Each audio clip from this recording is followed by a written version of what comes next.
break down the biggest races in America with the key issues voters care most about. We have reporters on the ground covering every major race across the country, bringing you the latest information from the battleground states. We also have CBS News' unparalleled analysis, data, and the best team in politics. Already tonight, we have breaking news. CBS News rates the House as leaning Republican. And there's been record-shattering turnout for early voting, with more than 45 million Americans casting their ballots even before today. But there are some warning signs tonight for Democrats about the makeup of the electorate. And as polls have closed in 25 states, we have fresh clues from bellwether races as to who will control the House of Representatives. At this hour, Republicans are increasingly confident that they will wrest control from Democrats and install Kevin McCarthy as the next Speaker of the House. For the Senate, Republicans need to pick up just one seat. The outcome of these midterms will determine the future of Joe Biden's presidency, as Donald Trump teases he'll announce a third run for the White House next week. We have new reporting from our chief election and campaign correspondent, Robert Costa, tonight. Bob? Good to be with you, Nora. Just got off the phone with House Republican leader Kevin McCarthy. He is on the brink of becoming the next Speaker of the House from Bakersfield, California. He outlined to CBS News in a one-on-one interview what that would mean for the country. Said investigations of the Biden administration on COVID, Afghanistan. The Justice Department said he wants to sit down with President Biden, talk about spending cuts in exchange for a debt limit extension. He also called former President Trump an ally and very helpful in any GOP gains made tonight. And he noted he has been huddling in recent days with former House Speaker Newt Gingrich, of course, from 1994, in that Republican wave. Robert Costa with that breaking news and that exclusive interview with the man who could be the next Speaker of the House. I want to bring in our chief political analyst, John Dickerson. What will you be looking for tonight? Well, I'm just going to pick up where Bob was, because listen to what his sentence was. McCarthy's going to have investigations and then sit down with Biden. Those are two things directly at odds with each other, and that's part of the challenge for a McCarthy speakership, if there is one. Also, I don't know what our exit polls are going to show, but I'm pretty sure they're not going to show that Americans wanted investigations.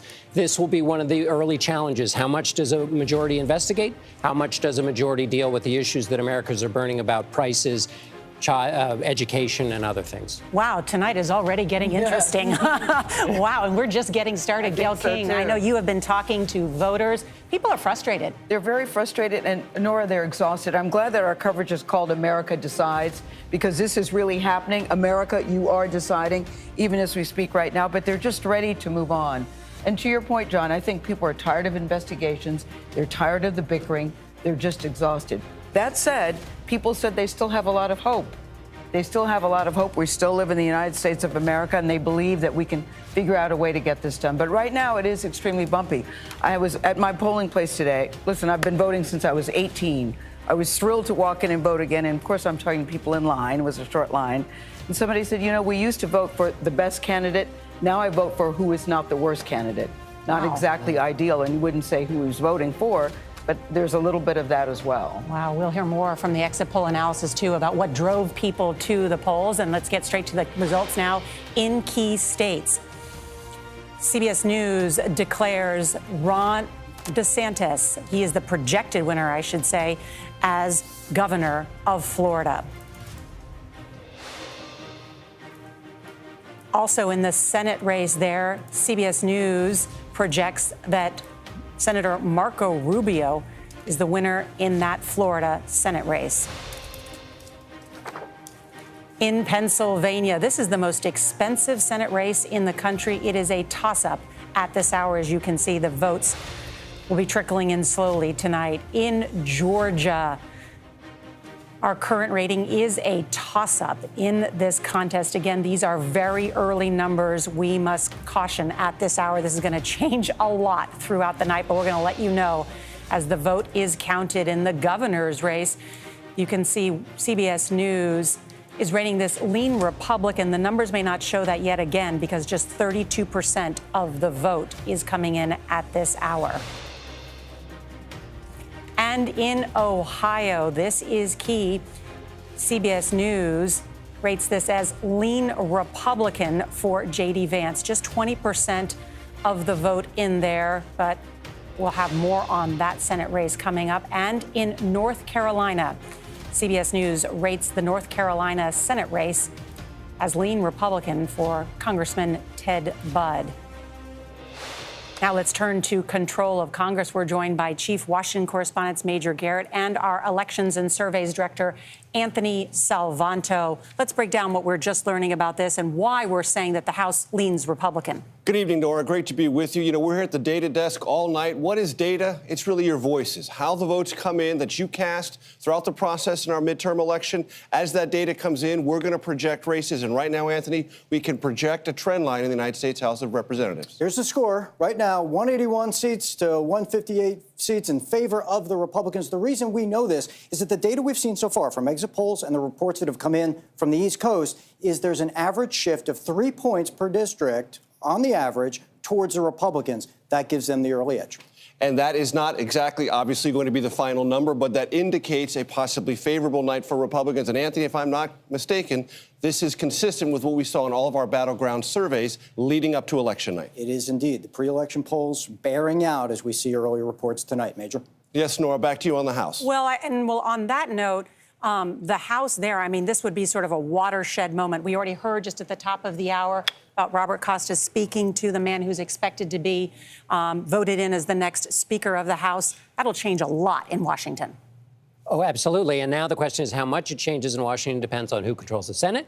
And also, as Bob mentioned, how big McCarthy's majority is. The more he has, the more he can do, the less grief he'll get from his restive caucus. We'll talk later about that as it becomes more clear that he might be the Speaker. The other big news, of course, that we just got, the calls that Anthony Salvanto is making is in those 2 Senate races. Let's start with North Carolina. So, Anthony, let's talk about North Carolina and help our viewers through the process, because they're looking at their screens and saying, wait a minute, look at these numbers. Why are we, at this moment, giving this a lean Republican projection? And the answer is it's the difference between the early vote, which tends to favor the Democrats, and the election day vote, which tends to favor the Republicans. They are counting the early vote first. That has Sherry Beasley out to a counted vote lead. However, we've had exit poll interviewers all over North Carolina today. We've had precinct reporters. And in those reports, it favors the Republican, Ted Budd. Not a surprise. Republicans turn out in force on Election Day. So we can rate this lean Republican based on all that data and bring it to you with the lean red. And is that a similar story that we're seeing also in Ohio? Because, again, I'm thinking about our viewers at home. They were looking at it. We showed the map, and they said, whoa, wait a minute. Tim Ryan, that's blue. J.D. Vance, that's red.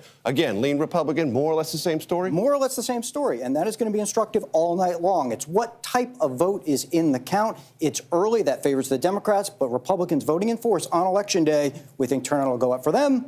That'll help J.D. Vance. Nora, what we're going to do at the data desk all night is be thorough and transparent about all the data and how it leads to projections in any direction. It's incredibly helpful. Now let's come back to our table here and talk about the party that controls the presidency usually loses House and Senate seats. We should set that up. That is traditionally true. That is historically true. The average is 28 House seats and 4 Senate seats. But tonight, will Democrats hold on, or will it be a red ripple or a tsunami? That's the question really tonight. I think the data is just too soon to tell, right, Ed O'Keefe? It would be too soon, but certainly things are trending in their direction. And this is something the White House has anticipated. Remember, they began staffing up over the summer in anticipation of the Republicans taking control of the House, hiring a new batch of lawyers and communicators to get ready to counter the offensive that's coming from the GOP.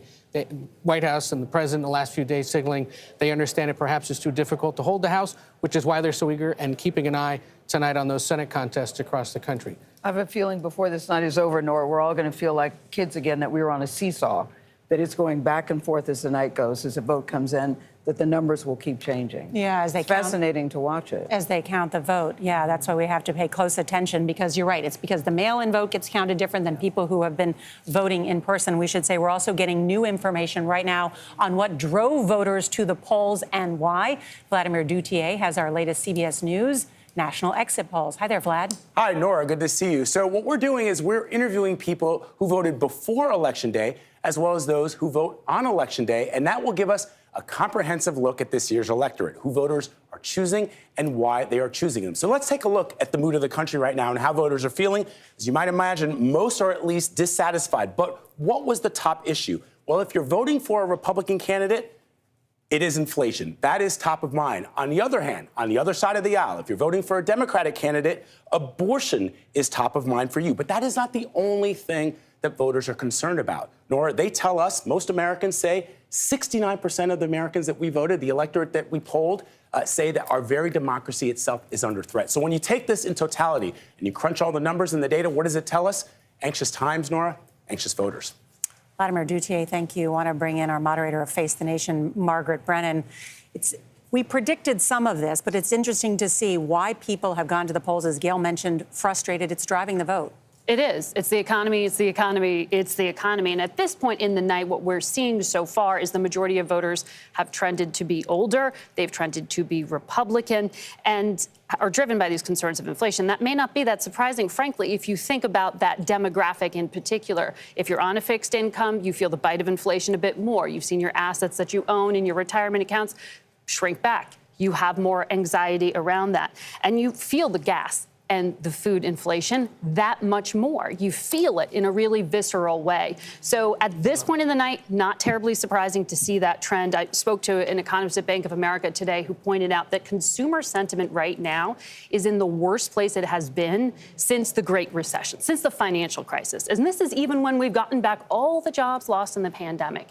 To what Gayle was talking about, people are exhausted, they are frustrated, and even though the foundations of the economy may be back, they are not feeling like that. In the South and the West, we've seen an economic recovery pretty quickly since the pandemic, not the case in the Midwest and the Northeast. And you know what? I think, Margaret, when you're anxious and you're frustrated and you're just mad, you tend to blame whoever's in power at the time, thinking, we need to make a change because what you're doing isn't working. You try to get control. Yeah.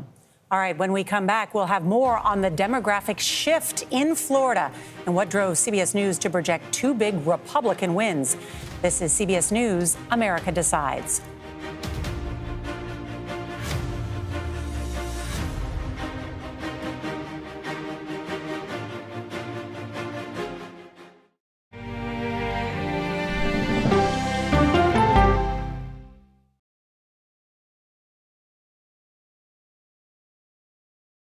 When weather turns extreme, Hurricane Fiona battered Puerto Rico with torrential rain, massive flooding. every second counts. We won't get missed. We are the next target. CBS News and the Weather Channel bring you virtual weather technology so advanced, so real. Well over 9 feet. This is not survivable. You'll have time to get prepared. You want to have the advantage on severe weather days. It just may save your life. Feel the forecast on the CBS Evening News with Norah O'Donnell. My name is Omar Villafranca. Me llamo Enrique Acevedo. Our family at CBS is proud to celebrate Hispanic Heritage Month. The power of our community is in our diversity and identity. My parents came from Mexico. My mother's last name is Lopez. She's from Guatemala. We're proud of the dreams not just of ourselves and our people, but the dreams of this nation. We explore it all on CBS Deportes El Poder, streaming Thursday, October 13th. We are so excited, we just can't hide it. Drew Barrymore. Hi, guys. Mayor Sorvino. Ms. Lopez and Mr. Maluma are Reggie. It's the Fonz. His name is Henry. I know. It's all right. One question. How often do you consume cannabis? CBS mornings are, well, everything your morning should be. Is this a date or are we just friends? Here we are, your favorite morning people. CBS mornings, starting at 7. We are so excited, we just can't hide it. CBS mornings, weekdays on CBS.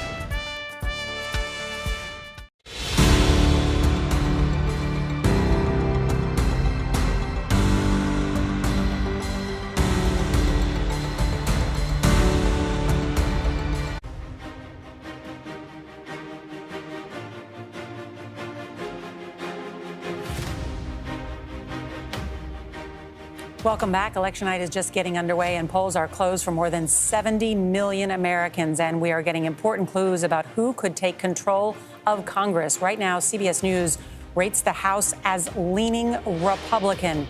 And here are the newest race results. CBS News can project that when all the votes are counted, Tim Scott will win re-election as senator in South Carolina. The CBS News race rating for the New Hampshire Senate race is a toss-up at this hour. More on that in just a minute, but let's dig in now to two big races in Florida as CBS News is projecting that Republican Senator Marco Rubio will win re-election, and we're projecting that Republican Governor Ron DeSantis will win re-election as governor of the Sunshine State. Many had predicted that Governor DeSantis would confidently win re-election, but we are watching margins in parts of this state to see what it means for a DeSantis future. John Dickerson? Remember the squeaker that DeSantis won last time? Yeah. He trounced, possibly. He's going to do much, much better than the squeaker he won by last time. And the same is true with Marco Rubio. Both did much better in Florida. And their neighbor might remind them that it's his changing the Republican Party that helped them, that neighbor being Donald Trump. There you go. Well, look, Major Garrett and Anthony Salvanzo have some really interesting information about what's going on in Florida. First of all, Nora, it's breaking news that we're calling Florida this early in the evening. I mean, come on. Americans of a certain age, and believe me, I am one of them, knows that Florida takes a while historically, but not tonight. Florida's called, projected for both the Senate and the governor's race. That by itself is unusual. And sometimes you see big breakout moments that are reflective of a long simmering trend. And we're going to show you that right now in Miami-Dade County, Anthony, with the Latino vote. This is news. In projecting this race, one of the things we looked at is Miami-Dade, okay? This is red right now, meaning Ron DeSantis is leading in Miami-Dade. That is something we have not seen. In fact, if I light up the history here, John mentioned the 2018 Senate, okay? It went Democratic. In the 2018 governor's race, Democratic. In the 2020 presidential race, Democratic, okay? Even as Donald Trump won the state. So for a Republican to be winning Miami-Dade right now, that is news. And we've got, is it 74% in? And that's a pretty sizable lead. So, Nora, part of the story in Miami-Dade is this shift. Donald Trump grew his vote in that county by almost 200,000 votes from 2016 to 2020. That's the trend I was referring to just a moment ago. And now it looks like Governor DeSantis, who may or may not be a challenger to former President Trump, is winning that county, may claim that county, which would suggest this is now a breakout moment possibly for Republicans in Florida. And think about that, Nora. If Florida is now somewhat comfortably regarded as a Republican state, that's 30 electoral votes in the 2024 map. That dramatically changes any national political figure's attitude about how do you get to 270. And it's the Latino vote in Miami-Dade that's so important as part of a shift. And that's a trend line we may see evidence itself in other districts across the country, both House and Senate races. Yeah, that's such an important point. I do think that's something we're going to be talking about in states like Texas and other. Robert Costa, what do you make of that information, seeing what's happening in Florida and how it affects future presidential politics? I just got off the phone with the House Majority Whip, Jim Clyburn, and he says if Republicans keep making gains across the map tonight in places like Texas, he says, quote, the Democrats need a real good assessment of their message, of their leadership, about why they're falling flat in some of these places around the country. There's a lot of concern among Democrats tonight, even as some of the vote is still coming in. It's something we're going to be watching really closely about why they didn't turn out their key constituencies and what it means for the future of the Democratic Party. Yeah, I like what Major said, people of a certain age. That would be me, too. I'm part of that very elite club, Major, because, you know, Florida was always considered a swing state. We can take the word swing out of that now. I talked to the local anchor there, Jim DeFede, that said, watch Miami-Dade very closely. If it goes red, forget it. Forget it. You can take it out of the swing state column. Let's check in with CBS Morning's co-host, Tony DeCopel, because he is in Miami for us tonight. Good evening, Tony. And he's from Florida. Tony's home. Yeah, good evening, everyone. That is seismic news out of Miami-Dade County, my home county. It's a big change. And welcome to a Marco Rubio election night party that just got a whole lot louder with these calls, both for the senator and for Governor Ron DeSantis. We heard a moment ago, actually, from someone inside the Rubio camp. They're, of course, elated, and the senator is hoping that this is the beginning of a red wave that will mark a new era, as he put it, in Republican government. But let's talk about Ron DeSantis as well. Very big night for him. He made gains, according to CBS News exit polling, with groups that he lost and lost big back in 2018. He won Latino voters this time by 10. He won women narrowly, but again, he had lost in 2018. Those are big changes, and we would be remiss if we didn't also mention the breaking news we've all been pondering as we came on the air tonight, and that is the rivalry between DeSantis and former President Donald Trump. Just a few hours ago, the former president issuing his first clear warning to the rising Republican star here, Ron DeSantis in Florida, saying to him about 2024, do not run. Thinks it would be a, quote, mistake, said it could hurt DeSantis, quote, badly, and other warnings as well. Said the base would not like it, but I gotta say, folks, I've been talking to Republican voters at DeSantis rallies and at Trump rallies here over the last few days. The base is undecided on this one. It's gonna get very interesting as we look ahead. But how about we live in 2022, since that's where we are right now, and I'll send it back to you to keep digging through things tonight. I don't know, Tony. I was getting kind of interested in the battle of the heavyweights there. It's getting quite spicy between the two of them. We're waiting for DeSantis to fire back. Tony DeCopel, good to have you there. We'll continue. And remember, Nora, you remember when Trump was referring to Governor DeSantis earlier this week, he called him Ron DeSanctimonious. That didn't go over too well on conservative radio. I think he's sort of walked that back a little bit. He's not using that nickname anymore. Remember also that it was former President Trump rallying with Marco Rubio, not Ron DeSantis, over this last weekend of the race. The DeSantis camp was not happy about that. We're going to have more on all of this. We may hear, I think we're going to hear from Donald Trump himself tonight. Next, we'll check in with, I think so. Next, we'll check in with some of our reporters on the ground in the battleground states of Georgia and Pennsylvania, those key Senate races, also gubernatorial as well. This is CBS News, America Decides.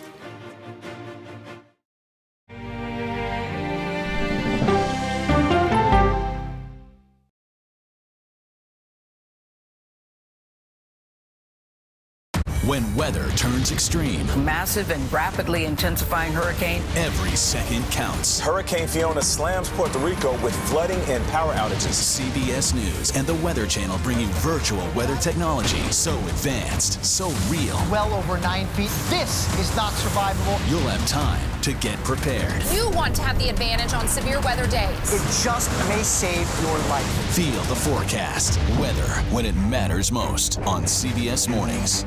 We are so excited, we just can't hide it. CBS Mornings, weekdays on CBS.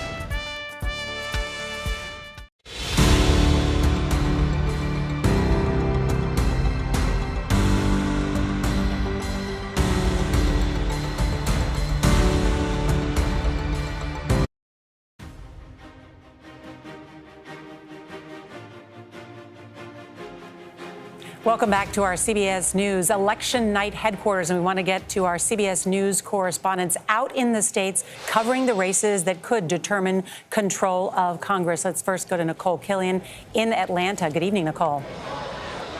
Hey, good evening to you, Nora, and we are here at Herschel Walker's headquarters here outside of Atlanta. Of course, Herschel Walker are looking to unseat Democratic incumbent Senator Raphael Warnock tonight. Both candidates are really hoping that this race doesn't go to a runoff, but the reality is that they have been polling neck and neck and have been in a virtual tie for weeks now.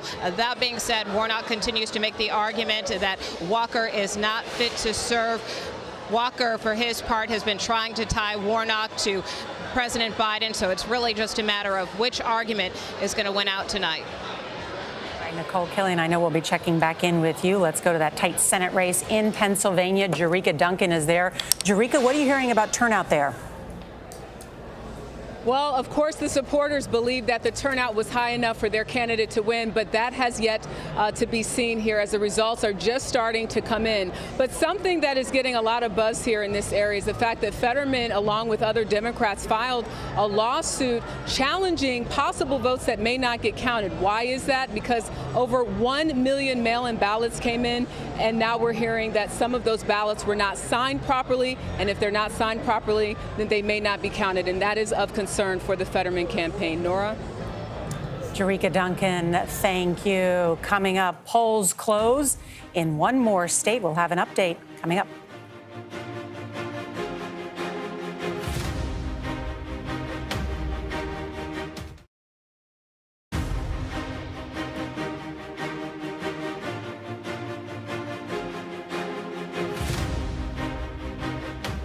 I'm Lilia Luciano at the CBS Broadcast Center in New York with more coverage of CBS News America Decides. We want to take a closer look at some of the tight races across the country. New Hampshire is one of them. It's a must-win state for Democrats in their campaign to keep control of the Senate. Senator Maggie Hassan faces a tough fight in this purple state, taking on Republican Don Bolduc, a retired brigadier general. CBS News correspondent Nancy Chen is at Senator Hassan's election night headquarters in Manchester. Nancy, good evening. Now, Bolduc has had some very controversial stances. He's even challenged some high-profile Republicans like Mitch McConnell. This is quite the figure and quite the race. Can you tell us a little bit about this race in New Hampshire and what implications does it have on a wider national scale? Lilia, good evening. That's right. This was a race that was essentially written off by many after the primary, including those within the Republican Party themselves. But right now, this race is being seen as a potential bellwether for which party will end up controlling the Senate at the end of all of this. And polls have showed a tightening race really within just the past couple of weeks. As you've pointed out, yes, this is a deeply purple state. And Don Bolduc, the retired brigadier general, is known for being hard right by many and holding controversial opinions, including questioning the integrity of the 2020 presidential election.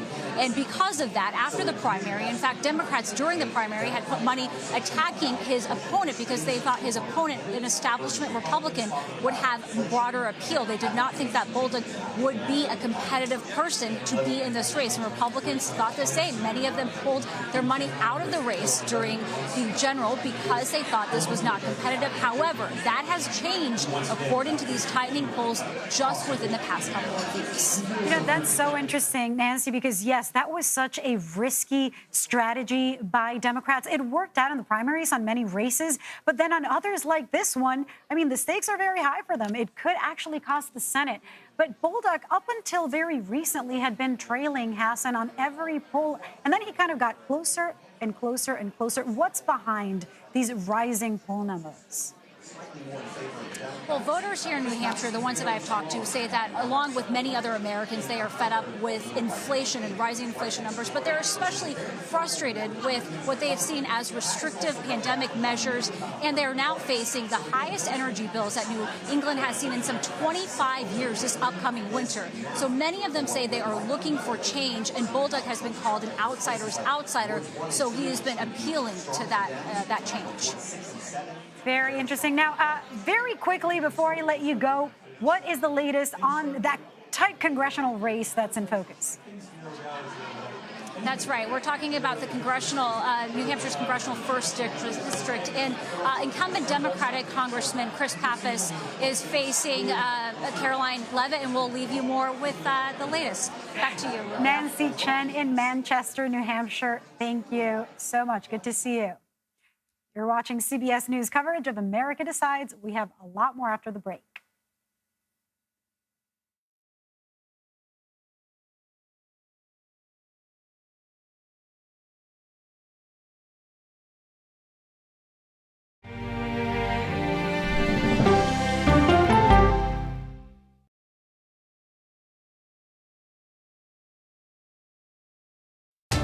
People from every corner of America facing challenges. Everyone is just looking for some type of connection. Just raise your hand and say, hey, I'd like to help. Coming together to find solutions. We are going to do something about it. Their stories are our stories. Welcome to Eye on America. Stream now on the free CBS News app. If it's important to our nation. Madam Speaker, I want to talk to you, of course, about abortion. It's on Face the Nation. How much money is it that you think you need to go ask Congress for? The why behind the biggest stories. Can there be stability if Vladimir Putin remains in power? Face the Nation with Margaret Brennan on CBS. When weather turns extreme. Massive and rapidly intensifying hurricane. Every second counts. Getting ready for a direct hit. CBS News and the Weather Channel bring you virtual weather technology so advanced, so real. It may save your life. Feel the forecast. Weather when it matters most on CBS Mornings. We are so excited, we just can't hide it. CBS Mornings, weekdays.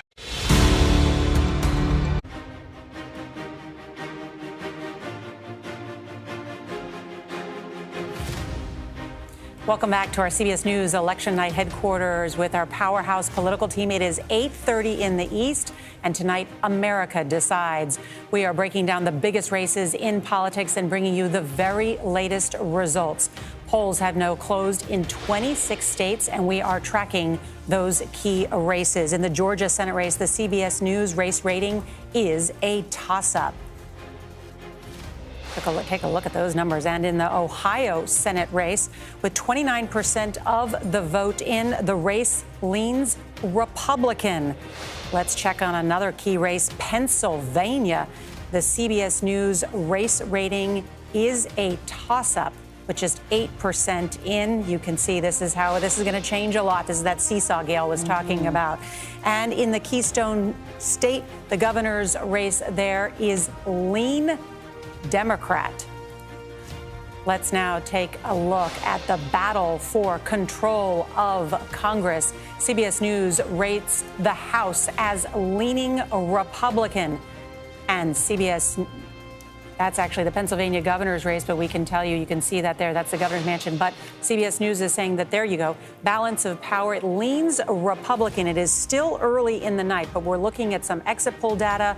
We're looking at some of the trend lines, and that's why CBS is making that analysis. Here's the Senate for you, which is still a toss-up at this hour. Just a short time ago, I spoke on the phone with Senator Rick Scott. He is the chairman of the National Republican Senatorial Committee. He told me that he predicts that Republicans will take the majority in the Senate, that at a minimum, they will have 52 seats. In his words, he says they view that there has been weak Democratic turnout across the country. We will have to wait and see. Let's go now to Scott McFarland, who covers Congress for us, but also has the board to break it all down. How could the Republicans take back the majority? Behold the bottom line here. Republicans need 51 Senate seats to get the majority. They need 6 of these 10 battleground states. We've already projected Florida, so they've gotten 1.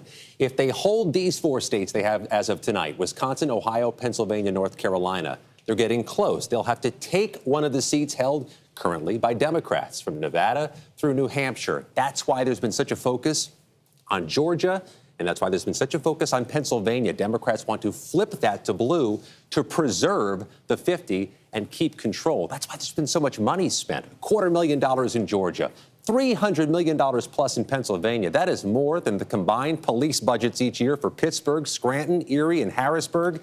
Nora, that is double the payroll of the undefeated Philadelphia Eagles. I love it when you do the math like that, Scott. Without a calculator. keep going on those Senate races and how much money has been spent there, Scott McFarland. Thank you. It is 8:30 now in the East, and polls just closed in the state of Arkansas, and that is where former White House press secretary Sarah Huckabee Sanders has been running for governor and is expected to win in that state. Nancy Cordes has been watching all the big governor's races for us. And Nancy, not only Sarah Huckabee Sanders, but there's a record number of women running for governor this year. There are, Nora. There are 25 women running for governor this year. That smashes the previous record of 16 women. So we are expecting to see women make some gains tonight. More on that in a moment. But let's take a step back and look at how we enter this night. Of the 50 states, 28 are currently run by Republican governors, 22 by Democrats. Republicans have had an edge there for about the last 12 years. We're going to watch to see whether they can expand it tonight. But there are 9 races in 9 states, battleground states, that we're going to be watching most closely tonight when it comes to governor's races. 7 of those seats currently held by Democrats, 2 held by Republicans. And so Democrats are defending a lot of territory tonight. Now, as you mentioned, Nora, we're watching to see whether women make big historic gains tonight. Currently, there are 9 Republican and Democratic women running states across the country. We expect those numbers to grow, in part because there are 5 states where you actually have women running against women. In fact, in Oregon, there are 3 women running for governor. So we do think that women will make historic gains tonight. And, you know, you mentioned Sarah Huckabee Sanders. If she wins, not only will she be the first woman to run Arkansas, she'll also be the youngest governor in the country. She's only 40 years old. Nancy Cordes, thank you. Yes, Sarah Huckabee Sanders, of course, many of us know her well because Sarah Huckabee, she was Donald Trump's press secretary, also the daughter of the popular governor of Arkansas, and she will become a star in the Republican Party because of everything that she has represented and run on, and it's been quite a race to watch her do it. That's right, and we care about governors because they affect people's lives, but also because the governor's office is the ladder up to other offices, to the presidency, to the Senate. And 2 political scientists, Elena Jadale and Bill Wilkerson, studied all the nominees for governor. And they found that women tended to have more experience than the men that are running in this year. of the entire group. I am shocked. So for those of you who may subscribe to the theory that men can just wing it, but women need more experience for the jobs, they had more experience in government than the men who are running. John, you were not telling us something we didn't know. we didn't need scientists to tell us that. But didn't Donald Trump endorse Sarah Huckabee Sanders very early on? Yeah. I can remember him clearly saying she's going to run for governor and she'll be very good at it. Yes, and she has, of course, the history of her father having run the state, that built-in experience and name recognition as well. So definitely someone to watch within the Republican She's the Party. first daughter to succeed her father in the role, I think, too. So all sorts of history tonight across the country, but they're especially a mom, a recent cancer survivor. That's as right, well. that too. Let's check in with Vladimir Duthier because he has the latest exit poll analysis about what drove people to the polls today and why they voted the way they did. Vlad? Exactly, Nora. So let's give you a little history here. 4 years ago, Democrats turned out in greater numbers than Republicans did, and as a result, Democrats took control of the United States Senate. But this year, things are looking very different. Republicans are turning out more, outnumbering Democrats so far. So what about independents, that crucial bloc that is courted by both sides of the aisle? Well, in 2018, more than half voted for a Democrat. But look at this year. Look how tight it is for independents in 2022, nearly evenly split between Democrats and Republicans nationwide. So what does this all mean? Republicans are turning out more in the vote, and they're doing very, very well with independents. That's a key indicator, Vladimir. Much better than 2018. Yeah, you explained that very well, that data, Margaret Brennan. Some of these key voting groups, we've also seen suburban women swing from the Democrats to the Republican Party in some of the early polling that we saw prior to Election Day. That's right. And when it comes to the economy and inflation, it is number one concern. But when you look at that pressured parents demographic we've been talking about, and it's usually the moms who are the main caregivers in most families. A lot of what has happened with the trauma of the past few years coming through this pandemic has very much laid on their shoulders. The shortage of nurses, the shortage of teachers, the shortage of caregivers, the educating them at their kitchen table, the seeing the historic declines in educational development between 4th and 8th grade reading and math scores that we just learned about from the education department just within the past few weeks, and just managing all the pressures that are put upon them. And this is something we've seen the Republican Party message very much around on the issue of parental rights. We talked about that feeling of lack of control that 79% of voters told us they felt. Parental rights is a way to maybe re-exert that control. And Republicans in the state of Virginia definitely used that to help Glenn Youngkin win in his governor's race, if you recall. And that has been used as a model in many other races. Glenn Youngkin, the race that he ran, was a model for many Republicans in terms of dealing with these so-called pressured parents, angry moms, fed up with it all since the post-pandemic. Yeah. Yes. That also struck a nerve with Ron DeSantis in Florida. That he targeted about education, parental rights. Nobody can tell you what you should do with your own children. That certainly struck a chord with a lot of people in Florida. And Kevin McCarthy is talking about a parental bill of rights if he becomes the next Speaker of the House. We're going to talk more about that, and we are going to speak with Governor Youngkin later in the night. But first, let's go back to Major Garrett and Anthony Salvanto for something you'll see only on CBS News. So, Nora, we've heard on social media all about influencers. I've not read one of them, but I've read books about it, you know. There are influencers in politics, too, and CBS has drilled down on our polling data to find out the 4 most important influential groups in this midterm election. Anthony, who are they and what do they care about? And we define this by the way people define themselves and see politics, starting with those pressured parents you were just talking about. They told us during the pandemic that negatively impacted their kids, and then inflation hit their finances, and that caused stress. The Trump true believers, these are folks who consider themselves not only Republicans, but MAGA Republicans. Loyalty to the former president is important, but also election denialism. They insisted on that in their nominees. That's been the center of the gravity in the Republican Party so far. The Restoring Roe voters, these are women who've been motivated to vote, usually Democratic, by opposition to the overturn of Roe v. Wade. The key for them tonight is, how many are there? Can Democrats turn them out in large enough numbers to maybe save their House chances? And then finally, the young and restless. The big mystery here is, will young people show up? They could be determinative if they do, but so far, Major, the exit polls show they're not. And one of the theories that the young and restless have is that older generations had it easier in America than they do, and that might motivate them to show up. Those are the 4 influencers, Noah. We'll be watching them all night. Yeah, pivotal to break it down in that way. And the reason we did that is because we don't want to say that people just fall into natural categories of Republican or Democrat or independent. It's more complex. And what's also more complex is that you have the Restoring Roe voters. Within that is a number of people who are actually anti-abortion rights. Right. So, for example, the Trump true believers, I think it's 97% of them are supporting President Trump. 81% of the Restoring Roe voters are supporting the Democrats. So it's messy. The same is true with pressured parents. They favor the Republicans over the Democrats, but there are a pretty sizable number of the Democrats who wanted parental leave, who wanted child care and elder care, that were in the Build Back Better legislation that never got anywhere for President Biden. What about that the Democratic Party thought that so much had changed after the Dobbs decision that it would send their voters to the polls in droves? It did in a state like Kansas, but it didn't last until November. It didn't. I mean, we saw it in a special election in Kansas. We saw it with the referendum there. We saw it in a congressional race in New York over the summer. That's what gave them so much hope. The problem for Democrats, the problem is by Labor Day or so, with the economic numbers still staggering the way they were, it suddenly started to plummet. In our polling and in others, abortion had been a top concern, slipped back as maybe issue 2, 3, or 4.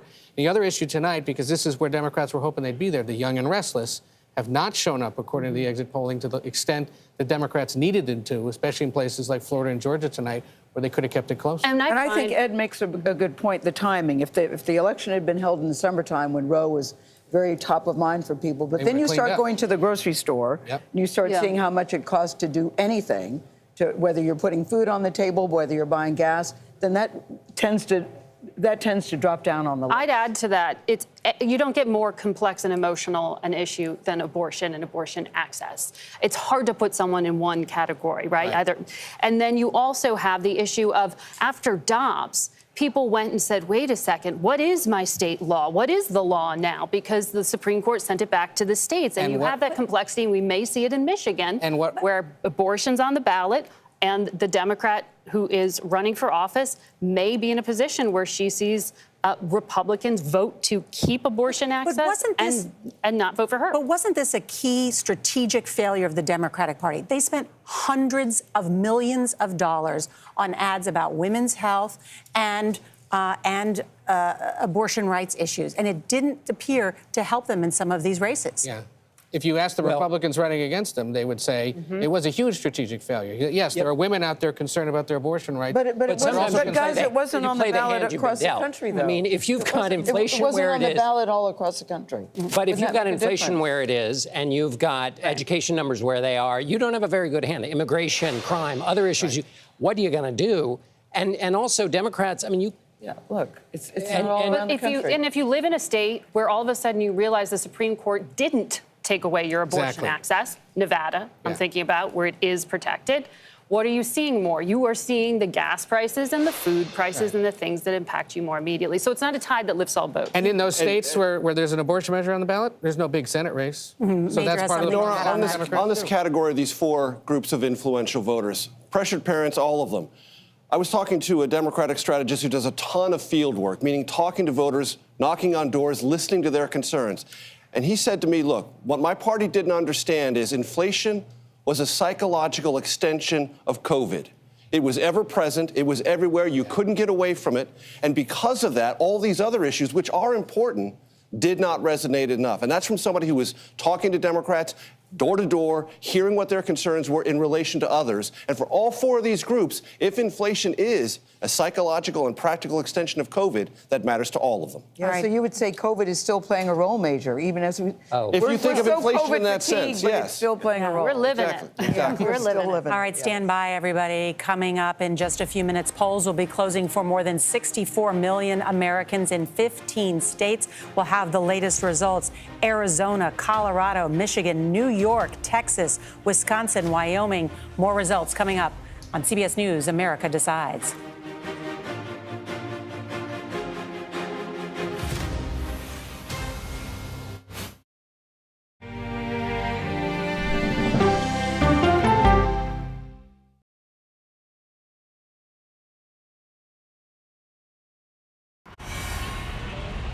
You ready?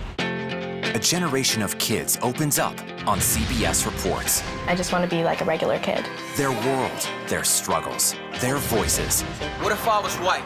A lot of people like to call names and make you feel ashamed for being proud of who you are. Now streaming free speech. It's evident that there's a wave of censorship across the nation. Angry partisan debate in schools. College campuses have not been a place of intellectual diversity for the longest time now. Are loud voices silencing a generation. I don't feel comfortable speaking out. I started to realize I wasn't even discussing stuff in class. I was keeping all my thoughts to myself. Are the kids all right? Free speech. Now streaming on the free CBS News app. An original documentary from CBS reports tensions rising between a powerful country and a vital island. The supply of this technology came grinding to a halt. The world would grind to a halt. Absolutely. As Taiwan faces threats and aggression, Taiwan is on the front line, and we understand our responsibility as a democracy. We cannot fall. CBS News examines whether they can defend themselves. Putin, Ukraine, China, Taiwan, there are manifestations of the battle between autocracy and democracy. And that is a fight that we're all engaged in. Defending Taiwan, now streaming on the free CBS News app. What are the words you would use to describe the Queen? Kind, caring, and a nice lady. I'm here for you. America needs drivers. And we're here to help. What are you learning from Girls on the Run? Never give up and to always keep trying. You can see fire and rescue is up. They're doing wellness checks because people are trapped inside their homes. We're going to be okay. We're going to make it.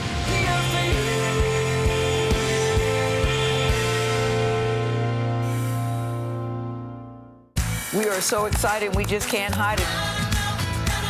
Drew Barrymore. I got Mayor Savino. Miss Lopez and Mr. Maluma are Reggie. It's the Fonz. His name is Henry. I know. It's all right. One question. How often do you consume cannabis? CBS mornings are, well, everything your morning should be. Is this a date or are we just friends? Here we are, your favorite morning people. CBS mornings, starting at 7. We are so excited, we just can't hide it. CBS mornings, weekdays on CBS.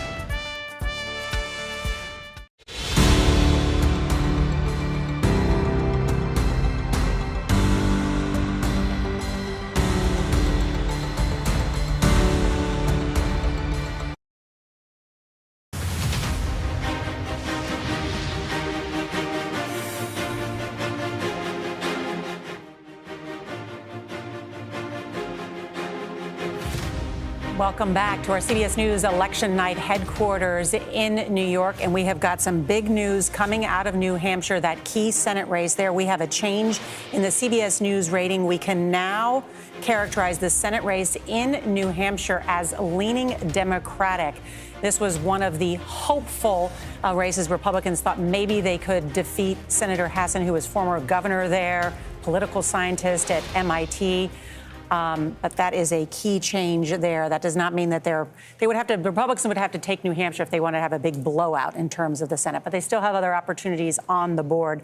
We should also note tonight the reporters at our CBS stations across the country have been closely following the races. Gayle, I know you've been talking to some of them. Yeah, I was talking with Jim DeFede from Florida. I talked to Jim yesterday. Jim, hello and welcome. Thank you, Gayle. Yeah, it's really good to see you. Listen, we started the broadcast talking about the results in Florida. You had told us yesterday that if Miami-Dade goes red, forget about calling Florida a swing state anymore. How did they do it? It now appears to be ruby red, if I don't mind saying that to you. No. Right now, Governor Ron DeSantis is looking like he's up by about 1 million votes. To put that in context, 4 years ago, that was just 30,000 votes. This is unheard of. I've never seen an instance where somebody has turned things around this quickly. I will tell you that I think the biggest issue that helped Governor DeSantis was his response to the pandemic, COVID. I think you saw a lot of things come out of that, including upwards of 280,000 people moving into Florida, particularly from states in the Northeast, the so-called lockdown states. They came here, they were more affluent, they had money, they settled in Palm Beach, they came to Miami, and I think they made a real concerted effort to attract those folks, get them registered to vote. Also, while Democrats were really doing nothing in terms of investing in the infrastructure of the party across the state of Florida, Republicans have been courting Hispanic Hispanic voters and people up and down from the Panhandle all the way to Miami, and that's paid off tonight. And as a result, I'm telling you, I think you can officially say that Florida is no longer a swing state. Florida is a red state. Yeah, Governor DeSantis did seem to defy conventional wisdom when it came to COVID. Can you tell us about the relationship between Donald Trump and Ron DeSantis? I know you talked to Donald Trump over the weekend. What is he saying to you about DeSantis in particular after using that nickname, Ron DeSanctimonious? Yeah, Ron DeSanctimonious. He said it, he used it in Pennsylvania. Then he came to Miami where I had a chance to interview him, and he didn't really want to repeat the name here in DeSantis's backyard. But then, as we saw earlier today in news outlets on Fox News and others, he's starting to throw some more warning shots to DeSantis, telling him he better not run, otherwise he's going to be in real trouble. Let me tell you this. One reason why Donald Trump is worried about Ron DeSantis is Ron DeSantis raised more than $220 million for this governor's race, more than any governor's race in the history of the United States. And I will tell you, he still has $90 million in the bank. And according to a recent FEC ruling, he can convert that money into a federal campaign if he chooses to use it in '94. That would make him the best financed Republican other than Donald Trump to potentially run in 2024. That's a real milestone for him. And he's got a lot of national folks that he's been courting, traveling around the states, getting people in Arizona and other places campaigning for other candidates. All right, Jim DeFede, thank you so much. You know, when money's involved, there's that great line, show me the money. They know exactly where it is in that particular race. Yeah, let's bring in Robert Costa and Nancy Cordes. And Robert, I know you've done a lot of reporting on the Republican side. What about that? I mean, does Ron DeSantis become, even with Trump potentially announcing, does he become a front runner just because of the $90 million he has in the bank and some of his contacts? Inside Ron DeSantis' inner circle and among donors who are very supportive of him, they're nudging him behind the scenes to not listen to whatever Trump is saying, to not be in any way dissuaded from thinking about 2024. And so are donors tonight close to Virginia Governor Glenn Youngkin. In fact, behind the scenes, they tell CBS News that because Trump is moving early, potentially into 2024, it may be a sign of weakness for Trump in the sense that he feels he needs to get in early to freeze the field. And Norah, I'll tell you that the White House is already very concerned about Ron DeSantis. They clearly consider him a possible contender in 2024. He's one of the few politicians that President Biden routinely name checks out on the campaign trail. He even called Ron DeSantis Donald Trump incarnate, whatever that means. Well, because that doesn't sound positive. It's not a good thing. Yeah, that's not a good thing. I don't think it's a good thing. But, you know, he's definitely someone that the president himself and the people around him are worried about. What does it say about the future of the Republican Party? It won't just be, even if Donald Trump declares, he won't clear the field, is what he hopes to do, right, Robert? And I just was going over my interview with Kevin McCarthy, and McCarthy says, I said, do you give Trump credit for what happened tonight if the Republicans move toward winning the House? He said Trump was a tremendous amount of help. This is someone who's had some tension with Trump over January 6th from time to time. He said Trump was key for recruitment, key for endorsing, key for shaping the policy message. So what we're looking at right now is not only could Trump get back into politics, run for president again, should he announce next week, we're looking at a potential House GOP shaped by Trump allies, including McCarthy himself. And that is part of what, when John was talking about the cushion that Kevin McCarthy as Republican leader would lead in the House, it's how raucous is the caucus that he ends up with. Does he need to offset a certain number of a MAGA Republican Trump caucus that doesn't necessarily listen to Republican leaders? And remember the history quickly. Newt Gingrich got kicked out and called his restive caucus cannibals. John Boehner called them political terrorists. It's tough being Speaker of a Republican Party that has a caucus of the kind that Bob was just talking about. All right, we'll have more on what's happened in Florida, the potential 2024 race ahead, and what is happening tonight. We are just minutes away from polls closing in 15 more states. The balance of power, the latest results from Arizona, Colorado, Michigan, New York, Texas, Wisconsin, and more. You're watching CBS News, America Decides.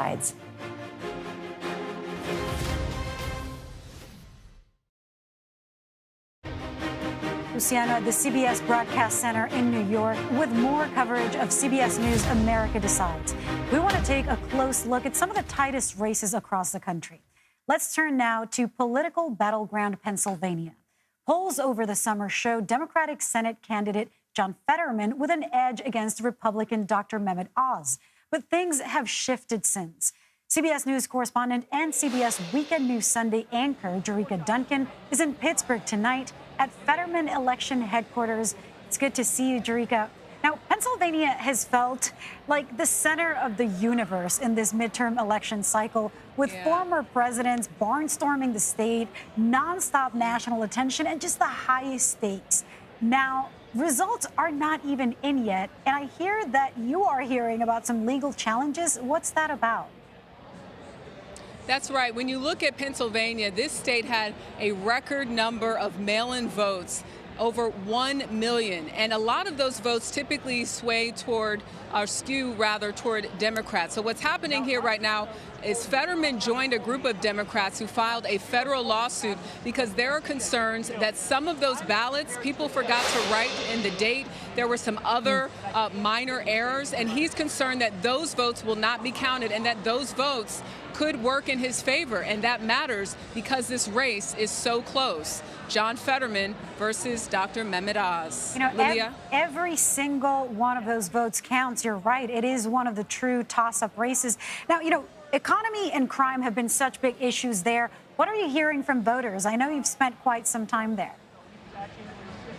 That's right. So yesterday we went out with a group of Republicans that were canvassing neighborhoods. They, without a doubt, said the economy was top of mind. Another woman I spoke to talked about her concern regarding democracy. And you've heard that from both sides in terms of candidates saying that democracy was on the line. When I talked to some of the Democrats here, and even this morning while they were voting, they pointed to inflation, but they also pointed to decency. They pointed to kindness. They said that they're worried about the state of our country. And even when you look at some of the polling, it skews negatively when you look at folks who say they are concerned about the state of our country. And because of that concern, you have these two candidates that are so different, a nation that is polarized. And today it will really be somewhat of a sense of what's to come, the future of the state, the future of our government. But again, we do know that historically Pennsylvania is not a place that necessarily has all of those results in for sure on day one. So this could be a process, especially, Lilia, considering those legal challenges that we spoke of. You know, an incredibly just contentious and close race, but one where, as Jericka just said, and all the experts have resonated, everyone is urging patience. It'll take a while. Jericka Duncan in Pittsburgh, thank you. It's good to see you tonight. Thank you.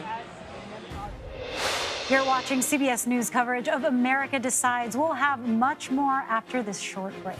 Stay with us.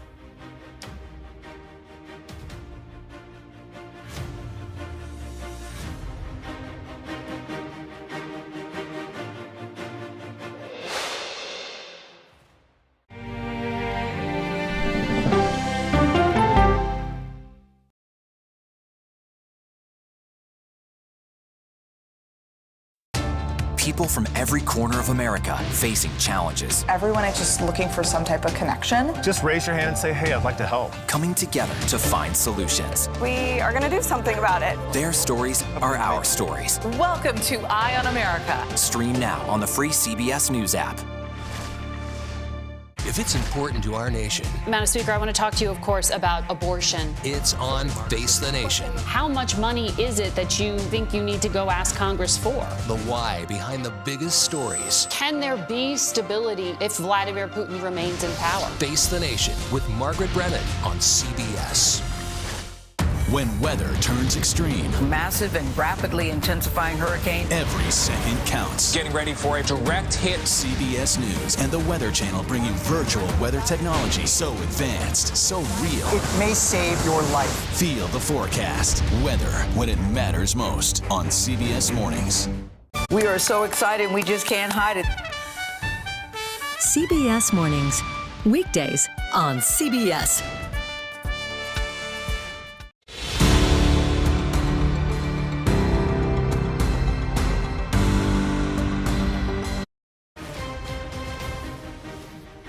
Tonight, America Decides, the biggest night in politics. The balance of power hangs in the balance. We're going to take you inside the states. Everyone is watching the polls just closing in Arizona, Colorado, Michigan, New York, Texas. Wisconsin, and more. So lots of results to share with you. Our election coverage continues right now. Y'all ready to close this thing out? As your governor, I'm getting our rights back. Democracy's on the line in this election. When we win, there's going to be come to Jesus for elections in Arizona.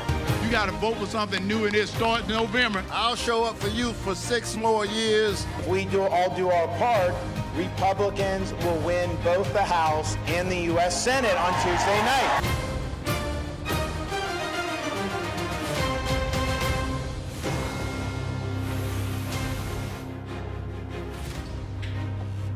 Already an exciting night, and welcome to our CBS News Election Night headquarters with our powerhouse political team. And we are breaking down the biggest races in America and the key issues that voters care most about. As we mentioned, polls just closed for more than 64 million Americans in 15 states.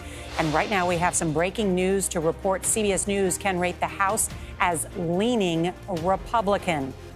We also have some new reporting from our chief election and campaign correspondent, Robert Costa. Bob? Good to be with you, Nora. Have been speaking with House Majority Whip James Clyburn. He is the highest-ranking Black American in Congress, a crucial figure in the entire Biden presidency. Lifted him during that primary. He says tonight to CBS News his entire party is at a crossroads tonight. Should the GOP win the House? I asked him tonight, should President Biden run in 2024? He said, quote, I'm not going to say whether anybody should run in 2024. I said, will you run for the House leadership again? Should the leadership slate lose? He said, it all depends on what happens tonight. So there's a lot of talk behind the scenes of what this means for the Democratic Party. For so long now, led by President Biden and Speaker Pelosi, could be facing changes down the line. Yeah, we're waiting on so many of these canaries in the coal mine, these House races we're waiting for in Virginia, in New York, Indiana. The vote's still coming in to see if this is going to be a Republican ripple or a Republican wave or tsunami or however you want to characterize it tonight, John. Well, what's crucial is what Bob's saying is from a leader of the Democratic Party, usually the second guessing starts in the rank and file and works its way up to the leadership. This is second guessing going on within the leadership already in the Democratic Party, even before the results are in. All right. What does that say to you, Bob? It says they're extremely worried, does it not? They are very worried that their voters aren't turning out, the core voters aren't turning out. And he says their party's not clicking on messaging. He believes that President Biden, when it comes to the rescue plan and other policies, has the right policy agenda, but he doesn't believe it's breaking through with voters. All right, let's get straight to the results for the polls that have just closed. Polls have just closed. We noted in Arizona, a key state at this hour, the Senate race there is a toss-up. We are going to be watching this very closely all night. The closely watched Arizona governor's race between Republican Kari Lake and Democrat Katie Hobbs, also a toss-up at this hour. And in Wisconsin, the Senate race there, a toss-up. Just too soon to make a projection there. The governor's race in the Badger State, also a toss-up at this hour. And in Colorado, we can report the Senate race is lean Democratic with incumbent Senator Bennett there. And here in New York, the polls just closed, and it's lean Democratic. Lee Zeldin, the congressman there, running a tough race against the woman who could become the first female governor of New York, using the issue of crime and inflation to badger her on the issues. We also want to note here is where the House and the Senate stand at this hour, because control hangs in the balance. As we noted, lean Republican for the Republican Party, and the Senate just too close to call at this hour, a toss-up there. Let's bring in our teams here about that billion-dollar battle for the U.S. Senate in Pennsylvania, in Georgia, in Arizona. We talked about it. Major and Anthony breaking down all the data tonight. So, Nora, a few moments ago, you told our audience that New Hampshire had shifted, and it was an important shift. And every night, all night tonight, when we go through this process, toss up to lean, either Republican or Democrat, we want to come to the board in those very close watch races and explain how we got to that decision. Anthony, walk us through New Hampshire and the Senate race there. Very simple here. At the data desk, we look for patterns in the vote, something repeating again and again. Everywhere you look in New Hampshire right now, Maggie Hassan is leading in the count. So I'm going to lean that towards the Democrat overall. We are still only about a quarter of the vote in, only 23% in. So it is still early, but we want to give you this real-time update, and that's what that represents. And that 23% we should not regard as, oh my gosh, there's all this vote out. How could you possibly do that? It's consistent with other data that underlies that vote that's in and that we expect it to come in. This is the pattern we see. We're going to show it to you. Very good. Now, Norah, we want to catch you also up on the very closely watched race in Georgia. We've talked about this over and over and over again for the last 6 weeks because it may hold the key ultimately to control of that body. Let's go to Georgia. Explain where we are. Well, when you see a map like this, you see a lot of red and you see some blue. Now, blue are Democratic voting areas right now, counties voting Democratic. Red are Republican ones. We often say at the data desk, land doesn't vote. So what I want to do is show you a story which is Metro Atlanta, so important to Democratic fortunes. They need high turnout there. Just to give you a quick bit of history, right, if I look at the 2020 presidential race, again, Joe Biden, when he won Georgia, won these counties around metro area, diversifying, fast-growing, all of that. So what I'm going to do, Major, is I'm going to show folks where the vote comes from. I'm going to tilt the state on its side, and these higher bars mean there's more vote in these counties, and that is Metro Atlanta. If the Democrats are going to do well, if Raphael Warnock is going to do well, these bars need to get really high. In other words, they need to account for a very sizable portion of all the vote cast in the state. That's how a Democrat wins the state if they do. Elevations equal people, Norah. We'll be watching those elevations all night long in Georgia and across the country. So forgive me, does that suggest that Warnock has been able to turn out his voters in those Atlanta suburbs? Not so far yet. We're still watching the count come in there. It's a question of just how high these bars get. Right now, the exit polls suggested not quite. Democrats doing okay, him doing okay, but not quite the targets I would think the Democrats want. All right, Margaret Brennan is moderator of Face the Nation. Margaret? This is obviously going to be one of the key races. It's Georgia and Pennsylvania, when you talk to Republican leaders, that they bring up consistently as the races they are most focused in on in terms of getting that 52 number that Rick Scott, who's sort of chief coach for the Senate team, has laid out. But, you know, some of the other trends that we are watching right now, I'm looking at a state like Michigan and the vote coming in here. I mean, this is one of those states, along with Pennsylvania, that has seen a bit of a sluggish economic recovery. And it's a state that's got some interesting trend. You've even got Democrats, to get to your point earlier, Norah, about perhaps missteps in messaging. You had Alyssa Slotkin, Congresswoman running for re-election there, who said as a Democrat that she regrets that they don't have a better way to tell their story because she's seeing how hard it is in her race in the state of Michigan, in the state of Pennsylvania, which we're also watching right now. But how is it the Democrats and Joe Biden, who passed the IRA, the Inflation Reduction Act, and made such a big deal about that with lowering prescription drugs, how could they not connect that to the issue of inflation? I mean, they named it in the Inflation Reduction Act. Right, they did, but the things that they are looking to offset, like drug prices, first of all, it doesn't take effect till January, and secondly, that's not where we're seeing inflation. We're seeing it in gas, we're seeing it in food, we're seeing it in, you know, just the cost of living generally. Exactly. Bread and orange juice. So it's a, what have you done for me lately? Exactly sort of feeling there. So that's part of the messaging problem, but it's also, it is kind of astounding that in a state like Michigan, an area like Detroit, where you have so much money, to your point, coming from these rescue packages to come build up the electric vehicle industry. I mean, this is a place that would benefit, but it wasn't resonating. We're also getting some new information on what drove voters to the polls and why. Vladimir Duthier has our latest CBS News exit polls. Vlad? Norah, we wanted to give our viewers a really quick update on what's going on in that Senate race in Arizona. Battleground state, of course, we know. Let's take a look here. Between the incumbent Senator Mark Kelly and Blake Masters, check it out. White women, Mark Kelly is doing very, very well. White men, Masters has the edge, and suburbs are evenly split. What's really interesting to note about this, Norah, is that back in 2020, President Trump is the one with white women. And now you see current polling indicates Captain Mark Kelly has that edge. All right, we're going to keep digging into those exit polls in Arizona because so much at stake there. Arizona is a state that President Biden turned blue, remember, in the last election. And tonight there are a lot of very important races there. CBS's Chris Van Cleve is in Phoenix with some breaking news. Chris? Well, Norah, there had been some voting issues with machines in Maricopa County, the biggest county in Arizona. The Lake and Masters campaigns sued to try to keep the polls open until 10 p.m. A judge ruled against them. The polls have closed. We should get our first batch of voting numbers in about an hour. That'll be the bulk of the early vote. That should favor Democrats. As the night goes on, we'll get numbers from today's vote.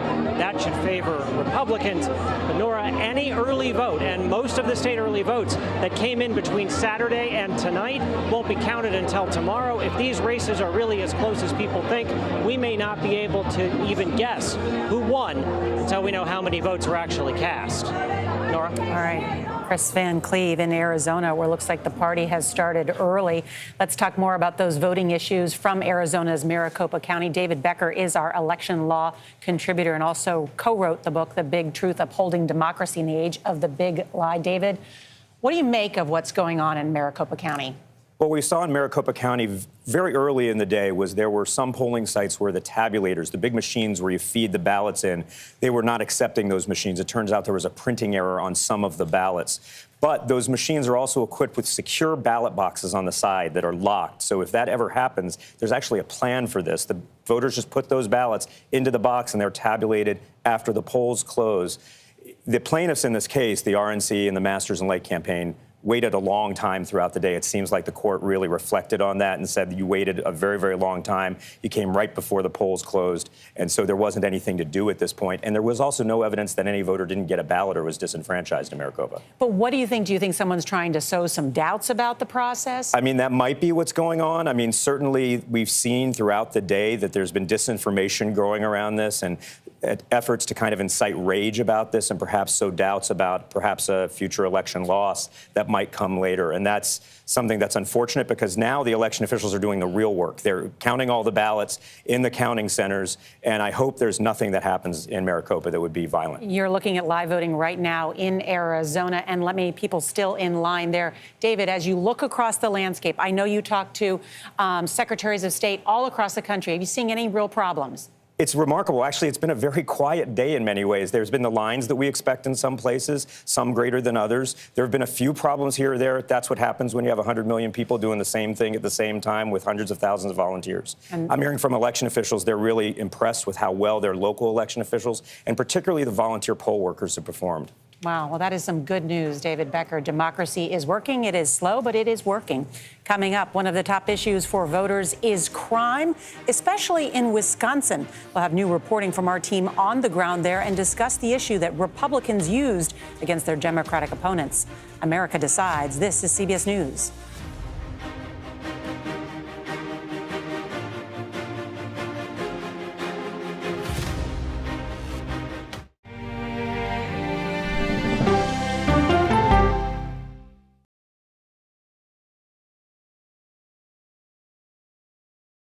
When weather turns extreme. Hurricane Fiona battered Puerto Rico with torrential rain, massive flooding. Every second counts. We won't get missed. We are the next target. CBS News and the Weather Channel bring you virtual weather technology so advanced, so real. Well over 9 feet. This is not survivable. You'll have time to get prepared. You want to have the advantage on severe weather days. It just may save your life. Feel the forecast on the CBS Evening News with Norah O'Donnell.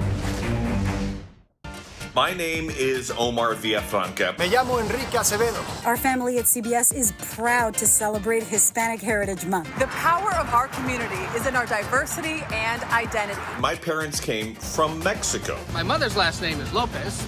She's from Guatemala. We're proud of the dreams not just of ourselves and our people, but the dreams of this nation. We explore it all on CBS Deportes El Poder, streaming Thursday, October 13th. We are so excited, we just can't hide it. Drew Barrymore. Hi, guys. Mayor Savino. Ms. Lopez and Mr. Maluma are Reggie. It's the Fonz. His name is Henry. I know. It's all right. One question. How often do you consume cannabis? CBS mornings are, well, everything your morning should be. Is this a date or are we just friends? Here we are, your favorite morning people. CBS. Together all across Wisconsin. This is a fight for freedom. It's not somebody else's fight. This is our fight. It is a fight that we absolutely must win.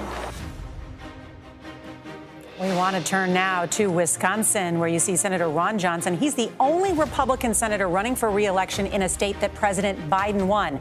This is a state that could make history if it elected its first black senator. Adriana Diaz is following this race and joins us. Hi there, Adriana. So tell us what were some of the key issues in that contest. Well, Nora, just like you said, crime was one of the top issues for Ron Johnson. We are at his watch party. He's behind me somewhere working the room, and he's really hammered Barnes on crime, trying to link him to calls to defund the police, releasing prisoners on parole. And crime is really top of mind for many voters here. A Republican voter came up to us saying it's one of her top issues. But Barnes has really fought back, saying that it's just being used to deflect attention away from larger issues like reproductive rights and the economy. Barnes argues that Senator Johnson has left the middle class behind. And what are you hearing from the campaigns there? I mean, who does this race favor at this early hour? Well, a source with the Democratic Party here in Wisconsin told me that he is feeling nauseously optimistic. On the other side, a source with the GOP party here in Wisconsin says that he's really encouraged by turnout. And every single voter that we spoke to out there, outside those polling stations, told us they were surprised by turnout. I spoke to a poll worker in Milwaukee, in an area that's predominantly black. She told me she was taken aback by turnout. So that's really the focus right now. We'll just have to see if the numbers match that. Adriana Diaz, thank you so much. As we mentioned, crime has been a major issue in a number of states. That's quite the description, nauseously optimistic. I mean, I haven't felt nauseously optimistic since I was pregnant. I had a good outcome. So it'll be very interesting to see how it works out for them in Wisconsin tonight. Whether they turn out the youth vote as well. I mean, on that we're talking about one of the big issues there was crime. And we've seen Republicans use that, throughout the country. Let's bring in our political correspondent, Caitlin Huey-Burns. And Caitlin, you've done some great reporting on this for the CBS Evening News in different states. Explain what you've heard, you've seen as you've talked to so many voters. Hi, Nora. Great to be with you. Yeah, we've been in Wisconsin. I was just in Pennsylvania. And the issue of crime has come up not only among Republican voters, but also among Democratic voters. They are feeling this very acutely. We were out with a canvassing group in this areas around Philadelphia over the weekend. This was a Democratic canvassing group, union workers trying to canvass and knock on doors in minority communities. And they said that that was the issue that came up over and over again as they were knocking on doors, that Democratic voters, or those who might be inclined to even vote for Democrats, were concerned about the issue of crime. Now, Republicans have spent millions of dollars on the airwaves talking about this issue, really trying to ramp up support. And Republican operatives that I have spoken to said that the economy and inflation has been pretty baked into the numbers, but they have seen crime as something that has changed the game in terms of their messaging and attracting voters in the final weeks. It really is an interesting point about how Republicans have used that message very powerfully. John Dickerson. Well, Milwaukee, it matters. Crime is up 40%. It's the fourth largest rise in the country, and in homicides have been up 40% in Milwaukee. So it's an acute problem right there. The airwaves are full of it. It's also an abortion story because Mandela Barnes in the Senate race has tried to run and increase the discussion about abortion. But what happened in Wisconsin, we may be seeing later in the country, which is in polls, people said, yes, abortion's important. They don't like the decision on DOMS, but in the list of things that are most important, it's number 6. Wow. So they don't like DOMS and the decision, they want Roe, but it isn't something they're voting on. Crime has also been a big issue here in New York City and in this state. Congressman Lee Zeldin has used that as a hammer against Kathy Hochul. Let's take a quick look at that board to see, because at this hour, we are rating this race as lean Democratic, and we'll continue to update on that race. Let's bring in Jeff Pegues. He is our Chief National Affairs and Justice Correspondent. Jeff, you cover this issue of crime. Break it down. Yeah, what is so interesting is that some of these homicide numbers, the murder numbers, they're going down. But what people see on their TV, especially here in New York, are these images of people getting attacked in the subway system. That's where they go every day, especially in this city. In other cities across the country, you see carjackings, you see burglaries into homes. So while the murder numbers might be coming down, it's those crimes that really hit close to home for people and make them feel unsafe that is resonating out there as these folks go to the polls. And older voters are far more likely than younger ones to see Violent crime is a key election issue. We'll have more of that coming up, and we will be right back. You're watching CBS News, America Decides.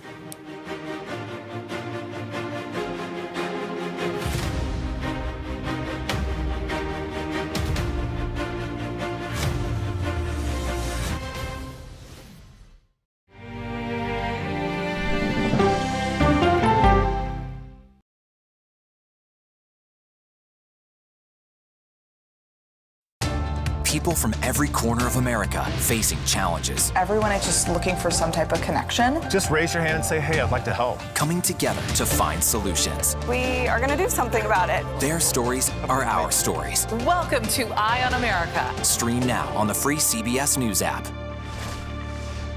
If it's important to our nation. Madam Speaker, I want to talk to you, of course, about abortion. It's on Face the Nation. How much money is it that you think you need to go ask Congress for? The why behind the biggest stories. Can there be stability if Vladimir Putin remains in power? Face the Nation with Margaret Brennan on CBS. When weather turns extreme. Massive and rapidly intensifying hurricane. Every second counts. Getting ready for a direct hit. CBS News and the Weather Channel bringing virtual weather technology so advanced, so real. It may save your life. Feel the forecast. Weather when it matters most on CBS Mornings. We are so excited, we just can't hide it. CBS Mornings. Weekdays on CBS.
Well, that is Florida Governor Ron DeSantis from just moments ago celebrating his big victory in the Sunshine State and perhaps setting him up as one of the leading contenders for a 2024 presidential race. We're also getting new information at this hour on what drove voters to the polls in why and a potential gender gap in the state of Pennsylvania.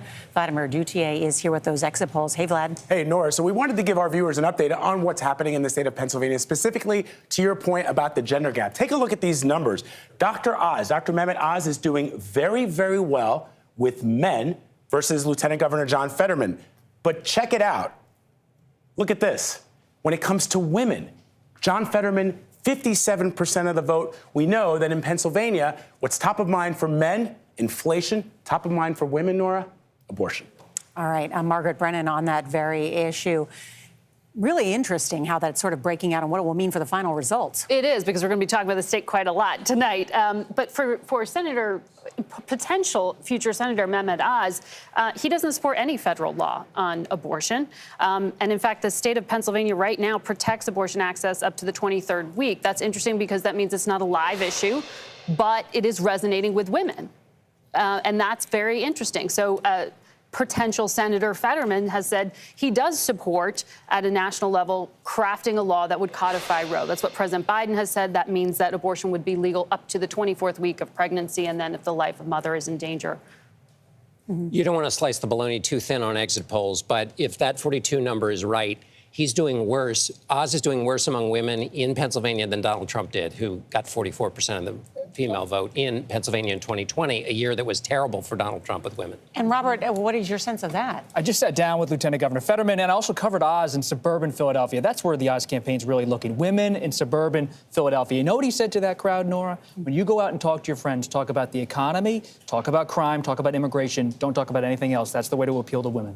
We should check back in on Bucks County with Major Garrett and Anthony Salvanto coming up. Also, we're just about 30 minutes away from polls closing in 3 more states, including the battleground state.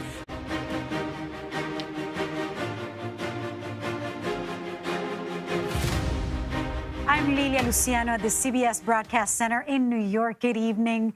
We have more coverage of CBS News America Decides. Now let's check in with one of the pivotal races in this election, Georgia, where Senator Raphael Warnock is trying to win a full term against Republican rival Herschel Walker.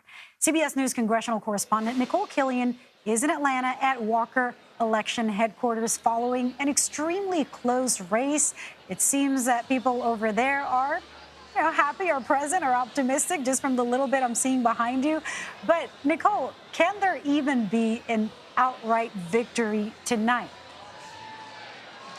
Well, that is certainly what the Walker campaign is hoping for. That's what these supporters are hoping for. But whether or not it materializes remains to be seen. And the reality of it is that this race has remained in a virtual tie for weeks and continues to be close even at this hour. And in Georgia, things work a little differently than they do in other states, in that if a candidate does not reach a majority of the vote, over 50% of the vote, then this race will go to a runoff. Now, the runoff period has been truncated, where it's now a month instead of 2 months like we saw back in 2021. But really, both of these candidates would like to avoid that if they can. In fact, Senator Warnock, in the run-up to Election Day, put out some ads saying that I don't want to interrupt people's Thanksgiving because, he wants to be able to seal the deal if he can. He told me just yesterday that he is feeling very good about this race. He is feeling confident about this race and believes he can win. He feels that he has done a solid job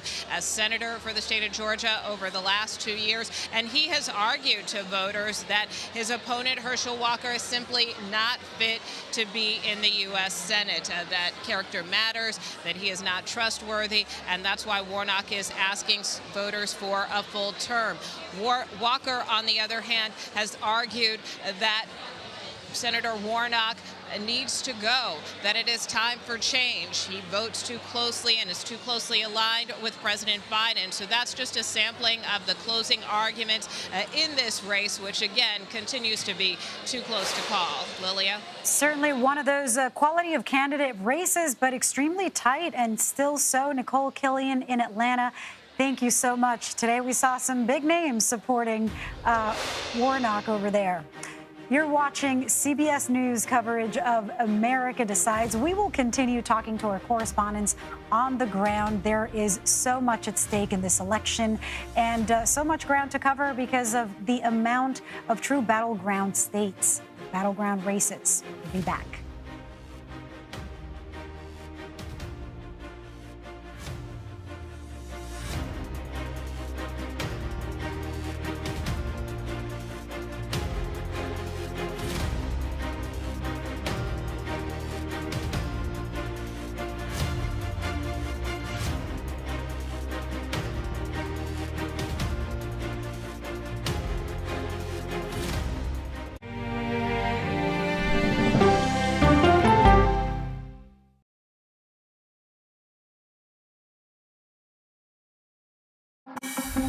An original documentary from CBS reports.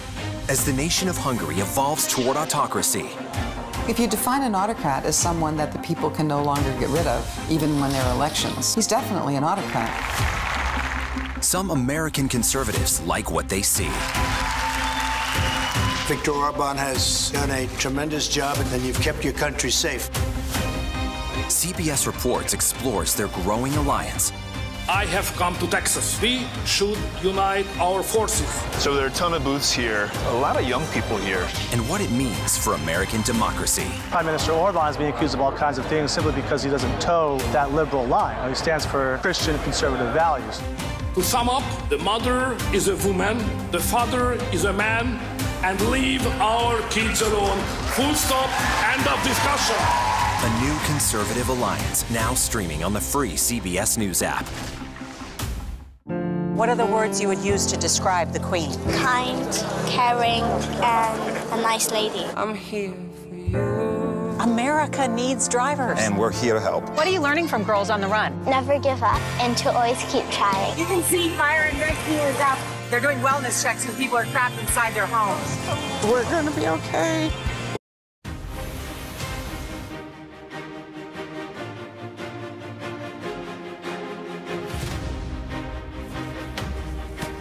Welcome back to our CBS News election headquarters here in New York. And good evening to those of you that are just joining us. It is 9:30 in the East, and polls are now closed in 41 states. And we're starting to get new clues about who could take control of the House and the Senate. Right now, CBS News rates the House as leaning Republican, but it is still early in the night, and there are lots of results coming in. We also have some new reporting from Robert Costa, our chief election and campaign correspondent. Hi there, Bob. Just been speaking to some people inside President Biden's circle and some longtime confidants about how he's seeing this moment tonight, potentially the Republicans taking over the House. They say that he believes the next year could be, quote, brutal. He has no illusions about the House Republicans, should they have the majority. They will come after his family, including probing his son, Hunter Biden. They're going to maybe possibly impeach members of his cabinet. He knows that, maybe even try to impeach him. He also said something interesting behind the scenes to a few of his friends in recent days, that if the Republicans win the House and something like the debt limit comes up, he's going to work through Senator McConnell, not Kevin McCarthy, should Kevin McCarthy be Speaker. He has a long-time relationship with McConnell. That could be the path to governing, Biden confidant tells CBS News tonight. What does that say to you that he's already thinking in those terms? Well, he's watching the returns, and he's hoping the Democrats do well. All the Democrats watching this tonight hope they still hold on in the House. But he's also thinking ahead as president of the United States, his confidants say, about what governing could look like if it's divided government, and who could he lean on to cut a deal on something like the debt limit. And to him, McConnell's that person, not McCarthy. Do you think anybody will challenge Mitch McConnell? Rick Scott has long been rumored, the Florida senator, as being very ambitious. But if McConnell wins big tonight, as they say in that show, The Wire, if you come at the king, you best not miss. Yes, yeah. Senator Rick Scott may want a career ahead of him. He doesn't want to lose a leadership. Bob Costa with a Wire reference. Yeah. I like it. Mitch. If you read Mitch, I'm just thinking about Scott going against McConnell. McConnell knows what he's doing. Mitch McConnell wrote in his book, The Long Game, about negotiating with President Obama. And he said the president's way of interacting and negotiating was utterly unproductive. Who did he then talk about as being a productive negotiating partner? Joe Biden. And he said, because Joe, on the other hand, made no effort to convince me I was wrong, he took my politics as a given, and I did the same. In other words, creatures of the Senate who know how far they can go with what they can do, and they can work with each other. And that's Mitch McConnell saying favorable things about Joe Biden, which is the pathway Bob's talking about that Biden would hope to use to get something done with the majority leader. But really, how much is going to get done with a Republican Senate majority leader if the Republicans control the House and are clawing at Biden at every single step? Investigations, impeachment of cabinet members, all of the things that you've already outlined, Robert. It's going to be very incremental. Biden confidants say he's not looking for any kind of ambitious bipartisan governing. This is not going to likely be Tip O'Neill and Ronald Reagan or Newt Gingrich and Bill Clinton in the mid-90s. This is going to be survival in the sense of just getting the debt limit extended. That's the most important thing, the debt limit, because if McCarthy plays footsie with defaulting on the debt limit, you have an economic collapse. And McConnell would be somebody that the president could reason with on that point. I want to let everybody see kind of the latest results that are just coming in as we talk about the balance of power in Washington and across the country. Let's go first to Pennsylvania. At this hour, the governor's race there lean Democratic towards Attorney General Josh Shapiro. Many people think he will soon become a leader in the Democratic Party as well. In Georgia, the Senate race, a toss-up, the close race between Republican Herschel Walker and current Senator Raphael Warnock. Look at those numbers coming in. Also in the Peach State, the CBS News rating is lean Republican, and incumbent Governor Brian Kemp winning in that rematch, doing well. Many people wondering whether he can pull his former Republican across the finish line there. We also want to look at the Ohio Senate just real quickly. The CBS News rating for Senate is lean Republican for the author of Hillbilly Elegy. J.D. Vance in that race. They're also still quite close. As I mentioned, we want to look at the 10 battleground races in the Senate. These are the races that could decide which party wins the majority. And we're going to place it like this. I hope this is helpful to everybody as the night goes on in terms of Republicans, remember, need to pick up or pick off one of the Democratic seats in order to win the majority.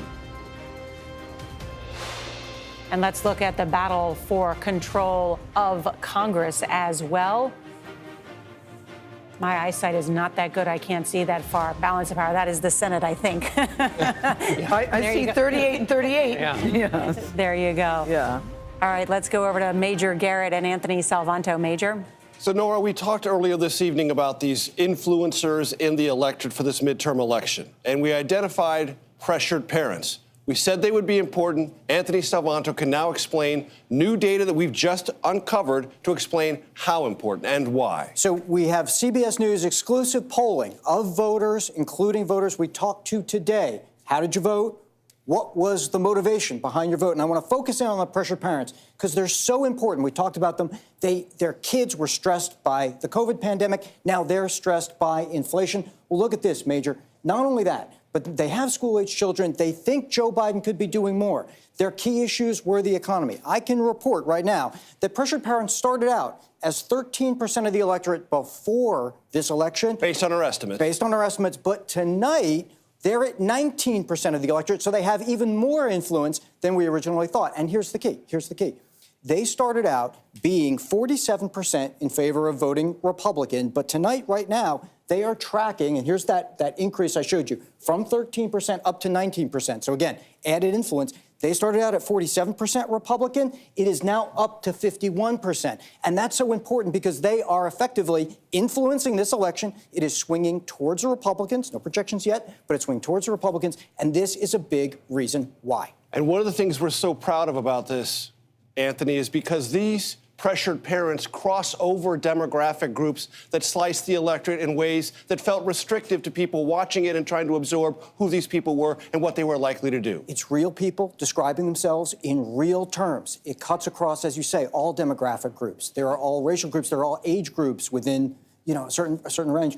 That is so important here. Nora, we told you they were influential. About 45 minutes ago, they're even more influential than we knew when we first described them to, because they're a larger percentage and they're breaking in a discernible way, which might influence trend lines throughout the night. That's incredibly interesting to hear. And Margaret Brennan, you and I have talked about this. These are parents who are just fed up. Mm-hmm. This is the first election that is post-pandemic, right. Post-January 6th. Post-Roe. Post-Roe, right. And so there's a lot at stake where people are feeling uneasy, out of control, as the polls have shown. Out of control. And they have good reason to feel that way, looking at the mental health crisis, the formula crisis, the COVID crisis. Pediatric hospitalizations right now are at this incredible level up and down many cities in the United States. I'm looking at stats on education. 44% of public schools in this country have full or part-time vacancies, according to the Education Department. They don't have teachers. They don't have bus drivers. They don't have people in their everyday life that they need to encounter to help parent their children. National average test score declines in math for 4th and 8th graders, largest ever recorded. People feel out of control. They can measure it, and they have been through it, and they are exhausted. And that reestablishment of control, whether you see it in these culture war issues that come up, we talk a lot about that. It's harder to solve these problems, and it's not clear that these problems get solved in the next 2 years. Okay, so voters and pressured parents want change. Is it the Democratic Party didn't explain what they would do, or the Republican Party has a better message? Well, one of the things we talked about Face the Nation last Sunday with an economist, Emily Oster, was this idea of pandemic amnesty. And people still seem to be caught in this argument of, should the schools have closed? When should they have closed? Should my kid have worn a mask? Should they not? And she's saying, stop. Let's talk about how do we make up for the deficiencies? Is it putting them in summer school, or is it getting them tutors? How do we fix it? And this is the risk in so many ways for Republican leadership if they hold it, if they just go to investigations, and in 2 years there's no solution. But I also hear parents say, Margaret, listen, I'm doing the right thing. I'm working hard. I'm paying my taxes. I'm paying my bills. I'm doing all the right things and I'm still failing. So they need somebody to blame. And they do seem to have a lot of incoming, no matter what they do. I think we've all heard these conversations. Yes, we've had we these have. conversations. Yes. Also, Democrats tried to meet these parents where they were pressured by passing a series of pieces of legislation or parts to the Build Back Better legislation that would have dealt with these pressured feelings. For example, you can't go to work if your child is home because of COVID, so you need child care. That's just, it didn't pass. Yeah. So Right. you don't get credit for the things that didn't pass. Exactly. And to build on Margaret's excellent point, I've been speaking tonight to Congressman Tim Ryan. We just saw he's in a very close Senate race in Ohio. And he told CBS News tonight as he's watching these returns that the Democratic Party can't tell people the economy is doing well. He says you have to tell people it's not doing well, understand their pain, you've got to level with them. He said that's how he's been able to keep this race close in Ohio, because he speaks directly to the struggle people are feeling. He worries, though, that his party nationally is not doing that. And people are feeling that some of the stuff that happened during the pandemic, in terms of Republican governors decided to open up earlier than Democratic governors, and that has played into some of the angst that exists. And Nora, we still don't have a paid family leave policy in this country. This was supposed to be a marquee issue for Speaker Pelosi, who wanted it. She kept putting it back in the bill with the back and forth. Kevin McCarthy's not going to do it. That's the crosswind But you do have these other parts of the Republican Party. Marco Rubio had put forward a paid leave bill that didn't go anywhere. Right. Ivanka Trump had tried to do it. There are Republicans who would like paid family leave. It's just, does anything get done? Can you do anything bipartisan? All right, I want to bring in Scott McFarland, who covers Congress for us, for an issue we've not touched on tonight, because you're over at the Democracy Desk. We have been at CBS News airing elections since the 1940s, but this is the first time we've put a Democracy Desk for these important issues. Scott? The question is, does everything you just discussed transcend the issue of democracy? President Biden and many Democrats have said democracy is on the ballot tonight. There isn't just a stream or a trickle. There's a tidal wave of election-denying candidates on the ballot, 308 in the federal or statewide races, including a majority of those running for the U.S. House for Republicans. What do we mean by election denialism? Candidates that meet one of any of these 6 criteria, including those who've sowed seeds of doubt about the 2020 election, those who've questioned the legitimacy of President Biden's election. And they're not just in some states. They're in 48 states across the country at the statewide or federal level. They're doing well so far, the election denialism candidates. It's an indication that democracy as an issue, Nora, is just not resonating more than those issues you just described. Scott McFarland. But what does that mean, Scott, for just a second? Because, you know, the Democrats hit the democracy issue very hard, but it doesn't seem to resonate, as you said, with voters, because they're thinking, when you look at what they care about, it's the prices, it's crime, it's the economy. Democracy is not on the list. Republicans also said that democracy matters to people. Why is that not resonating? Don't we all want a democracy? There are so many voters who are worried about what's right in front of them at this moment versus this long-term aspiration for all Americans that democracy stay intact. I'll tell you, though, if this election were being held January 7th, 2021, might it have landed more powerfully with America, which saw that horrific, unique American moment. Scott McFarland. All right, coming up, we'll talk with Virginia Governor Glenn Youngkin about how the night is shaping up for Republicans and those key House races in his state. You're watching CBS News, America Decides.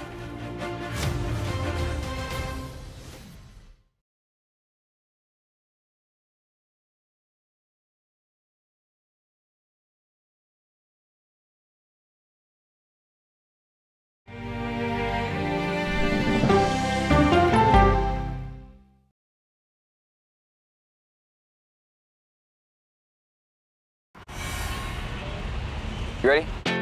A generation of kids opens up on CBS Reports. I just want to be like a regular kid. Their world, their struggles, their voices. What if I was white?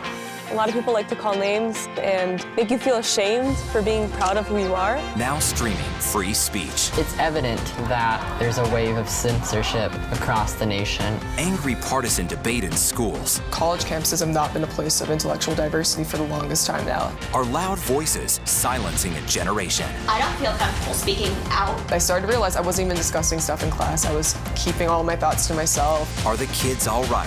Free Speech. Now streaming on the free CBS News app. original documentary from CBS reports tensions rising between a powerful country and a vital island. The supply of this technology came grinding to a halt. The world would grind to a halt. Absolutely. As Taiwan faces threats and aggression, Taiwan is on the front line, and we understand our responsibility as a democracy. We cannot fall. CBS News examines whether they can defend themselves. Putin, Ukraine, China, Taiwan, there are manifestations of the battle between autocracy and democracy. And that is a fight that we're all engaged in. Defending Taiwan, now streaming on the free CBS News app. What are the words you would use to describe the Queen? Kind, caring, and a nice lady. I'm here for you. America needs drivers. And we're here to help. What are you learning from Girls on the Run? Never give up and to always keep trying. You can see fire and rescue is up. They're doing wellness checks when people are trapped inside their homes. We're gonna be okay. We're gonna make it.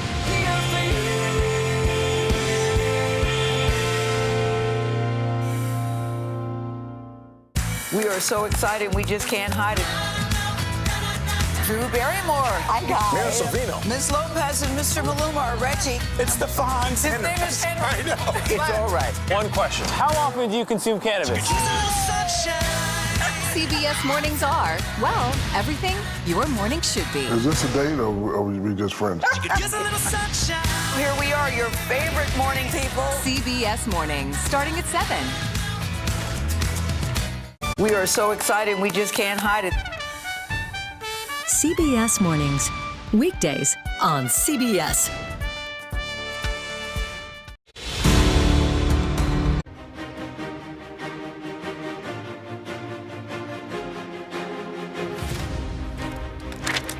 Welcome back to our CBS News election night coverage, and we have breaking news in the Colorado Senate race.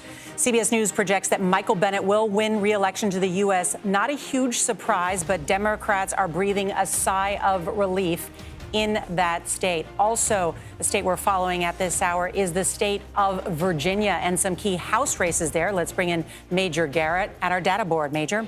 So, Norah, Virginia is a place that Republicans and Democrats circled on the map as an early indicator of trend lines, really important trend lines for the midterm elections tonight.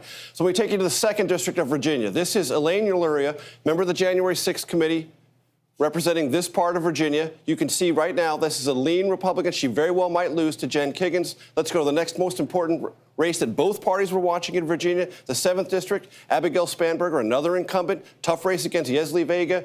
Democrats believe, even though this is very close, there's outstanding vote, they believe this will be a hold for Abigail Spanberger and an important one for Democrats. Lastly, in Virginia, the 10th District, closer to the Washington, D.C. area, Jennifer Wexton, that's a lean Democrat. Democrats feel very good that that will be a hold for them. That's kind of a mixed bag in Virginia. Not a big wave, maybe a ripple, but kind of a mixed bag. Norah? Major Garrett with those important results and information. We're joined now by Republican Governor Glenn Youngkin of Virginia. Governor, good to see you. Thank you for joining us. Sure, Norah. Great to be with you. And it's an exciting day across the country. And in Virginia, we've been working hard. And I've thought from the beginning that the road to the majority in the House was going to go through our 2nd District. And it sure looks like Jen Kiggins is going to pull that one off. Well, I know you were with Kevin McCarthy just last night campaigning there in that district. But what about those 2 other races? What's happening in Virginia? Some Republicans were confident that they could win all 3 congressional districts. Well, it felt the momentum has felt really strong. I think the 7th is still leaning towards Yesli, and I am pretty confident we'll win there.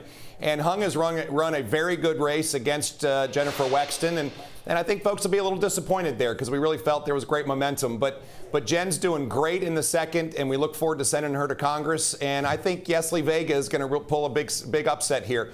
By the way, the Hispanic vote is the big message. And to see what's happened with the Hispanic vote across Virginia, we won it last year. And to see the Hispanic vote really break that way. And then, of course, we've seen what's happened in Florida, in Miami-Dade County, with the Hispanic vote being the big differentiator. And I think that's the big message tonight, is to see this glacial shift in this demographic across America. Well, go ahead, Gayle. It sounds like President Trump is gearing up for another presidential run. He says he has a big, very, very, very big announcement for us next week. Would you welcome that? I realize it's his decision, but would you welcome that? Well, that's going to be his decision, and I think that all focus should be on today's election and the outcome of that. And I just think anybody who's focusing on 2024 tonight, I just think maybe has their focus on the wrong area. And I think tonight is all about these congressional, Senate races, governor races, school board races, sheriff races, city council races. And I think we are going to continue to see a very strong night for Republican candidates across the country because Republicans have been focused on those key common sense solutions to the issues that voters care about: inflation, education, crime, and the border. And these issues tend to consistently break Republican ways. I think people trust Republican governors to deliver. We'll see Republican governors do very well in re-election, and we'll see a few states flip tonight with Republican candidates replacing incumbent Democrats. Governor, but in the 7th district, you won, I believe, by 11 points. It's an awful atmosphere for Democratic candidates. Why is it so close, given all the things you've just said? It seems like there's something else going on if a congressional district that you won by 11 points is a nail-biter. Well, I actually won that congressional district by about 5 to 6. And it was awfully close last year. We had great turnout and a huge press last year across the entire Commonwealth. And I think we're seeing Yesli do well in the 7th. As I said, I think she'll win. Listen, Abigail Spanberger's the incumbent, and it's tough to displace an incumbent. And to see Yesli run such a strong campaign, I think speaks very strongly to, in fact, the strength of her campaign and voter support in the 7th. Well, Governor Youngkin, thank you for joining us, and wish we could talk to you longer, but we have some news about some people who are going to become new governors, which I'm sure you'll want to hear about as we're calling those races. So thank you so much. CBS News can now project 2 big governor wins. In the state of Maryland, when all the votes are counted, CBS News projects that Wes Moore will become the next governor of Maryland, and Moore will be the first African-American governor of Maryland. In the state of Arkansas, CBS News projects Sarah Huckabee Sanders will become the next governor of that state, and she will be the first female governor of Arkansas. So some firsts in both of those races. Let's bring in Gayle King on both those races. You see Wes Moore, a rising star in the Democratic Party. Yeah, we certainly know Wes Moore here in New York when he used to run the Robin Hood charity. He's very popular, been very popular in the state of Maryland. I don't think that was a big surprise, but this is a big win, and he's also making history tonight. Always good when that happens. For a close-up perspective on the battleground races in Pennsylvania, let's go now to John Delano. He's a longtime political analyst for our CBS Pittsburgh station. That's KDKA. John, what can you tell us about what's happening there? I know the polls close there at 8 o'clock. What are you hearing? Right. Well, it's fun in Pennsylvania, Gayle. You know, this race has been to the wire into the Fetterman race, and we're taking a look at it now. You can see it up on the screen behind me. The fact is that Fetterman started off with a big lead. No surprise there as mail-in votes came in, but it's now closing in, and he's ahead of Mehmet Oz by about 144,000 votes. That's not a big lead as Pennsylvania goes. And in fact, he's running about maybe half as good as Josh Shapiro, the Democrat running for governor, who's ahead by over 300,000 votes. So this is a nail-biter of a race, and it's exactly what we expected. You talked a little bit ago about the parents, the pressured parents. Many of those pressured parents live in suburban Philadelphia and suburban Pittsburgh. And, you know, the message at the end was really to these parents. Fetterman brought out Oprah, brought out Barack Obama, all were designed to try to bring these voters back to him and to the Democrats. Mehmet Oz, of course, has been really campaigning hard in the suburbs. So this is going to be one of those interesting nail-biter races. I have a feeling we're going to be up for a little while longer. Yeah, that was a prediction earlier today, too. You know, President Trump also came to Pennsylvania to support Mehmet Oz. Did those presidential endorsements make a difference, do you think? You know, you can read them both ways because both those presidential past presidents have supporters in Pennsylvania. They also have detractors. So I think really those particular candidates were aimed at the base. Bring the base out to vote. get them to the polls. We're looking at Philadelphia, for example, where Fetterman is only ahead by 100,000. He really needs to be ahead by 400,000 to win in Pennsylvania. So we got to wait and see whether those voters did come out and when their votes are tallied. But this is really a base election where you try to bring out those folks, and both those former presidential presidents, they made it happen. We'll see. Yeah, we know what you mean. It always boils down to the turnout. Thank you, John. Thank you for taking time with us tonight. Norah? Great interview. And when we come back, we'll have more from those polls closing in 3 more states, including in Nevada. We'll talk to one of the top issues there, inflation. That coming up next.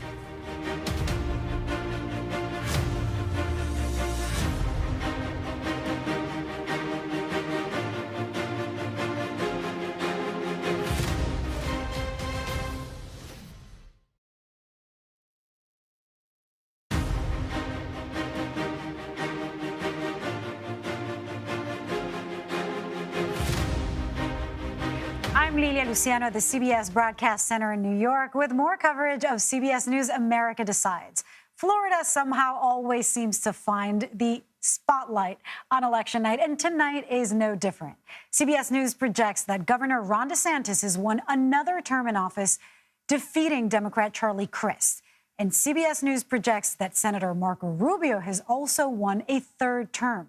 His opponent, Representative Val Demings, who was once Orlando's first female police chief, looks like did not win tonight. Now let's check in with Tony DeCopel. He's in Miami. Tony, I don't see a whole lot of confetti around you. Tony DeCopel, of course, you know him because he is the co-anchor of CBS Mornings. And tonight and for a few days, he has been in Miami getting to know the ground, hopefully following some of my sandwich advice. On the ground, I don't see confetti. I saw confetti in the governor's headquarters. But what are the headlines in the Sunshine State so far? Well, first of all, I did go to a Tinta y Cafe, your sandwich recommendation. It was terrific here in Miami. I recommend it to everyone else. Rubio gave a speech not long ago, but it was an early night for him. He won handily, according to CBS projections, and he's a family guy, so he had his family on stage, and then he went home. So the party is already kind of over here. But it was a massive, massive night for both Marco Rubio and Ron DeSantis. And for the Republican Party overall here in the state of Florida, the big storyline, I think, is right here in Miami-Dade County, where you used to live, where I grew up, and which had been solidly blue for decades. Tonight, both Marco Rubio and Ron DeSantis won Miami-Dade County after losing it in their last election. And with Ron DeSantis in particular, he transformed the electorate in his into supporters for him after losing groups back in 2018 and only narrowly winning. So he won women this time, according to CBS exit polls. He won Latino voters by 10, according to the exit polls, another group that he had lost just 4 years ago. So we're not saying there's a red wave nationally, but here in Florida, which had been the premier swing state, even Jim DeFede of CBS 4 here, the local powerhouse political reporter, says this is no longer a swing state. Florida is red. Oh, my God. And it sure looks like it. I mean, I recall some of the projections were that DeSantis would, had 51% of the Latino vote. That's a lot more. CBS's Tony DeCopel in Miami. Thank you. It's so good to see you down there, Tony. Good to see you as well. Have a good evening. You're watching CBS News coverage of America Decides. We will continue following these races, the ones that are playing out in ways that were expected by the experts and the ones that will surprise us. There's so much more coming ahead. We'll be back.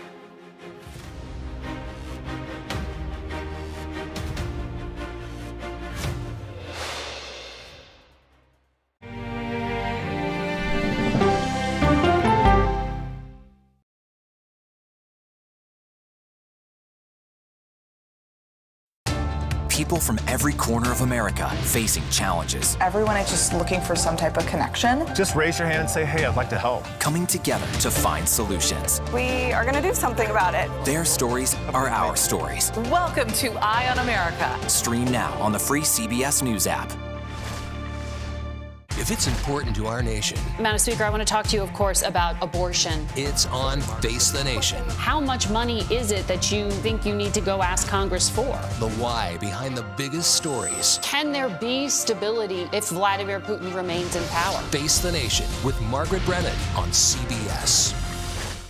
When weather turns extreme, massive and rapidly intensifying hurricane, every second counts. Getting ready for a direct hit. CBS News and the Weather Channel bringing virtual weather technology so advanced, so real. It may save your life. Feel the forecast. Weather when it matters most on CBS Mornings. We are so excited, we just can't hide it. CBS Mornings, weekdays on CBS.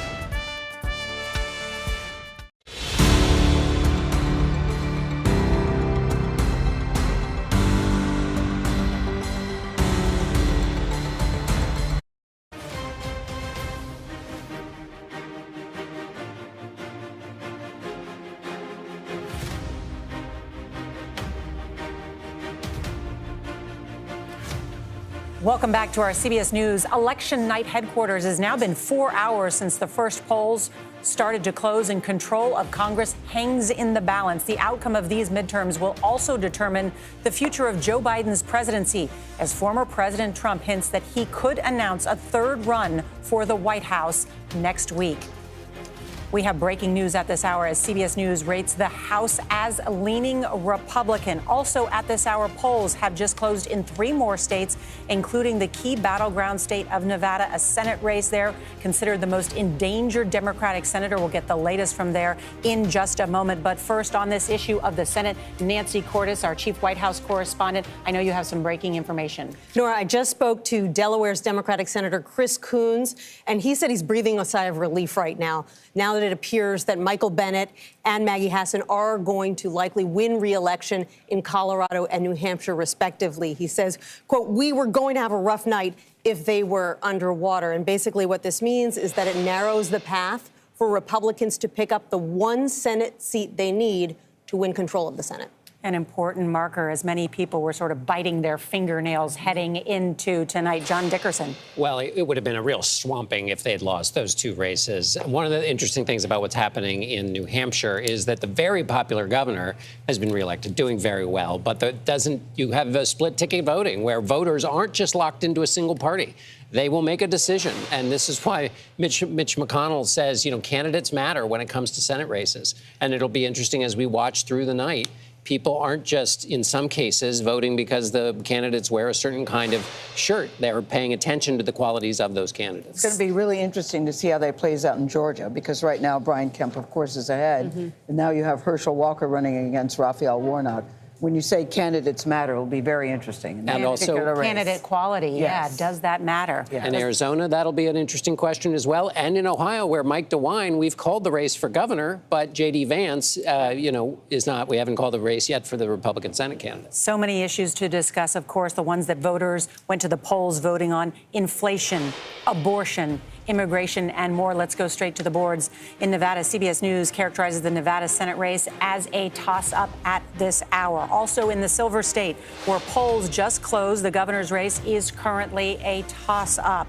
Let's go now to Utah, where CBS News race rating is lean Republican towards incumbent Mike Lee. He is running against the independent and former CIA officer Evan McMullin. And in races that closed earlier tonight that we're keeping an eye on, let's look at the Georgia Senate race, because it is still rated as a toss-up. You can see those numbers shifting as more and more of the vote comes in. And the gubernatorial race in Georgia, lean Republican for the incumbent, Governor Brian Kemp, in that rematch, I should say, against Stacey Abrams. And let's take a look at North Carolina. The CBS News rating for the Senate race there, lean Republican to Congressman Ted Budd. This was an example where the Democrats have recruited Sherry Beasley, who would be the only African-American senator, female senator in the U.S. Senate, a former head of the Supreme Court there, considered a top candidate. Let's go now. Coming up, Major Garrett and Anthony Salvanto. I am sorry, we're getting some other information in my ear. Go ahead, Major. One of the things we want to do at the data desk is explain to people how we move from vote just coming in, little trickles of vote as votes come in, basically showing our work, showing the mathematics.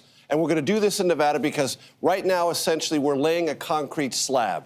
We have almost no data at all in Nevada. Nothing yet. But Anthony can walk us through what we're going to watch, the pace of that data as it comes in, and what it might reveal. Okay. Understanding Nevada, which is a toss-up at this point. First of all, there's a broader story here. You always want to watch the Hispanic vote in Nevada. Could make up as much as a quarter, maybe 20-odd% of the vote in Nevada. That's important. That tells a story And about... just to pause you there for a second, Anthony, if Republicans talking about this bullishness they feel about the Latino vote maybe trending their way, definitely watch it in Nevada. Absolutely. If they can swing that Hispanic vote towards them, towards Republicans, when it's been so reliably Democratic, that bodes well for Republican chances. And then the other thing to watch as this starts to come in is I'm going to show you the past vote in Nevada, just to give you a lay of the land.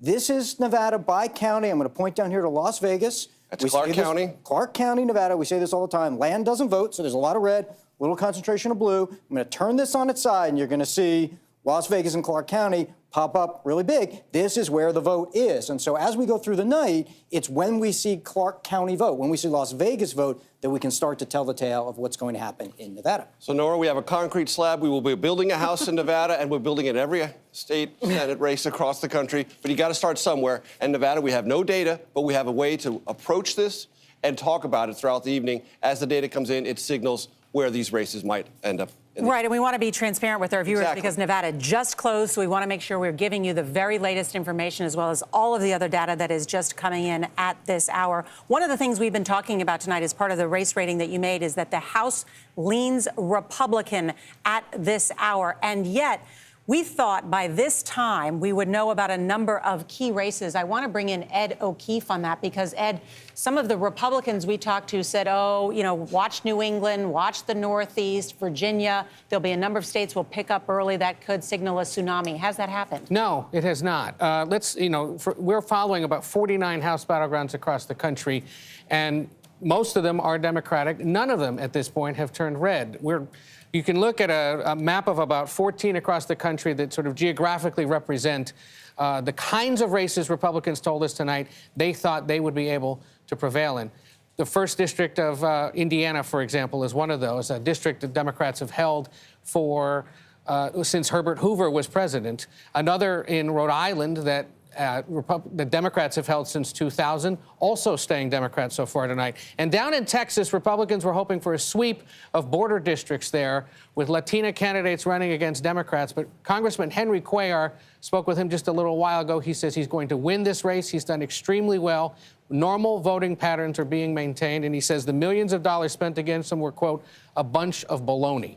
More than $9 million spent against him. But this is this early sign, going back to these races that we're tracking here across the country, that Democrats are holding on. Multiple Democrats telling me just in the last half hour, Norah, that the bigger majority that the Republicans were seeking is not materializing yet tonight because Democrats are holding on in several of those races, at least in the Northeast and along the eastern seaboard. Well, I'm really interested in Texas, of course, because a number of those Latina Republican candidates, 2 of them married to Border Patrol agents, immigration, such a huge issue there. Kevin McCarthy was just there yesterday or the day before campaigning with them. Right. This is as Robert Costa has reported, this is going to be the first thing that Kevin McCarthy says he would do as Speaker is a border bill. Right, but he may not do it with border Republicans. In all 3 of those Texas races right now, the Democrat is ahead, or the race is still considered a toss-up, but there is no red wave materializing, at least in that section of Texas. Remember, Democrats have represented it for a century, and tonight they're telling us it looks as if that history is holding. All right, we're going to keep watching that. I want to bring in Leslie Sanchez, our Republican contributor. And Leslie, I know you followed this issue closely. Leslie? Yeah, no, I think Republicans have been very optimistic about that area. It is still a very strong Democratic stronghold when you're talking about South Texas, the 3 Latinas that are there. Mayra Flores flipped that special election, first Republican to win since 1871. And she's in a really tough battle right now for that border area. But Monica De La Cruz, Texas 15, it's a toss-up. She looks like she's going to come out victorious. And what this means means overall, Norah, is there is a change. This working class Latino voter is not self-identifying as Republican, but they are looking at Republican candidates. And these female Latinas, as you mentioned, many married to Border Patrol agents, are going to focus on the border, and they would change the Republican conference in Washington. Leslie Sanchez, thank you. And we are going to be talking about, with those exit poll data, did the Republican Party make inroads with Latino and Hispanic voters as well as black voters today? We'll have that coming up. Also, as we mentioned, polls have just closed in the state of Nevada, and that's where Manny Bojorquez is tonight. Good evening, Manny. Good evening, Nora. We keep talking so much about inflation and the economy, and there's a reason the GOP contender in the very close Senate race here, Adam Laxalt, believes that issue will resonate even more with Nevadans. One, the rate of inflation and gas prices are both above the national average here, but also those COVID lockdowns, the shadow of that looms large over the tourism industry, which is the largest in this state. Now, the incumbent here, the Democrat, Catherine Cortez Masto, has not been silent on the economy. She has said, listen, we feel your pain. She has mentioned the Inflation Reduction Act, said, let us keep working to reduce that. Send me back to the Senate. But, you know, the big key here may be those Latino voters, as we have been talking about. 20% expected to be the number of the votes here from the Latino community. The GOP hoping to get some of those points away from the Democrat in this race, especially in Clark County, which has been solidly blue for quite some time. Nora? Manny Bojorquez there at Laxalt headquarters. Thank you, Manny.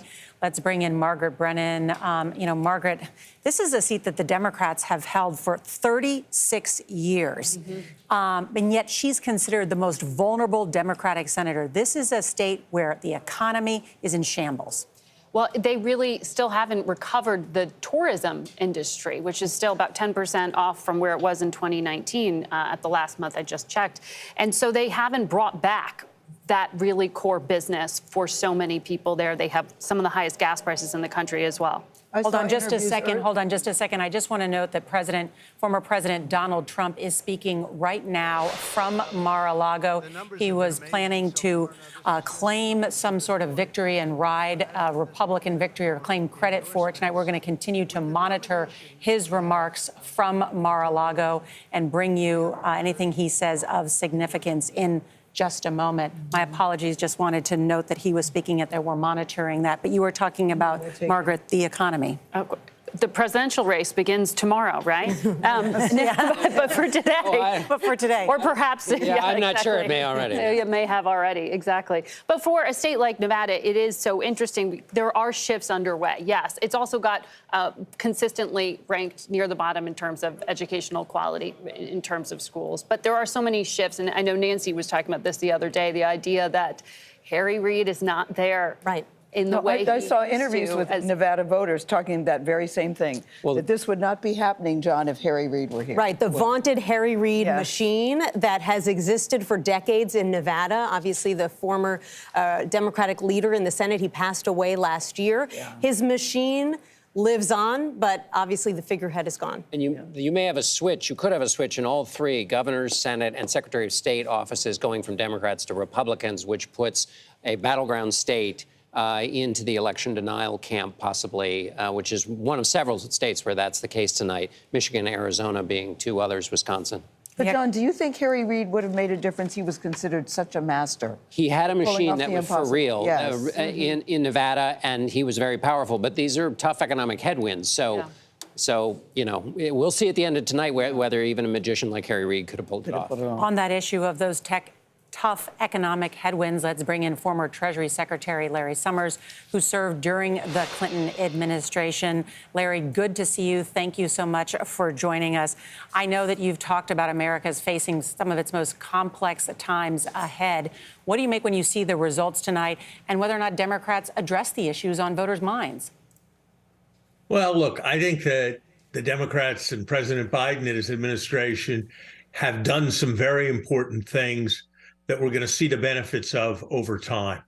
We're going to reduce our dependence on semiconductors from Taiwan, so close to China. We're going to rebuild our country's infrastructure so everybody can get access to broadband.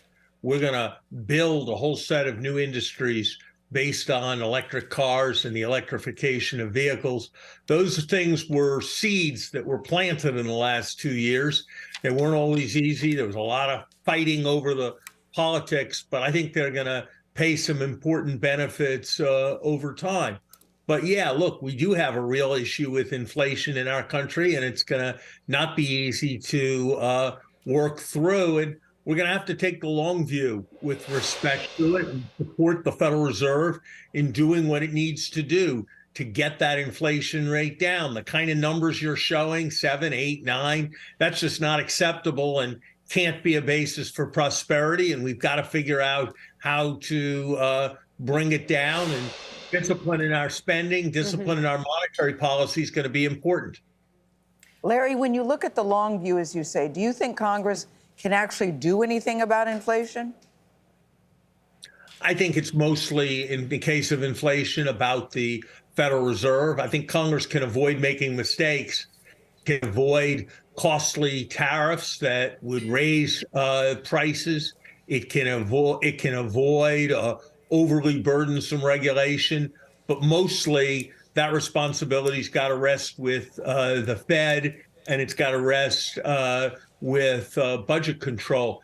But Congress, what's most important to me about Congress for the next 2 months is that they avoid turning the national debt into some kind of hostage where people are threatening not to pay our national debt to get their way, because this is a fragile moment in financial markets. We've already got interest rates having spiked.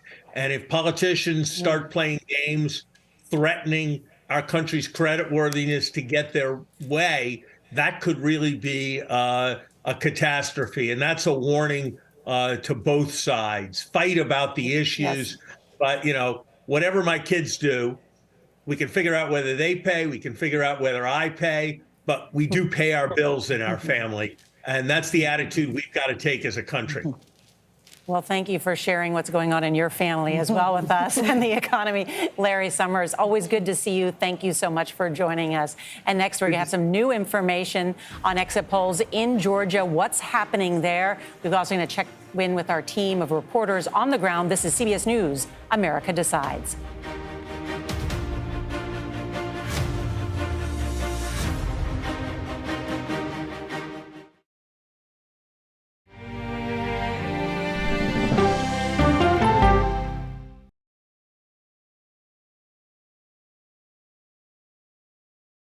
My name is Omar Villafranca. Me llamo Enrique Acevedo. Our family at CBS is proud to celebrate Hispanic Heritage Month. The power of our community is in our diversity and identity. My parents came from Mexico. My mother's last name is Lopez.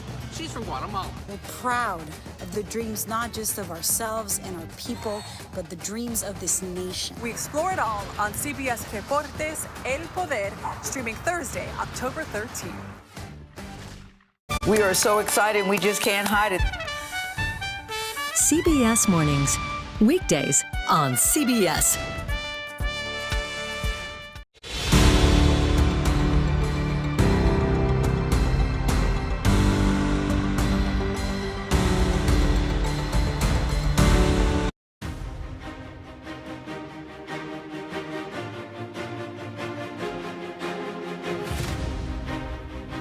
Welcome back to our CBS News election night headquarters. Let's go to Vlad Duthiers now, who has new information on the exit polls in Georgia. Vlad? Nora, we wanted to take a look at the quality of candidates when it comes to the Senate race in Georgia. So we asked Georgia voters what their top candidate quality was, and it's shared values, followed by someone with integrity and honesty. So let's take a look at the numbers. Herschel Walker wins among values voters. 7 in 10 who say that it is most important, they are voting for Herschel Walker. But in terms of honesty, take a look at these numbers. Raphael Warnock is winning those who say honesty and integrity is most important to them. But Raphael Warnock is winning another important quality. Take a look. Judgment. On balance, Georgia voters think Warnock shows good judgment, but Herschel Walker does not, including, this is really fascinating, a third of his supporters are voting for him anyway, despite this quality, this characteristic. And here's another interesting nugget. Some 88% of white evangelical voters are going for Herschel Walker, Nora.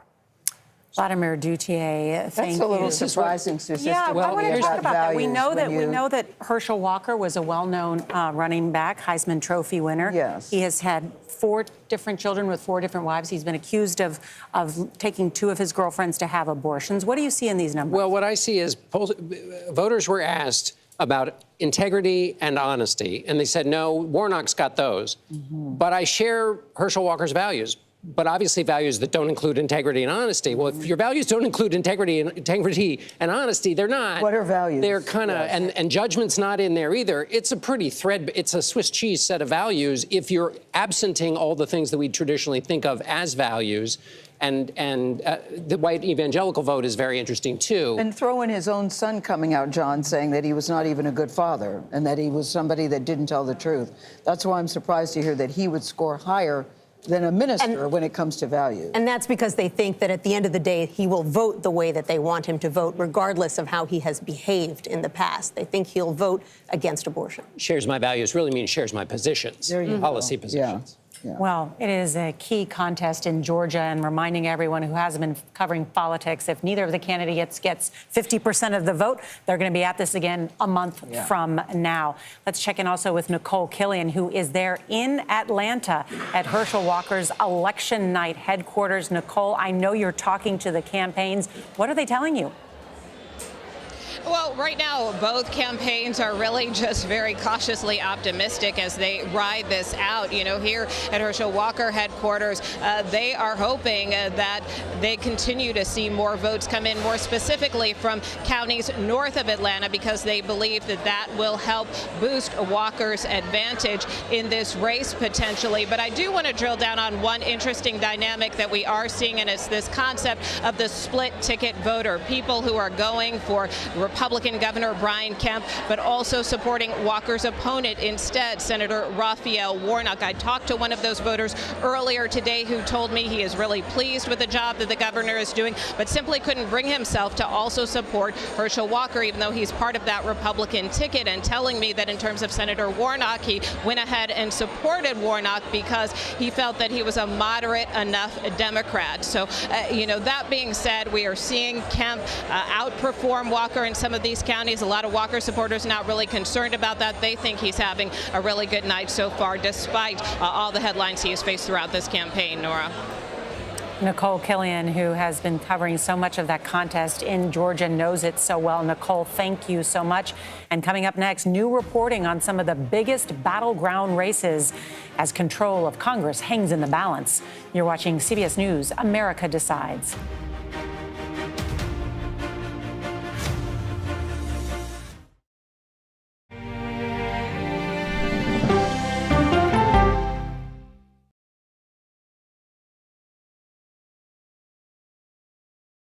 When weather turns extreme. Hurricane Fiona battered Puerto Rico with torrential rain, massive flooding. Every second counts. We won't get missed. We are the next target. CBS News and the Weather Channel bring you virtual weather technology so advanced, so real. Well over 9 feet. This is not survivable. You'll have time to get prepared. You want to have the advantage on severe weather days. It just may save your life. Feel the forecast on the CBS Evening News with Norah O'Donnell. My name is Omar Villafranca. Me llamo Enrique Acevedo. Our family at CBS is proud to celebrate Hispanic Heritage Month. The power of our community is in our diversity and identity. My parents came from Mexico. My mother's last name is Lopez. She's from Guatemala. We're proud of the dreams not just of ourselves and our people, but the dreams of this nation. We explore it all on CBS Deportes El Poder, streaming Thursday, October 13th. We are so excited, we just can't hide it. Drew Barrymore. Hi, guys. Mayor Savino. Ms. Lopez and Mr. Maluma are Reggie. It's the Fonz. His name is Henry. I know. It's all right. One question. How often do you consume cannabis? CBS mornings are, well, everything your morning should be. Is this a date or we just friends?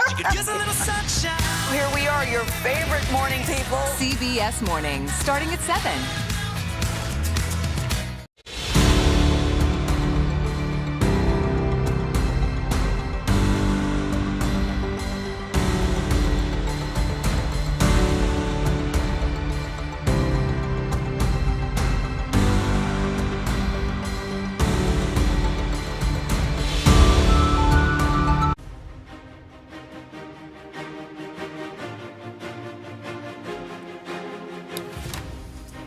Welcome back to our CBS News election night headquarters. An exciting night so far. Let's get straight to the race results.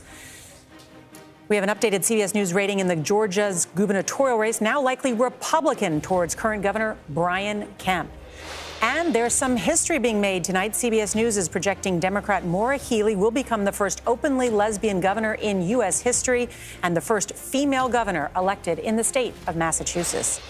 And CBS News is projecting Democrat Maxwell Frost will become the first Gen Z represented in the state of Florida. A young person, Gen Z, I think means just over the age of 25. I forgot what generation I am. We know it's young. You're X. All right. We like young people. All right, coming up, we have new race results with polls closed in more than 140 million voters across the country. You're watching CBS News, America Decides.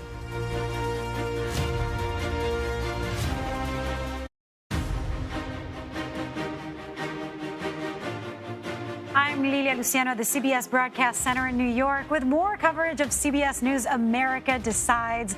To the Midwest now. This is beautiful Milwaukee. Let's check up another Senate race that is down to the wire, an essential one of those true toss-up races, and that's in Wisconsin, of course. The contest between Senator Ron Johnson and Democrat Mandela Barnes. Johnson once appeared to be the Senate's most endangered Republican incumbent, but the numbers have been tight, and Barnes has been promoted by Democrats as one of the party's rising leaders with a bright future ahead. Adriana Diaz, CBS News correspondent and anchor of the CBS Weekend News Saturday, is at Johnson headquarters tonight in Neenah, Wisconsin. I mean, I know, Adriana, that Johnson was preferred among men and also among undecided voters. That is a truly purple state there, and I've heard from some of the voters who talked to you. What do we know about turnout, and how significant is this for either candidate? Absolutely, Lilia. And sorry, I just jumped there because I heard a big beep in my ear. I've got you pumped all the way up so I can hear you because the crowd is loud here at Johnson headquarters. You're absolutely right. Johnson is doing better, according to the exit polling, among white voters, male voters, non-educated, college-educated voters. Barnes is doing better with women, minorities, college-educated voters. That split really isn't a surprise. But voters we spoke to who were out there voting today, folks were friendly. They wanted to talk. They wanted to engage. They all said they were surprised by turnout. They never thought it was going to be so packed. One guy said to me, I normally come this time of day because I know I can get in and I can get out. And he did not. He was wondering why all those people were there. But people knew that it was a sign that people want to be engaged, that people care about this election. And so turnout was very high. We also spoke to, a poll chief executive inspector who told us that the turnout that he saw really looked more like a presidential election than a midterm election. I've been talking to a poll worker in Milwaukee, where most of the black Wisconsinites live here in the state, and she said she too was surprised by turnout. So now the process is, at all these polls, they are going through these ballots, they are counting them, and they're all being returned right now. It's still kind of dripping along, but we're getting a sense of the electorate just looking at those exit polls. Adriana, it's such a closely watched race, not just in the Senate, but also in the gubernatorial race with Tim Evers, who's declared himself the goalie of the state legislature. We are going to stay following you and following these races. Your reporting has been amazing from the ground, really listening to voters and what they want. Adriana Diaz in Neenah, Wisconsin, thank you. You're watching CBS News coverage of America Decides. We'll have so much more to cover after this. The night is long, as is the week ahead, and these very tight races shall remain so for a bit. We'll be back.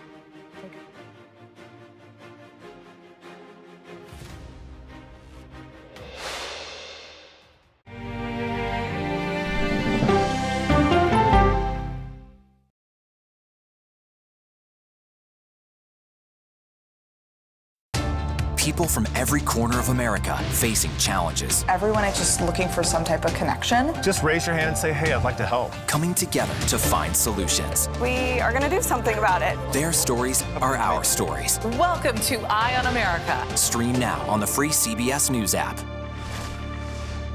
if it's important to our nation. Madam Speaker, I want to talk to you, of course, about abortion. It's on Face the Nation. How much money is it that you think you need to go ask Congress for? The why behind the biggest stories. Can there be stability if Vladimir Putin remains in power? Face the Nation with Margaret Brennan on CBS.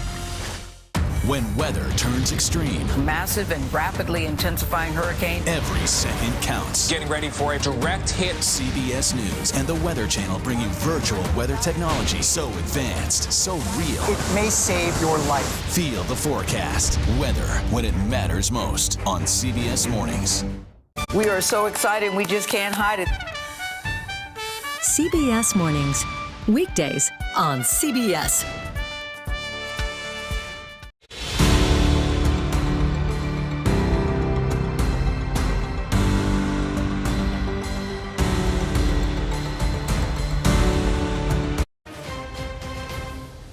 We're going to see what happens, but we could have a very big night. Look, the policies of the Democrats are beyond description. Your right to choose is on the ballot. Your right to vote is on the ballot. With the right majorities, we'll take step one to winning back America. Democracy itself is on the ballot. The stakes are high.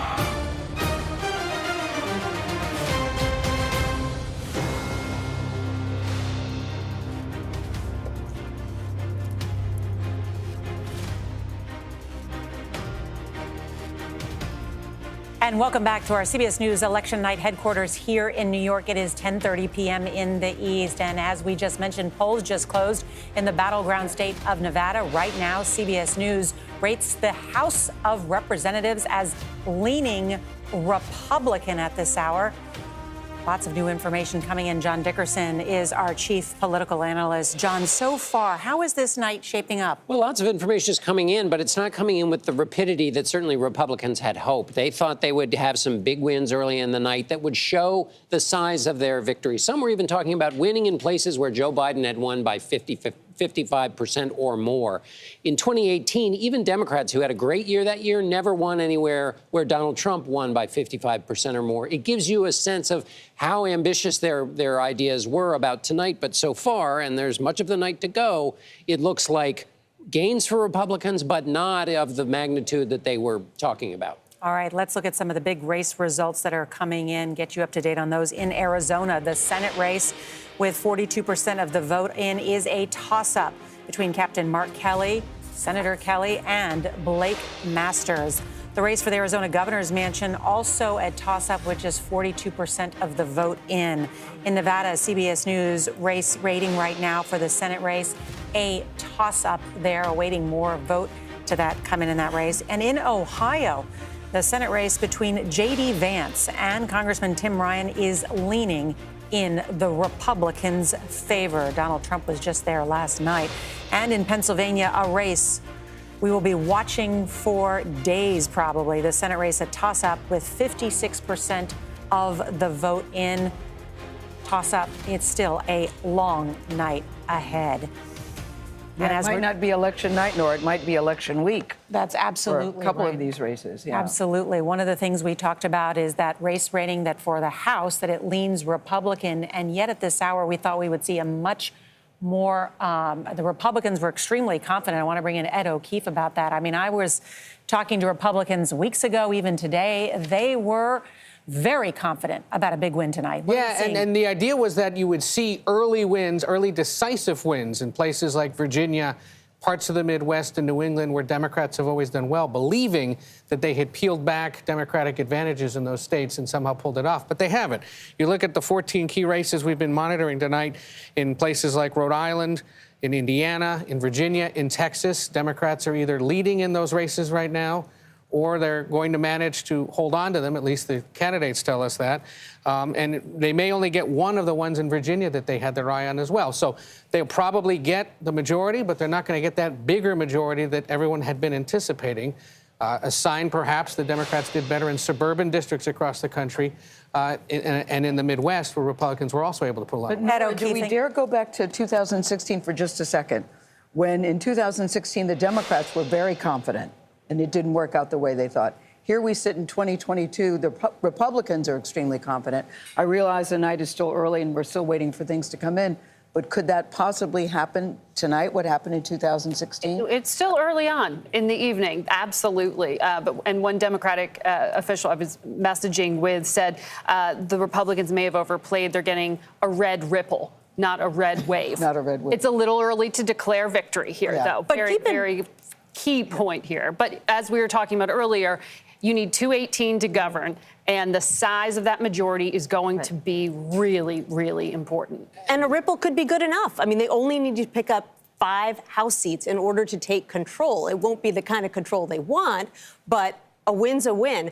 But, you know, based on what Ed is saying, it sounds like we've been talking about how we may not know control of the Senate for weeks. What if we don't know control of the House for a few days as well, particularly as these races in California, for example, get counted? And given the way the count is going slowly tonight, because it's so decisive, I'm looking in the direction of Anthony as well, yes, it could be a few days, if not weeks. And we should remind people, the reason Republicans want a bigger majority is because they're going to have disagreements among themselves over tactics and how to proceed and the priorities. There's going to be a block of Republicans who say, impeach the president, impeach cabinet secretaries. There are going to be others who say, no, let's focus on fixing inflation, fix the economy. And Speaker McCarthy, if it is indeed Speaker McCarthy, is going to face challenges within that caucus. He's going to get pressure from former President Trump.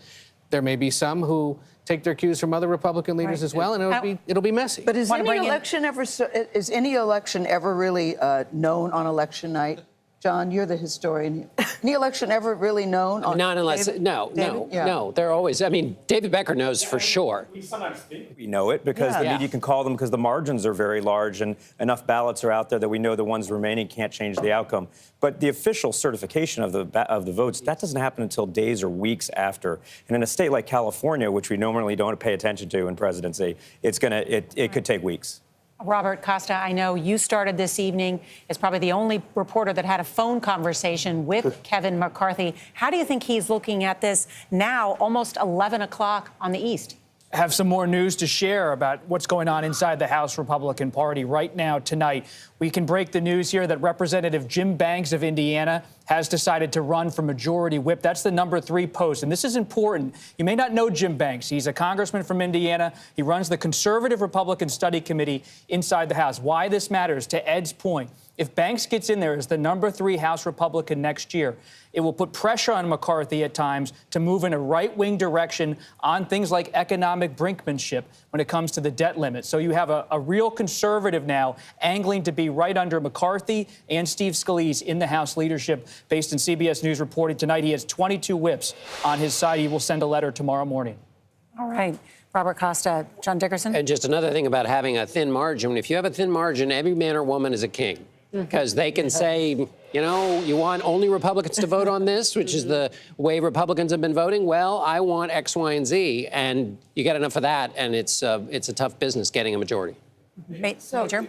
Gayle's point about 2016. Remember where we were in 2020. The early poll projections were Biden might win that by a lot. Yes. He didn't. And one of the great things that we're experiencing in 2018, 2020, and 2022 is large turnout. We had record turnout in 2018, 2020. We're going to have very high turnout tonight. What does high turnout do? It creates X factors. It creates unpredictability. And all the wise people that we talk to who tell us, Republicans and Democrats, what they expect, are continuously surprised. Higher turnout, real-life democracy creates real-life variables. And I want to add to this. One group that's keeping Democrats in the ball game here is one of the influencer groups that we've identified, and it's the Restoring Roe voters. We've got some more exclusive CBS polling that I want to show you about it. What we said was, how big could this group get? These are women who were voting on the abortion issue, opposed to the overturn of Roe v. Wade, want it restored, hence the name. What happened was, Restoring Roe voters, their total size of the electorate, I'm going to go through 2 steps here. Their total size of the electorate isn't quite as large as we thought, but they went from 24% to 22%. Now, here's the, hold on a second, go to the next slide here, and I'm going to show you that they were voting overwhelmingly for Democrats, but tonight we learned they're voting even more overwhelmingly for Democrats, from 81% Democrats to 89% tonight. So what that tells you is, even though the turnout may not quite have been the target that maybe Democrats had hoped, Democrats' message got through to them. So Democrats got larger margins out of that, and that in turn helps keep Democrats in this contest at least as of... And that might be the tale we are seeing in some of these House races that didn't tilt Republican because of maybe these voters or, as we talked on the show yesterday morning, Gayle, people who newly registered for the first time after the Dobbs decision to make this particular vote. Margaret Brennan has been following this issue so closely, so I want to touch on that in the national sense. And also, I know you have information because abortion is on the ballot in 5 states. In 5 states, and I want to highlight a few of them that we're watching closely. In Michigan, there is this standalone ballot initiative for a constitutional abortion amendment. So far, it is leaning towards yes, and this would declare abortion as a right. It would settle a very messy legal battle within that state over that. Another state that we're watching closely is Kentucky. There is a no vote on an amendment, and it looks like right now votes are still being tabulated. About 80% are in so far. This no vote would, it's complicated, but what it would do is if it prevails, it opens a legal pathway for the state Supreme Court to ultimately strike down this restriction. So what this could do is make abortion legal in Kentucky. Abortion legal. It is currently illegal in Kentucky. That would mean the Republican leader in the Senate, Mitch McConnell, would potentially be at the helm of a state where abortion becomes legal. So if this is the prevailing vote, it heads next to the state Supreme Court. This reminds us of what we saw earlier this year with the state of Kansas, a ruby red state where, as we're seeing, this is a complex issue. Vlad Dudier has more on the national exit polls on the issue of abortion. Vlad? So, Nora, we want to talk about how Americans, the electorate, are thinking about abortion.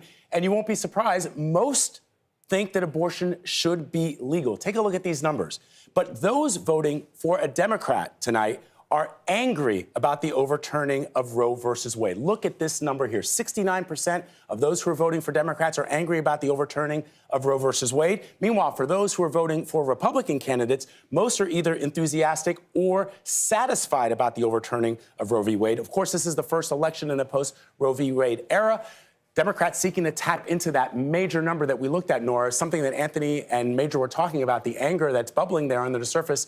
Democrats looking to tap into that tonight. That's really interesting information. Vlad Dudier, thank you. Also want to bring in some of our CBS News political contributors who are in Washington. Joel Payne, he worked on Hillary Clinton's presidential campaign. Joel, when you see those numbers and you heard from Democrats early night, they were concerned about turnout. What are you hearing? Well, it's clear that the abortion issue certainly juiced Democratic turnout. One of the places I'm looking is in New Hampshire, where you see it looks like Maggie Hassan is going to hold on tonight. And it feels like it's one of the reasons why Chris Sununu didn't get in that race in the first place. And a candidate like Don Baldock, who made some really controversial statements about abortion, ultimately really hamstrung him in trying to go after Maggie Hassan, which was a big Republican target. That's an excellent point. Let's bring in Ashley Etienne. She was the former communications director to Kamala Harris, also worked with Speaker Nancy Pelosi. And Ashley, what are you hearing from your contacts in the Democratic Party? Well, I mean, the question that is being tossed around among the Democrats is, where is the wave?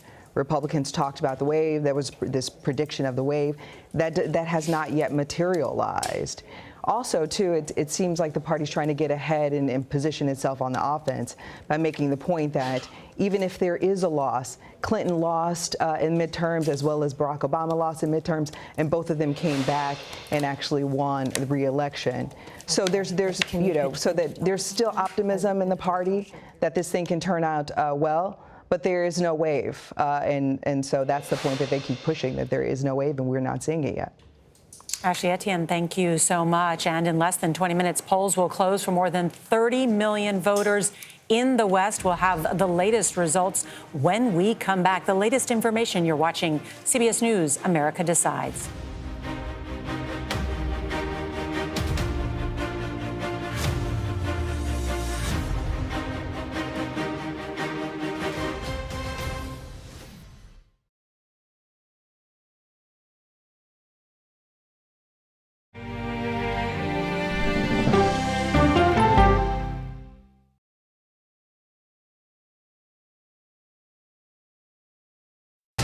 People from every corner of America facing challenges. Everyone is just looking for some type of connection. Just raise your hand and say, hey, I'd like to help. Coming together to find solutions. We are going to do something about it. Their stories are our stories. Welcome to Eye on America. Stream now on the free CBS News app.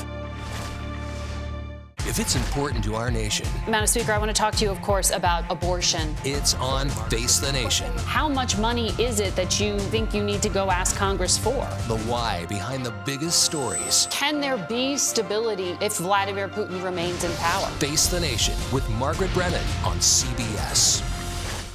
When weather turns extreme, Massive and rapidly intensifying hurricane. every second counts. Getting ready for a direct hit. CBS News and the Weather Channel bring you virtual weather technology so advanced, so real. It may save your life. Feel the forecast. Weather when it matters most on CBS Mornings. We are so excited we just can't hide it. CBS Mornings, weekdays on CBS.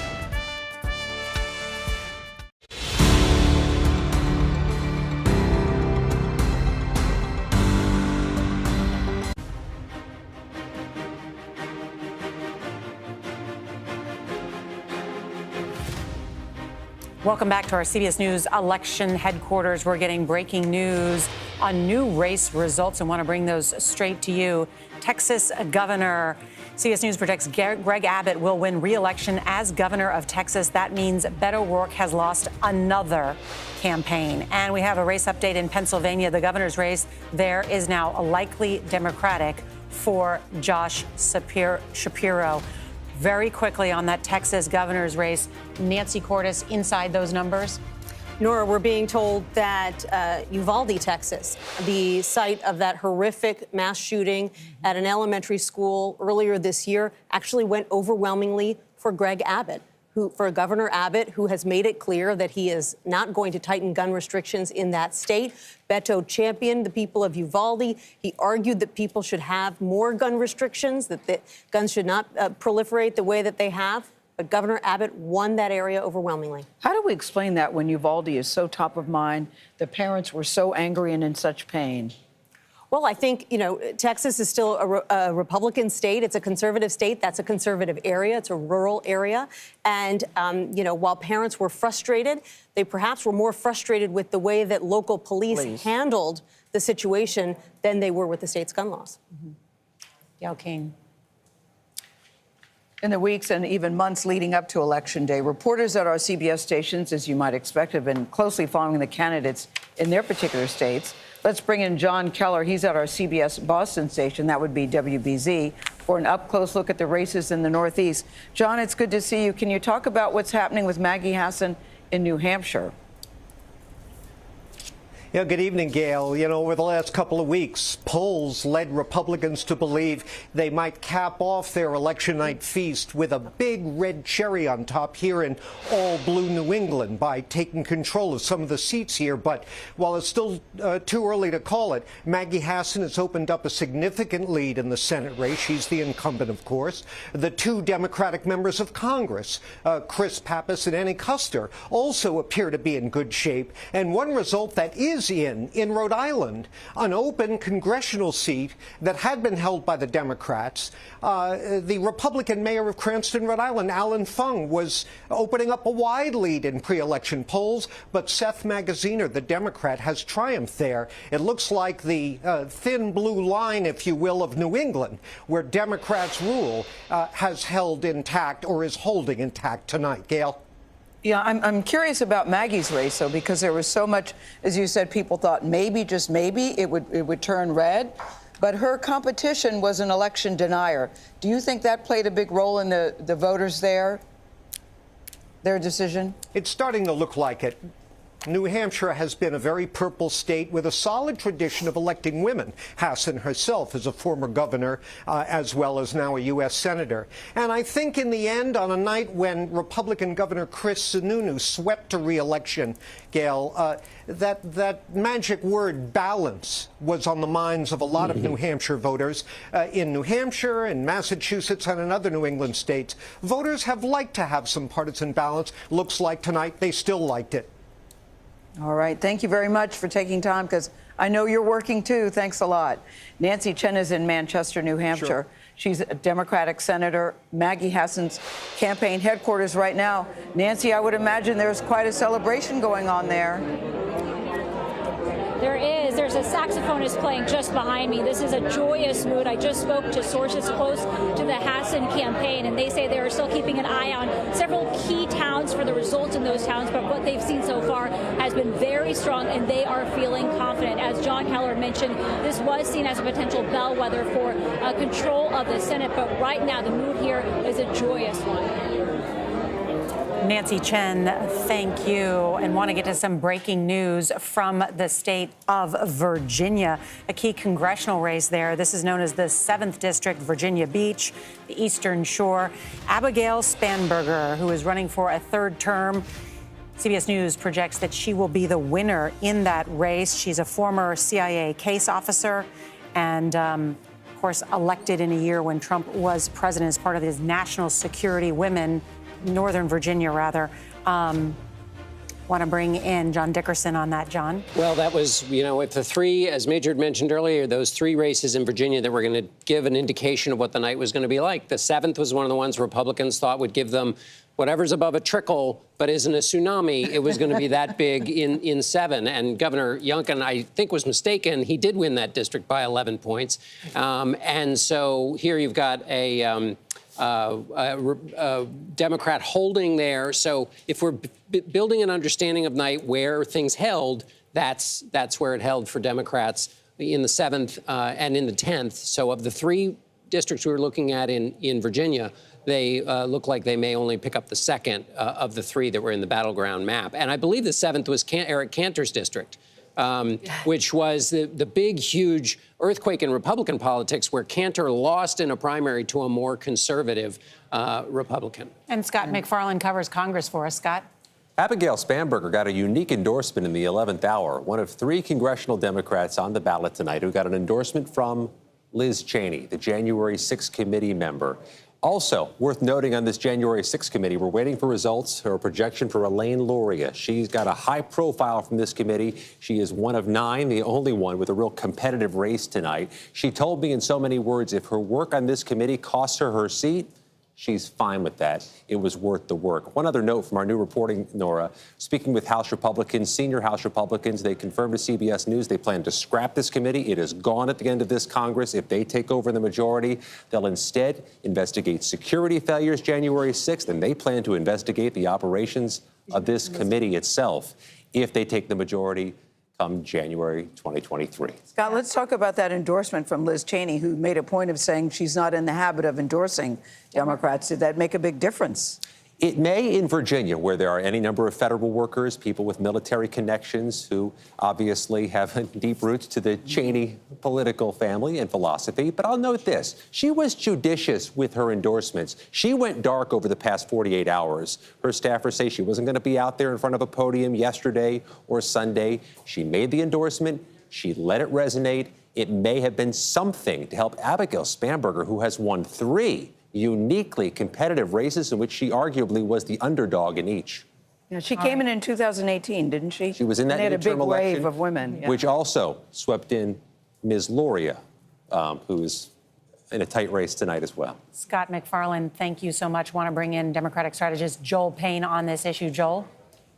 Yeah, look, I want to pick up on something that John said. I think that point about 2 out of those 3 seats going to Democrats, that's definitely the folks who I talked to, the people who are running these campaigns, that was what they were looking for in terms of an indicator of what type of night it would be for Democrats. Even going outside of Virginia, you look at Rhode Island with that Alan Fung, Seth Magaziner race. These are the types of races that Democrats were going to have to win in order to prevent that red wave that we keep talking about. So these are very good indicators. One other point, Bob's point about Kevin McCarthy earlier and Republicans coming in hot with investigations. This environment, what we're seeing tonight from the electorate, would not portend to support that type of approach.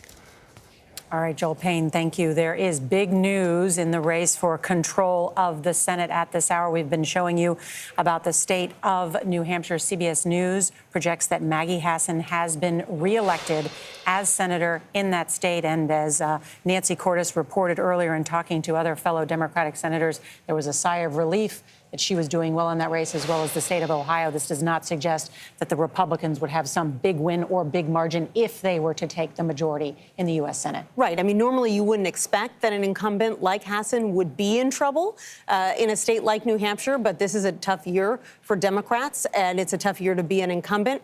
But she is going to be squeaking through. So is Michael Bennet in Colorado. And her opponent was a big conspiracy election denier. Right. Election Not denier. this is one of those cases where candidates matter. And a retired brigadier general who lost. One of the things here, Norah, that's interesting is he was the Republican Democrats wanted because they tried to boost him in the primary, thinking that he would be easier to defeat, and apparently So it worked. That worked. Apparently, it worked. Risky strategy, but it worked. All right, coming up, we've got new reporting and analysis on those key battleground races. We'll check back in on Arizona, Georgia, Pennsylvania. Scott McFarland at the wall. You're watching CBS News. America Decides.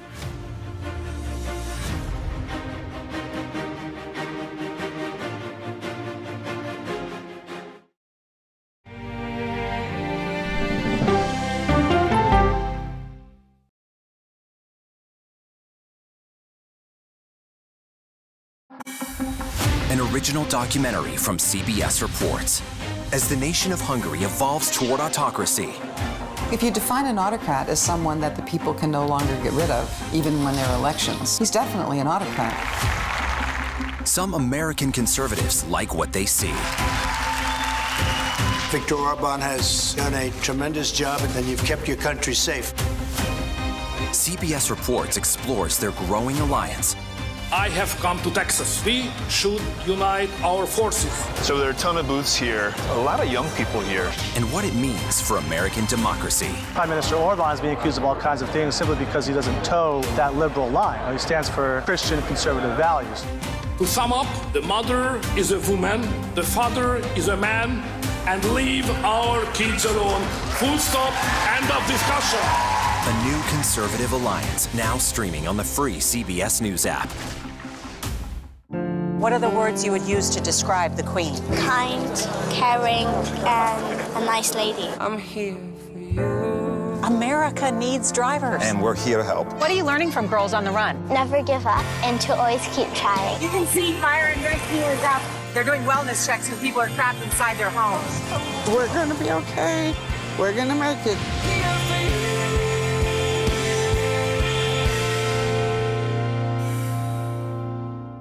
Go to the ends of the earth. Right now. We got something crazy. And reach for the stars. Here we are. Time. Yes, it's my comeback. Hey, this is pretty fun. But wait, there's more. Experience thought-provoking. Welcome to the idea of being a human being. Innovative and truly original reporting. Look through a telescope and go, wow. Because there's always something new under the sun on CBS Sunday morning.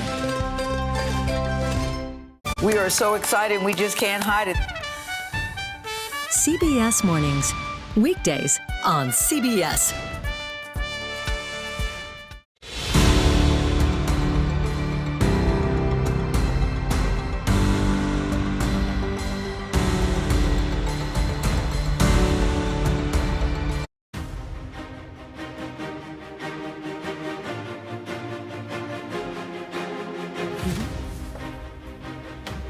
Welcome back to our CBS News Election Night headquarters. We have been following two key races here in New York. Let's go straight to the latest results. A race that tightened at the end. The governor's race here in New York is lean Democratic for Kathy Hochul, which would make her the first female governor in the state. Crime was a big issue discussed by both campaigns, and in what could be a big upset, New York 17 is lean Republican. Sean Patrick Maloney is the head of the DCCC. He's in charge of the Democrats' House Campaign Committee, is what that stands for. But we should note, not all of the vote is in Westchester County yet, so we'll keep looking at that race. Coming up, we're just minutes away from polls closing for tens of millions of voters in the West. We'll have breaking news on race results from California, Oregon, Washington, and more. And for many of our colleagues, our coverage continues. You're watching CBS News, America Decides.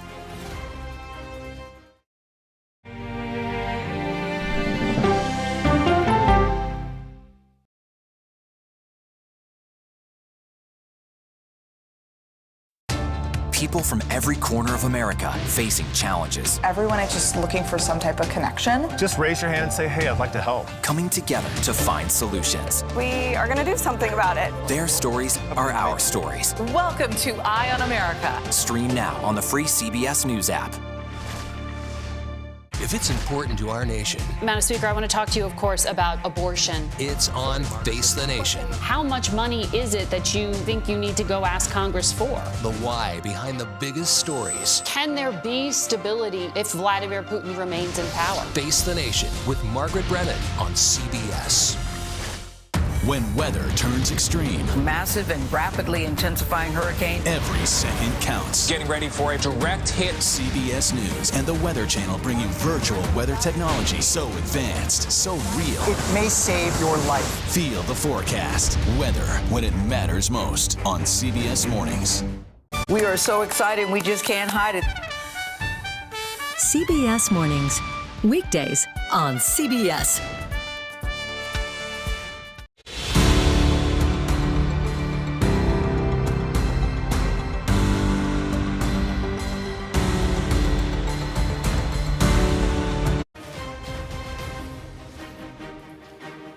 Tonight, America decides. It's 8 in the West, 11 in the East on the biggest night in politics. The balance of power is on the line. We'll take you inside the key states that everyone is watching. CBS News election coverage continues right now.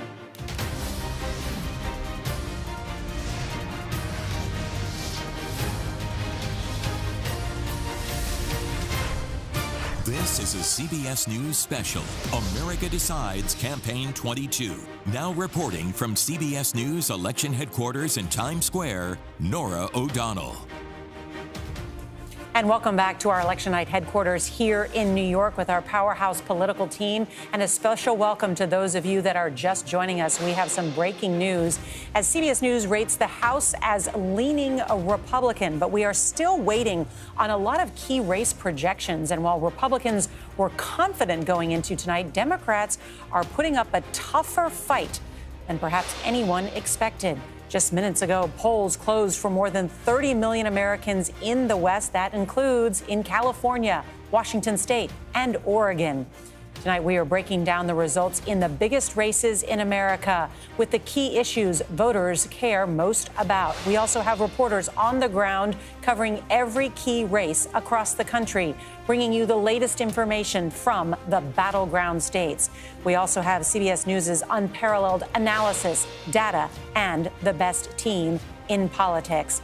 I'm joined by CBS News Chief Political Analyst John Dickerson. John, so much riding on tonight, this historic midterm election. Yes, and at the moment, the long night to go still, but at the moment, what the expectations of all the political insiders, all the numbers I was getting from both sides were that are less than what the Republicans had been expecting so far. In terms of their victories for the House, the Senate is all still very much up in the air. But that's where things stand right now at 11 o'clock. But, John, isn't that the perfect example of the only poll and the only thing that matters is what the voters do on Election Day? We can have all the predictions, all the analysis, all the speculation, but today is a day. That's why, as I said at the beginning, that I love that it's called America Decides, because they are deciding. It's not going the way Republicans so far had predicted. Yes, and it'll take potentially weeks, even though we've got some signals so far about why voters voted the way they did. We also have to be very humble about being certain about why they did what they did. But because we know something different is happening tonight than we thought, and Anthony's been giving us wonderful numbers all night about how the electorate is shaping. The key question at this hour is the historic nature of midterm elections. Presidents almost always lose seats, a large number of seats on average in the House and about 4 in the Senate. What will happen tonight? If Democrats have been making the argument, if we could probably do better than that, Republicans that I talked to were very confident that they would win big tonight. That has not materialized at this hour. It hasn't materialized, but what may still be true is Republicans may win control of one of the houses, and that would be in keeping with the pattern of the last 40 years. When a president's party has had control of the House and the Senate in the first midterm election, that president's party has lost. The House or the Senate has gone to the other party. 7 times to the Senate, 4 times the House has switched. So that may happen again tonight. But we've got to know what kind of prize the majority, if the Republicans take one of the 2 houses, what that prize looks like. How big is the majority? and who's in that majority. And that's the real question about any Republican victories tonight, and if they do keep with that pattern of having one House switch to their side. All right, John Dickerson, thank you. Polls are closed across most of America at this hour, so let's get straight to the results.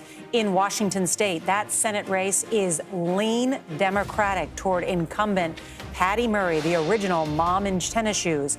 All right, in Oregon, the CBS News rating is likely Democratic. And in Arizona, the closely watched Senate race, currently a toss-up at this hour. And in the battleground of Pennsylvania, the Senate there, also a toss-up. We could be waiting days for the final results in that state. Let's check in on Georgia. The Senate race is also a toss-up. That race could ultimately go to a runoff 4 weeks from now. And in the Peach State's rematch of the 2018 governor's race, CBS News rates that as likely Republican for Governor Brian Kemp over Stacey Abrams. We're joined now by CBS News national correspondent Natalie Morales. She is in Los Angeles, where polls just closed. And Natalie, a lot of big races and key issues playing out in the West. Yeah, absolutely, Nora. As you mentioned, now the polls closed for more than 30 million Americans. And here in California, as you know, it's a state mired in extreme drought. There actually was an election day surprise here. We had flash floods and some torrential rains. Now, with many races here in the West coming down to the wire, even a small impact on voter turnout could influence the results. But again, it's just one more uncertainty in a region that has so many key races. The state, as you all know, has an unfortunate tradition of very slow vote counting, and it could be days before we have real clarity on some of the races. But by far the biggest issues here in California, as we've been hearing all night long in a lot of parts of the country, the economy. High inflation, with the highest gas prices here in the country in California. Also, so other important issues include crime, immigration, and of course, abortion. California is one of 3 states, Vermont and Michigan being the others, with a constitutional amendment on the ballot seeking to protect abortion access in the wake of the U.S. Supreme Court ruling in the Dobbs case. In fact, CBS News is projecting that Vermont voters have passed that measure in their state. But meantime, in Kentucky and Montana, voters there are being asked whether to restrict abortion rights. So interesting to watch those results as they continue to come in. Meantime, the major question here is which of the issues are driving voter turnout. In California, Oregon, and Washington, some of the states that I'm watching, of course, some of the bluest states in the country. But on the eve of the election, there were some noticeable, what we are calling blue state blues. In California, there are several Democratic incumbents who could be at risk of losing their House seats. Some of them once thought to have been very safe. Now, in Oregon, there has been a Republican governor. There has not been a Republican governor in nearly 4 decades. That, however, could change tonight. Democrat Tina Kotek is locked in a very, very tight battle with Republican Christine Drazan.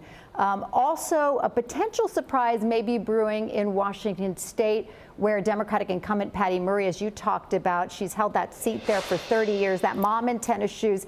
She is facing a stiff challenge from Republican Tiffany Smiley. As we see there, it is leaning Democratic right now. It's leaning in Murray's favor. But until recently, Murray did have a huge lead in the polls this past summer, but that lead had evaporated over the last couple of weeks. So that's why it's been a really contentious and an interesting race to watch, because, as you know, control of the House and the Senate could come down to any one of these key races that we are watching here in the West. Nora?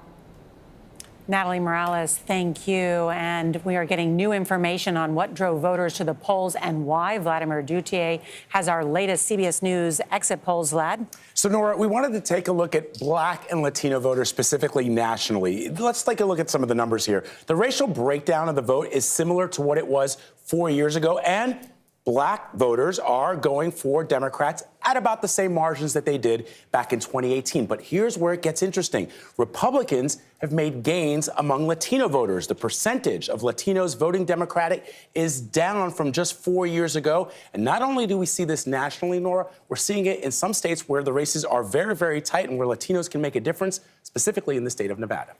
All right, Vladimir Duthier, thank you. Just remember what happened 4 years ago. That was Democrats turning out in big numbers because of Donald Trump. And so if black voters are doing as well for Democrats as they did 4 years ago, that means they're doing something very surprising. They're voting the way you would when you're the out party, when they're the in party. And so that's a turnout because black voters haven't always turned out for Democrats when they needed them to. Nora, I just wanted to flag that CBS's reporters in the state of Georgia are reporting that the Kemp campaign says Stacey Abrams has called and conceded that election. That's according to Nicole Killian and Elizabeth Campbell in Atlanta.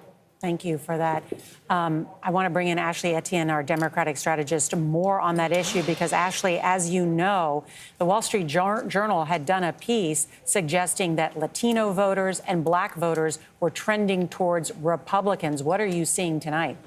Well, they're not seeing that in Pennsylvania, specifically in Philadelphia. I'm hearing from state party officials that black turnout is high because they want to see Austin Davis be the first African-American lieutenant governor in that state. That's not talked about nationally, but that's what's happening on the ground. They're also incredibly motivated by the events of January 6th and offended by that and want to see some level of accountability. So that's driving them to the polls in high numbers, and that's going to be to Fetterman's advantage. Ashley, thank you for that information. Let's check in now with Scott McFarland. He covers Congress for us, and you can walk us through the path to victory for either the Republicans or Democrats when it comes to United States Senate.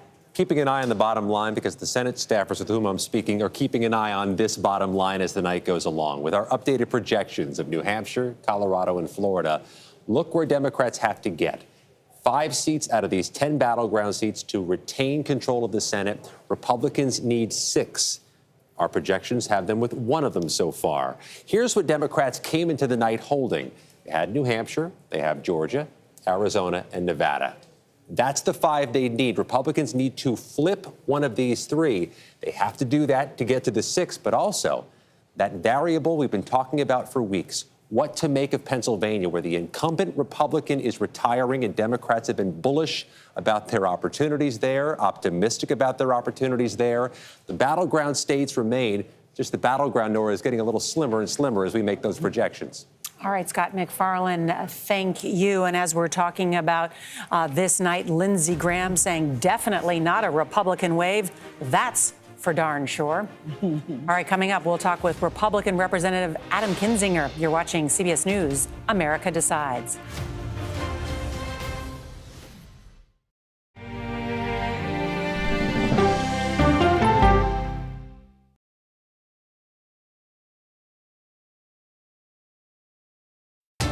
People from every corner of America facing challenges. Everyone is just looking for some type of connection. Just raise your hand and say, hey, I'd like to help. Coming together to find solutions. We are going to do something about it. Their stories are our stories. Welcome to Eye on America. Stream now on the free CBS News app.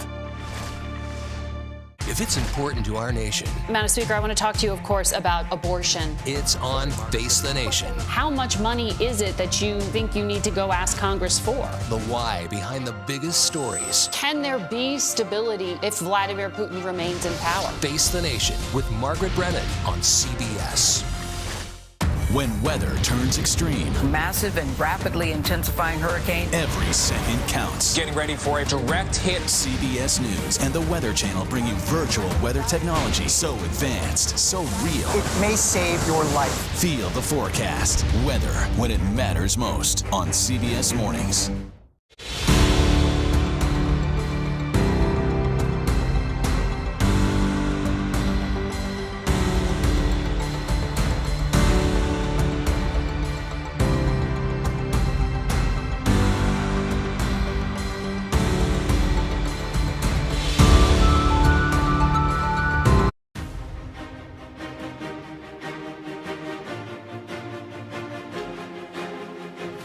We welcome you back to our CBS News Election Night headquarters. Let's go straight to Ed O'Keefe, who's got some new information. Ed, what are you hearing? Gayle, inside the White House tonight, they're watching these returns with the president and feeling somewhat actually positive, knowing full well they're going to lose control of the House, but probably not by as much as initially feared. As one senior official says, it's a much better night than our critics said we'd face.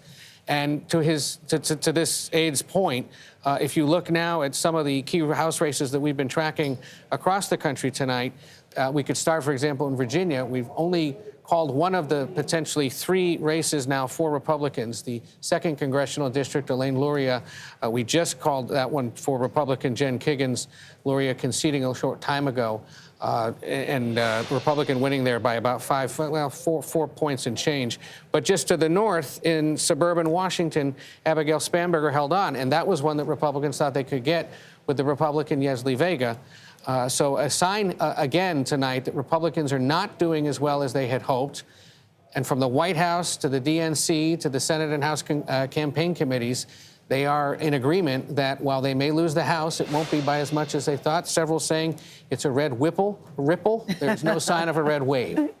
Yeah. Yeah, but working with a divided Congress, how is that going to work for President Biden? It seems to be difficult when he had both houses. There is the House and the Senate. There's no real fundamental relationship between the president and Speaker McCarthy. And as Bob reported earlier tonight, the Speaker presumed says he wants to have a relationship, needs to talk to the president at some point about spending deals and whatnot. But this is also a president that has said he wants to cut bipartisan deals with Republicans and certainly did so in the last year or so when it comes to infrastructure, veterans' health care, and other issues. So we'll see, but still early. To Ed's point, it's really interesting, this change of tone from the White House, because even a few hours ago, Gayle, they were pretty clear about the fact that they were bracing for big losses in the House, and they were even starting to argue, hey, even if President Biden loses the House, that's happened to other presidents. They come back in 2 years and they win re-election. They did seem to be preparing for a loss, yes. Yeah, just looking at history, that makes sense, but also looking at the polls. Bob, were you going to say something? No, it's 11:15 on the East right now, and it's a fluid moment politically in this midterm election, and text messages are going on across the Democratic Party. Here's a text message from one of the top Biden allies in the House. Ed knows him well, Representative Brendan Boyle from Philadelphia, really close to the president. He says to CBS News via text, huge sigh of relief right now. The long-predicted red wave is just not materializing, still not over, but many of my colleagues texting tonight saying they're feeling quite happy. And I got another text from Massachusetts Congressman Jake Auchincloss, a Marine. He says it's early, but Democrats feel like we're outperforming history. Again, it's early, but you look at Spanberger in Virginia. These are seats Republicans thought would be a red wave. It's not materializing. So inside the White House, inside the House Democratic Conference, right now, at 11:16 Eastern, there's a little bit of optimism, even as they see Republican gains elsewhere. And remember, guys, the reason Democrats are hopeful about this is they know what could potentially happen if this is a narrow majority. Yeah. Bob and I, back in the day, when we worked in newspapers, dealt with this chaos on a regular basis. Well, right? we're going to bring smaller in the majority. We're going to bring in one of those House Republicans right now. Oh, okay. Would you get the idea that it will be chaotic, and this next guest will certainly tell us about some of that chaos. Go ahead. That's Illinois Republican Congressman Adam Kinzinger joins us now. He is one of 2 Republicans on the House Select Committee investigating the January 6th attack on the Capitol. His term is up in January, which means he won't be in this new Congress we're talking about tonight. Representative Kinzinger, thank you for joining us. Red Ripple, what does this actually mean? Because one Republican source said to me that Kevin McCarthy would need at least a majority of extra 15 seats to wrangle what could be a very unruly caucus coming in January. Yeah, that's right. I mean, I think Kevin's probably one of the most nervous people tonight because, first off, he has to win the speakership. If it's a tight majority, you can now have the Jim Jordans, the Marjorie Taylor Greens decide they want to make a play for speaker. And it doesn't take that many people to deny, because keep in mind, to win speaker, you have to actually get 218 votes, not just a majority of your caucus. Also, I mean, if you look at his super PAC and where the spending was, spent millions of dollars in Rhode Island. He's targeted a lot of seats that obviously aren't going to be in reach for the Republicans tonight. So I think he may, have a little bit of a momentous moment if he wins the speakership, but it's going to be a really tough year for the country. Do you see anybody, Congressman, really challenging Kevin McCarthy at this point? He seems very confident lately that this job is his. I don't see it yet, but keep in mind if, Marjorie Taylor Greene or Jim Jordan, who has a history of trying to overthrow, Republican speakers, decides, if there's a small 5-seat majority for Republicans, for instance, it doesn't take that many people to stop him from getting it. And they can at least extract some things from him. And that's how they've been. I mean, my whole time in Congress, it's all about having enough people to extract things from somebody. That's what they can do, too. Congressman, one of your colleagues on the January 6th committee just lost her reelection bid, Elaine Luria. But then I look at the state of Pennsylvania and a race for governor that looks like it's likely Democratic, where the Republican candidate was actually in Washington on January 6th. I mean, what do you extrapolate from this in terms of how this country is really digesting what has been described to us as a crisis in democracy? Yeah, I mean, I think it is a crisis in democracy. And I think it's mixed messages. So, Elaine, a great member. I've enjoyed working with her. A tough fight, tough race, tough loss. In terms of Josh Shapiro winning in Pennsylvania, what that says to me is, when somebody's going out and leading the charge wearing Confederate uniforms, for goodness sakes, a few years prior, on the Capitol on January 6th, hopefully this is saying that there's at least some line that some Republicans are unwilling to cross. Do you think being on the committee hurt Elaine Luria tonight? I don't know. I don't think so. I mean, I think she's probably just up against math at that point, up against a tough race. Maybe it would. I don't see any Democrats, for instance, not voting for her because of it. But she would know better than me on that. I think standing for democracy, though, regardless of what it costs, historically will prove to be the right decision, and she'll come out on top in the long run. All right, Congressman, thank you very much. You bet. And at this hour, we have a key Senate race call. Here, CBS News projects that in the state of Ohio, J.D. Vance will be the next Republican senator from the state of Ohio. A victory for Republicans, a victory for Donald Trump, a victory for Peter Thiel, who spent millions backing J.D. Vance, will be a key player in the United States Senate. Also at this hour, we have another projection in the Pennsylvania governor's race, but we'll get to that in 2 seconds. First, Major Garrett Anthony Salvanto about why this happened in Ohio. Let's explain how it happened in Ohio. Anthony, show us what Tim Ryan needed and what he didn't get in his pursuit of this open Senate seat against J.D. Vance. Yeah, there's a story here about the kinds of voters, especially the kinds Republicans win that Democrats used to win. Up here in the northeastern part of Ohio, you want to see, if you're a Democrat winning, you want to see a lot of blue up there, white working class areas. If I go back to history, see Sherrod Brown, who did win, that's a lot bluer. Okay, but right now it's a lot redder. So J.D. Vance winning those kinds of voters, that's a big part of how we could make the projection. And then ultimately you just want to say, okay, what's remaining, what's outstanding, and what would J.D. Vance need to win? Ryan need to win, rather. Okay, he'd need 80%. Ryan would need 80% of the outstanding vote. That's a threshold he's not really going to make. So you can say that he's not going to win, that J.D. Vance does. Nora, that's the mathematics behind our projection in Ohio. Okay, that's good to know. And as I mentioned, we do have a projection in the Pennsylvania governor's race. Let's see that up on the screen. In Pennsylvania, Josh Shapiro, the Attorney General, will be the next governor in the Keystone State. Nancy Cordes, you've been following this race. And Josh Shapiro, really an interesting rising star in the Democratic Party. In a party that's been looking for rising stars. But I think he is now going to be on the radar screens of Democratic operatives from coast to coast, because he is someone who has proven for the third time now that not only can he win in a purple state like Pennsylvania, but he wins statewide and outpaces Joe Biden, Hillary Clinton back in 2016, and tonight, obviously, John Fetterman. And so he's proven that he can do well statewide. He has been pretty electric on the stump. And he clued into the fact that crime was an important issue for voters earlier than most Democrats around the country. He's the state attorney general, so that was right in his wheelhouse. He was up against a relatively weak Republican candidate, so it's hard to say. Who was endorsed by Donald Trump. Who was endorsed by Donald Trump, who was a big election denier, even went to Washington on January 6th, bust people there. But nevertheless, Josh Shapiro is a name you're going to be hearing more of, and he's only 49 years old. I do get the impression, though, Nancy, to your point, he's great on the stump in terms of the speeches that he gives. And I get the impression people outside of Pennsylvania are starting to notice him, maybe for the first time. No question. And obviously, if you ask him, he'll say he's completely focused on the state. He's now going to be the governor there. But he's someone that Democrats will be talking about, especially if for some reason President Biden decides not to run. When have we ever heard a politician, though, say, you know, I'm not really focusing on my race right now because I actually do want to run for president? Whoever says that. Let's check in with Jerika Duncan because she is there in the state of Pennsylvania with more on those key contests. Hi there, Jerika. Hey, how's it going? Just to piggyback off of what Nancy was saying, this crowd behind me at Fetterman headquarters erupted when they heard the news that Josh Shapiro was going to be the next governor here of Pennsylvania. And also, I spoke to Tom Corbett, the former governor of Pennsylvania, and he said that Shapiro ran a masterful campaign.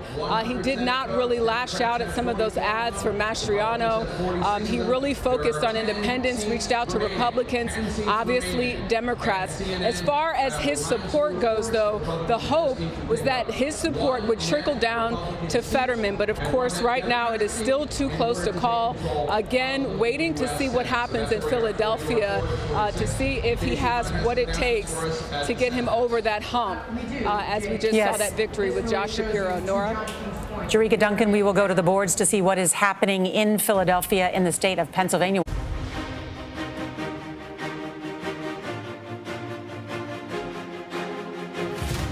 Well, hello again. I'm Lilia Luciano at the CBS Broadcast Center in New York with more coverage of CBS News America Decides.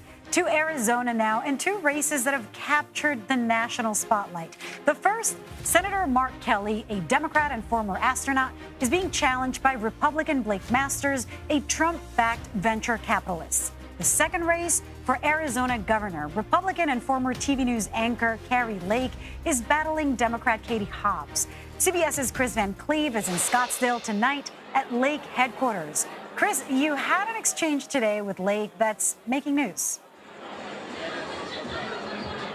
What was that about? Lilia, Kari Lake has gained national attention for her campaign here.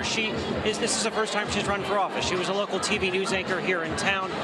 She has gained national attention and has started to embody on the right sort of the new Republican right, the MAGA wing of the party. I asked her if she wins here in Arizona, wins a tough race, and she's likely to be talked about as a VP candidate. I asked her if she would accept that or if she would commit to serving her term. Take a listen. Chris Van Cleve from CBS News. I wanted just to follow up on his question, if I may. If Donald Trump announces, as expected, to be president and you win the governorship of Arizona, you're likely to be talked about as a VP candidate. Do you plan to serve your entire term in Arizona, or are you open to being the VP? Are you new covering this race? Because we've talked about this before. We've talked about this. I've answered these questions. I am going to not only be the governor of Arizona for 4 years, I'm going to do 2 terms. I'm going to be your worst freaking nightmare for 8 years. And we will reform the media as well.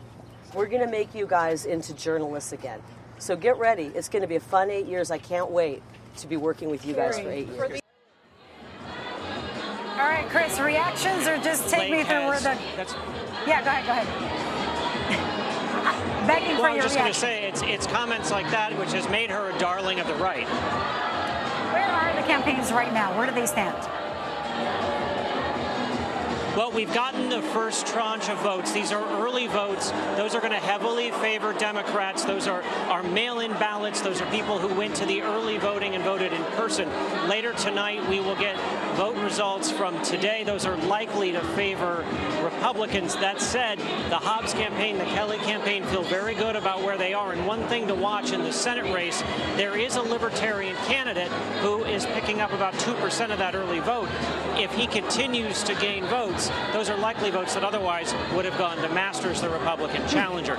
But we think these races will still be very, very close. It will likely be a few days before all of the early votes, the ones that have come in yesterday and today, before those are tabulated and we know who's won. Right. As with all these races, urging patience, Chris Van Cleve in Scottsdale. Thank you. You're watching CBS News coverage of America Decides. We'll have much more after this break.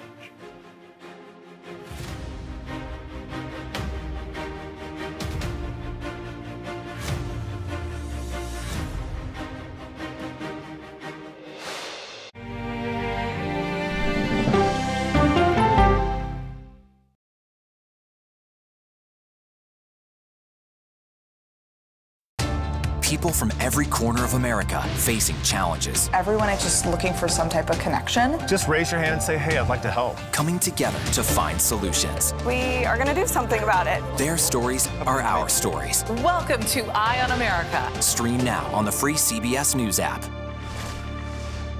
If it's important to our nation, Madam Speaker, I want to talk to you, of course, about abortion. it's on Face the Nation. How much money is it that you think you need to go ask Congress for? The why behind the biggest stories. Can there be stability if Vladimir Putin remains in power? Face the Nation with Margaret Brennan on CBS. When weather turns extreme, Massive and rapidly intensifying hurricane. every second counts. Getting ready for a direct hit. CBS News and the Weather Channel bring you virtual weather technology so advanced, so real. It may save your life. Feel the forecast. Weather when it matters most on CBS Mornings. We are so excited, we just can't hide it. CBS Mornings are, well, everything your morning should be. Let's do it! Let's go! CBS Mornings, starting at 7.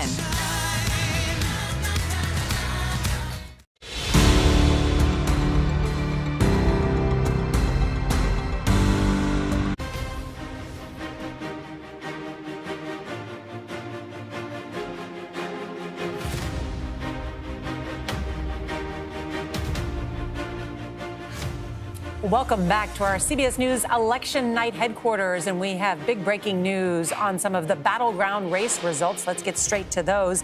In North Carolina's Senate race, CBS News projects the Republican Ted Budd, a member of Congress, will defeat his Democratic challenger. And in Georgia, we have new CBS News projection.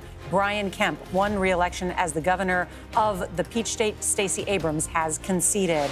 Also, Democrats breathing a sigh of relief tonight in the state of New York. CBS News projects that Kathy Hochul will win re-election, making her the first elected female governor of the state of New York. And we mentioned New York 17. That is the Sean Patrick Maloney race. It is now a toss-up. This race important because if Maloney loses this race, he'll be the first sitting House Campaign Committee chair to lose general election in more than 40 years. He was heavily targeted. We've also been talking about some of those key Senate races, Georgia, Pennsylvania, Arizona. So let's dive deep into the data with Major Garrett and Anthony Salvanto. I'm dying to know what's happening in some of these areas just around Philadelphia. So Pennsylvania, we're going to dig deep into the places you care about and Bob Costa cares about most. Philadelphia County and Bucks County. Anthony, take us away. Look, these are the suburbs of Philadelphia. This means that they are battlegrounds. Joe Biden did well in them. I'm going to show you this. Bucks County, John Fetterman is up there.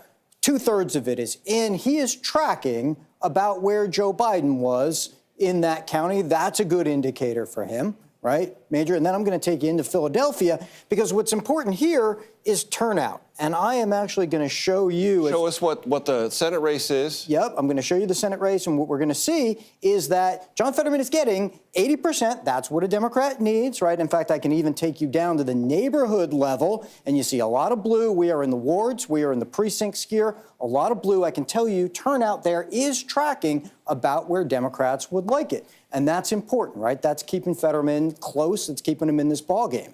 So let's go back to the statewide map, Anthony, and let's show our viewers something that we are very proud of here, how we can show where the race is, how much vote is outstanding, and where that outstanding vote importantly lies. So important. About 22% of the vote yet to be counted by our estimate. Now, what you want to do is say, okay, whoever's trailing, can they catch up? Now, Oz behind a little bit. He needs 52% of the outstanding vote. That's very easy to do.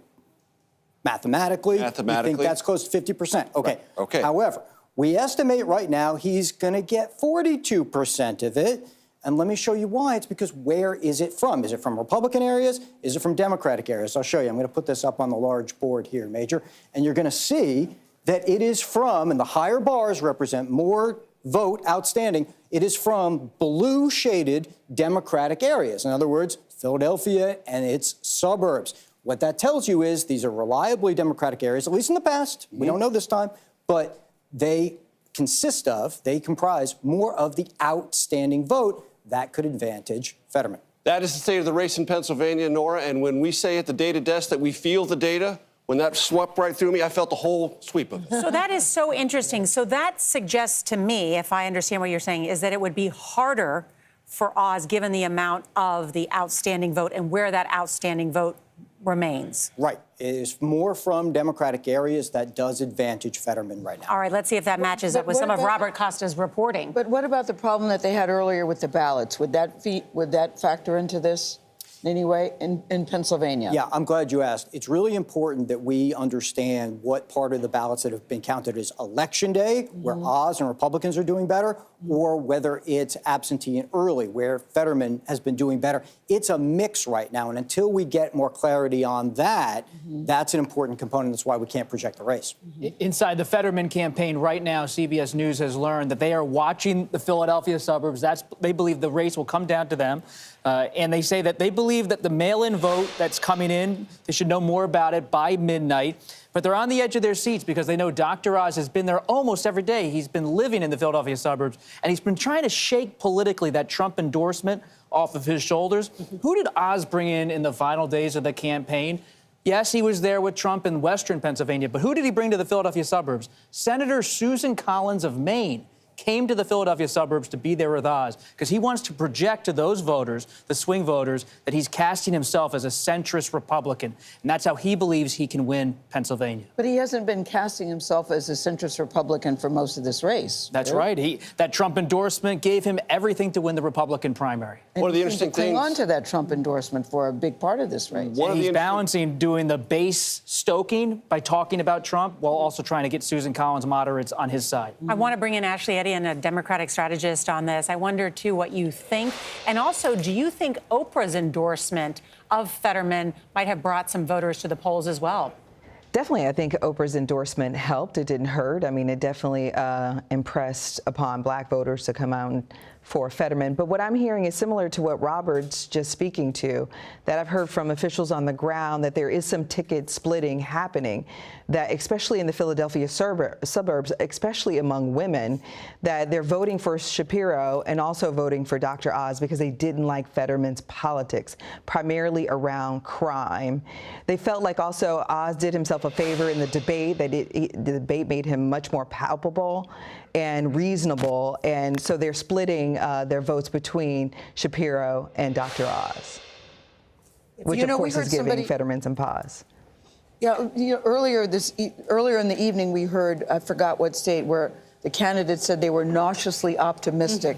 So, Bob, if you had to pick a candidate between Oz and Fetterman, who should be nauseously, I love that phrase, nauseously optimistic at this particular point in the evening? I think they both should be nauseously optimistic. I'll tell you why, because I grew up in Bucks County, Pennsylvania. Okay. I know these voters. This is a group that you grow up in a swing district, they will tilt one way in a midterm, another way in a presidential cycle. These are ticket splitters, as Ashley was so expertly saying. And this is a place that could go where the economic headwinds are blowing. And there are a lot of suburban people. This is the classic American suburb. Think about Levittown, Pennsylvania, the former steel town. It's got a whole range. It's a microcosm of America.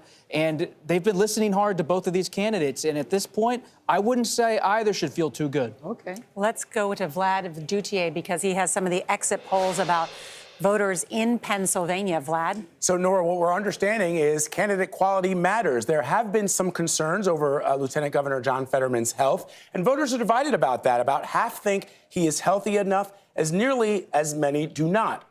But, in fact, voters seem more concerned with Mehmet Oz and his residency. Most don't think that he's lived in the state long enough, but for a majority of Pennsylvania voters, what really it comes down to, they say to us in our polling that their vote is something bigger than all this. It's about control of the United States Senate, and that's where their vote is going, Laura. All right, Vladimir Duthier, thank you.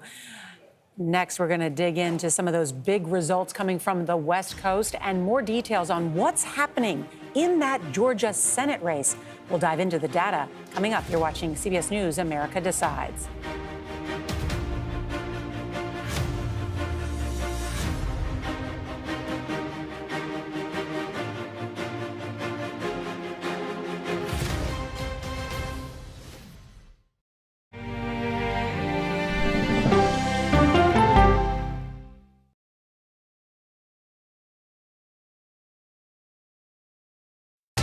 People from every corner of America facing challenges. Everyone is just looking for some type of connection. Just raise your hand and say, hey, I'd like to help. Coming together to find solutions. We are going to do something about it. Their stories are our stories. Welcome to Eye on America. Stream now on the free CBS News app.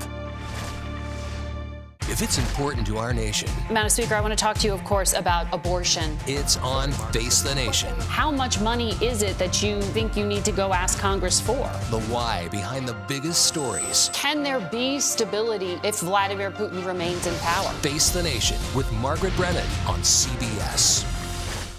When weather turns extreme, Massive and rapidly intensifying hurricane. every second counts. Getting ready for a direct hit. CBS News and the Weather Channel bring you virtual weather technology so advanced, so real. It may save your life. Feel the forecast. Weather when it matters most on CBS Mornings. We are so excited, we just can't hide it. CBS Mornings are, well, everything your morning should be. Let's do it! Let's go! CBS Mornings, starting at 7.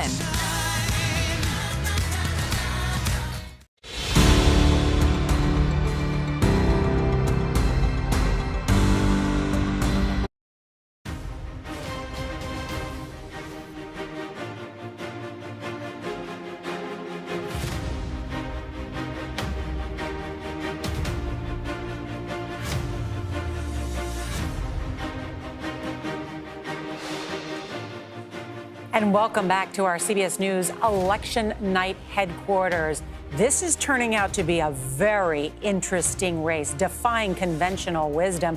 We'll get the very latest race results in just a moment. But first, Washington Senate. CBS News, we can now say Patty Murray has won re-election as Washington Senator, the original mom in tennis shoes, elected in 1992. I covered her back in the 90s out there.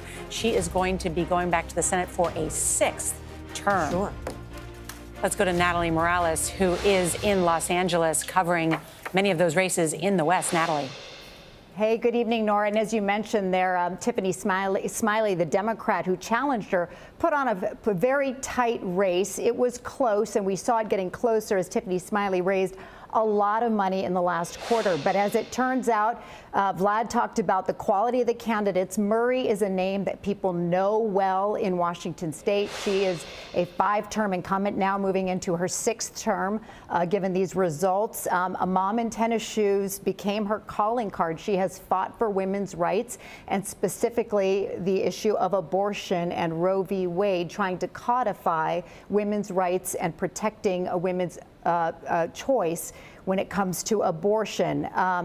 Murray is also the chairwoman of the Senate committee that focuses on health, labor, and education. So she is somebody who has served over time and proven that she belongs there. And now, as it seems, voters decided that as well. They wanted her back. Norah. Really interesting, Natalie Morales. Thank you so much. Let's head now to the White House. Our senior White House correspondent, Weijia Jiang, is there with more reporting about the mood inside the White House. And I assume the president is watching the results.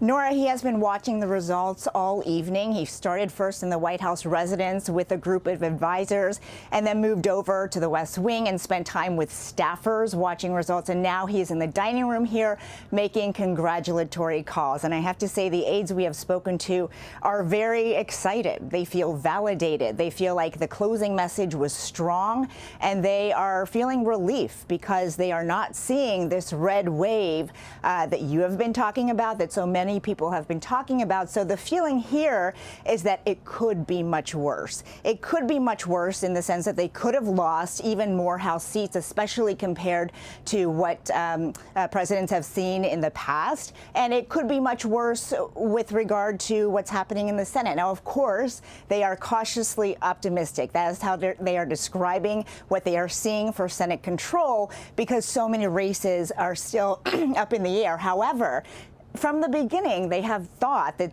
they had a real chance at keeping control in the Senate, which of course will make such a huge difference, especially as the president looks to confirming more federal judges. And if, and of course this is a big if, there becomes a vacancy in the Supreme Court, which is something that an aide mentioned to me today as well, about why that is really something that they're so focused on. But again, here at the White House, they are almost celebrating, and which is something they weren't exactly expecting. But the president is on the phone making calls and thanking people for all the work to get the vote out today. And we're just about to dive into that Georgia Senate race that everyone is watching so closely. But really quickly, will President Biden speak tonight?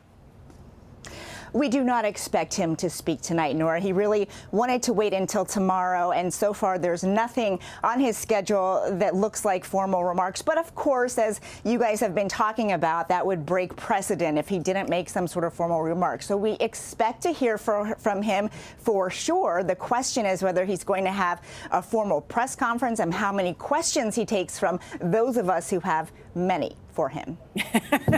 As a former White House reporter, I totally understand exactly what you're saying. We would hope that the president always takes more questions. Weijia Jiang at the White House, thank you. Let's take a quick look at the board's Senate battlegrounds, because remember, Republicans need to take and pick off just one Democratic seat in order to gain the majority in a 50-50 Senate. That's the latest. Of course, we're all watching Georgia so closely, so I want to bring back in Major Garrett and Anthony Salvanto. All right, I love the data that you have.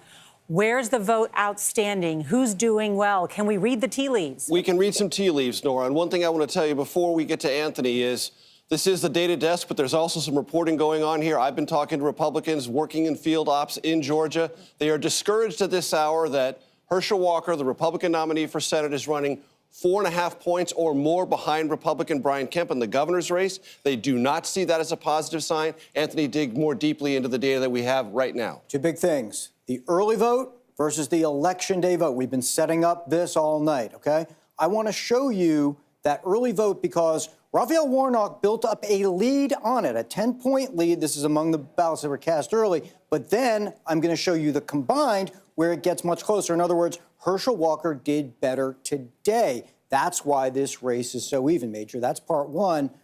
Norah also asked about where's the outstanding vote? What's left to be counted here? And why is that part of our toss-up rating so far? Okay, 12% outstanding. Let's see. Herschel Walker needs just 51% of it. Okay, easy to do because this is such a close race. Our estimate, what he's going to get, okay, and where it's from, well, a lot of it is from the Atlanta area. That could be an advantage for Warnock right there. And what I'm showing you here is these large blue bars mean more outstanding vote. So comparatively, they're shaded blue because they tend to be Democratic areas. Not counted yet, so we don't know for sure, but the geography, you might want to be Warnock if you see that. You might want to be Warnock if you see that. And the other thing to remind everyone, Norah, Georgia has a requirement, 50% plus one. If neither candidate hits that, then we go to a runoff in December, which means to be continued, quite possibly. But Anthony, do you happen to have any information on the exit polling of black voters for Herschel Walker? I'm very curious about that, because when I talk to black voters in the state, I'm not hearing that he has a lot of support among black voters in the state of Georgia. He doesn't. It's not very large. I just heard from a senior Democratic official who has all of the data at his fingertips predicting that Fetterman ultimately wins outpacing Biden everywhere, in this official's words, and that Oz was not making the inroads in the Philly suburbs. I know we're talking about Georgia, but these two big races so incredibly important. That would be consistent with what we were just showing you. Yep. Again, Anthony, go back to the data, especially Philadelphia County. Philly suburbs, I'm going to show you the history, okay? They're shaded blue for Biden. These are places Democrats have won, need to win in order to do well, okay? In 2018, the governor, Tom Wolf, won them very easily. So here again, you see, and Josh Shapiro, I should show you, tonight won them very easily, and that's how he ran up that big margin. So it really does matter in there. So again, right now, if I go back to, I'm going to weave out here and then come back in and show you the Senate race. Yep. Okay, it's a little bit lighter blue comparatively. It's going to be subtle. I'm going to switch over from the Senate to the governor. Okay, the governor gets a little darker blue, a little better for the Democrat. When I go back again, the Senate gets a little lighter blue. In other words, the Philly suburbs leaning towards Fetterman, not as much, so he's running a little bit behind the governor. Having said that, still up, and still that's where he wants to do well. One of the key themes tonight, Nora, voters will surprise you. Voters will surprise you. And based on what we've seen tonight and where this evening started and all the things that we read from all the Republican press releases, voters are surprising. Well, I would add, we had this race close in the pre-election polling, and we had the Republicans in a range for some pickups, but maybe less than average in the pre-election polling. My only point there. Maybe folks got a little out over their skis saying wave. It's clearly not that, at least not yet. Okay. Exactly. Always dangerous to believe your own press release. I know. Let's self-congratulate and get around the horn at the same time. Nancy Cordes has a question. Nancy? They're very deserving of congratulations, I should say. But Anthony, I know it's so close in Georgia right now, but how comfortable are you with predicting that neither of these Senate candidates are going to get to that magic 50% number and that we are going to a runoff in That is Georgia? Such a great question. I am not comfortable predicting that, because what we're seeing here is with 88% in and this so close. Look, even as we're talking live here, this just ticked up to 49.4 for Walker. So he's 0.6 of a percentage point away from hitting 50. What matters here is how much outstanding vote is there. And that's something that's really hard to get a handle on until all the counties report all of their votes. And when you're within 0.1%, that gets tough. And if there is a runoff, guys, who benefits? You know, that might matter. What really might matter is whether it matters for control of the Senate. Right. If one party or the other is at 51, maybe voters aren't as motivated. But if this comes down again. I feel like we are just scratching the surface of many fascinating details, and we're going to Well, get to I have those. an itch. So do I. Yeah, I have an so itch. do I. Well, you know what? We're going to scratch that itch when we come back with new race results in some big battleground states. You're watching CBS News, America Decides.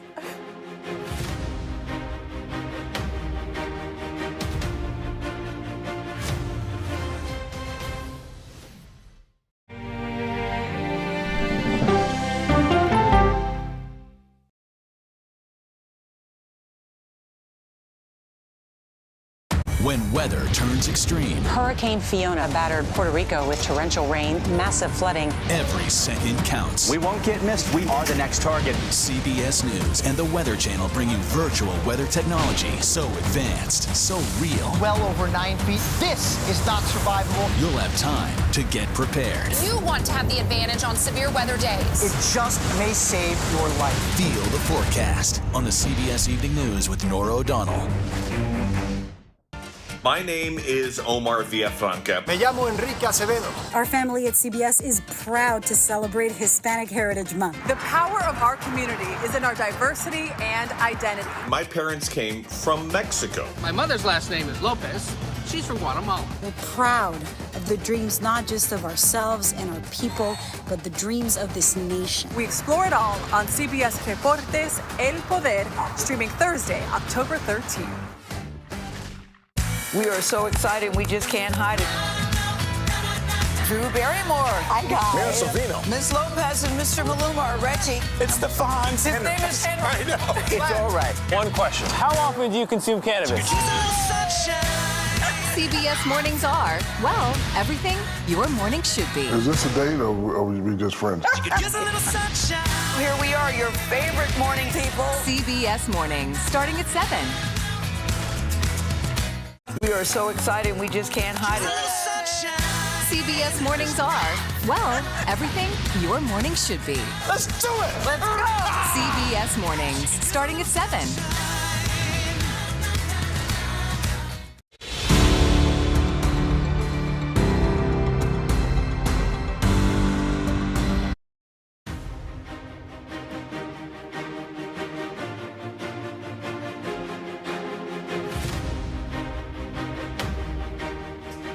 Welcome back to our CBS News election night headquarters. Gayle. You know, all night long, Norah, you know this. We've been checking in with reporters at our CBS stations across the country for a local perspective on some of the big races. I always like to hear what the locals are saying because they always have the nitty and the gritty of things. Let's bring in Esme Murphy. She's of our CBS Minneapolis station, WCCO. Esme, really good to see you. You know, yesterday when we were talking on the phone in our conference call, you said there was some Democratic concern about Keith Ellison, the Attorney General there. I'm curious about how that race is shaping up and what you can tell us about what's happening at your place. Well, Gayle, I can tell you this, the red wave that we were all expecting has not yet hit Minnesota, and we don't know if it will. Still 53% of the vote, still left unaccounted for. But what we're seeing with Keith Ellison's race, he's got about 130,000 vote lead. And that was not expected to be that big a lead right now. Keith Ellison is the man who prosecuted Derek Chauvin for the murder of George Floyd, and he was thought to be in danger here because he was labeled as supporting defunding the police. And Republicans have tried to blame him for the 21% increase in violent crime that we've had in Minnesota in the past year. Although he had never said he was in favor of defunding the police, he certainly got stuck with that label. He never said that. Gayle, you're absolutely right. He never said it, but he still had the label because he supported a charter amendment that kind of went that way. Bottom line, when you have to explain, you're losing in politics. And he took a lot of hits for that, but it looks like he very well could survive. And quickly, does the death of George Floyd play into any of this tonight? Well, I think it does. Yes, I think that the issue of crime and also the concern about police reform is important. So they're both kind of playing into it. But yes, the death of George Floyd has changed this state forever. Thank you, Esme. We'll be right back.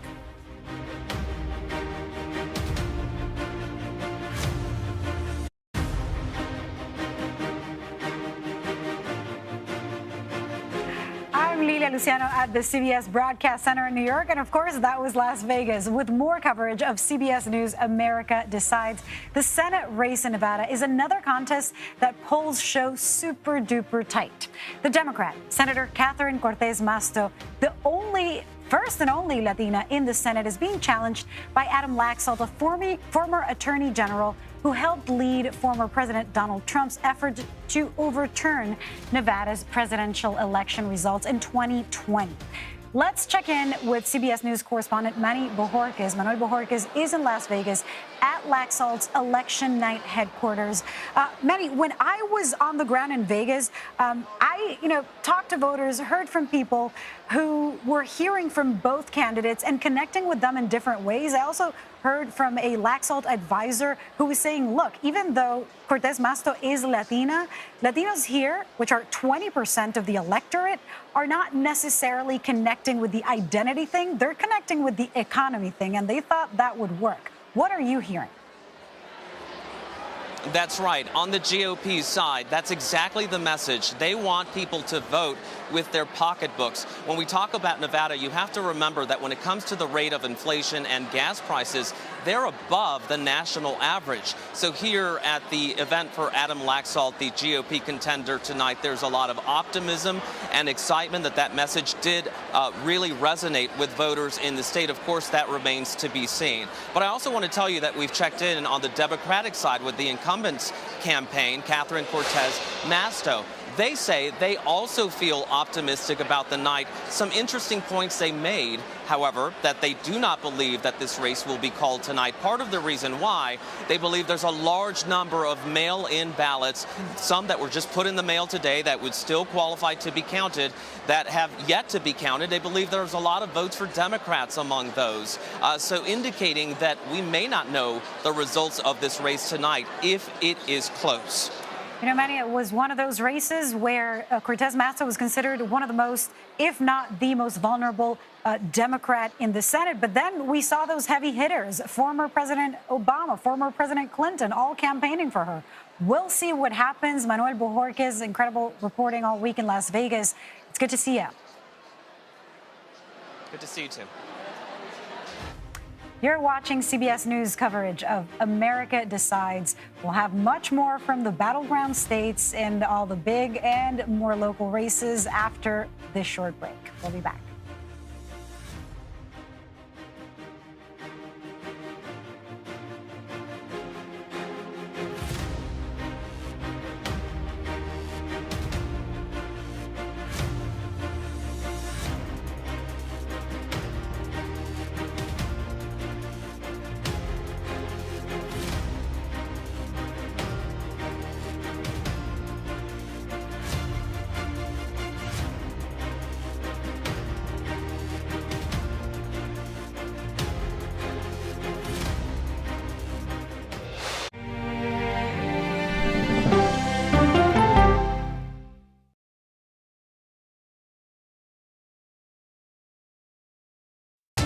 People from every corner of America facing challenges. Everyone is just looking for some type of connection. Just raise your hand and say, hey, I'd like to help. Coming together to find solutions. We are going to do something about it. Their stories are our stories. Welcome to Eye on America. Stream now on the free CBS News app. If it's important to our nation, Madam Speaker, I want to talk to you, of course, about abortion. it's on Face the Nation. How much money is it that you think you need to go ask Congress for? The why behind the biggest stories. Can there be stability if Vladimir Putin remains in power? Face the Nation with Margaret Brennan on CBS. When weather turns extreme, Massive and rapidly intensifying hurricane. every second counts. Getting ready for a direct hit. CBS News and the Weather Channel bringing virtual weather technology so advanced, so real. It may save your life. Feel the forecast. Weather when it matters most on CBS Mornings. We are so excited, we just can't hide it. CBS Mornings are, well, everything your morning should be. Let's do it! Let's go! CBS Mornings, starting at 7.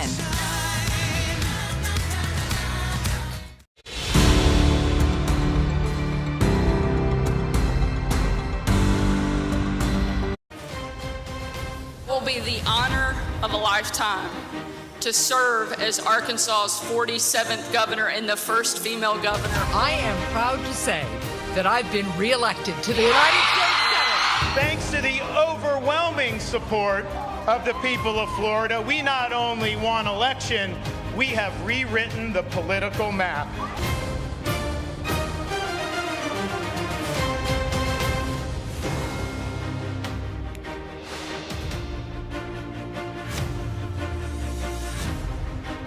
Welcome back to our CBS News election night headquarters. It is midnight in the East, and you can see some people have been able to declare victory. Others, we are waiting for the results to come in. Polls have now closed in every state in America except Alaska.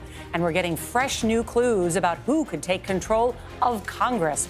Right now, CBS News rates the House as leaning Republican, and there is so much at stake. What happens tonight will determine the future of Joe Biden's presidency, while former President Trump hints he'll announce another run for the White House next week.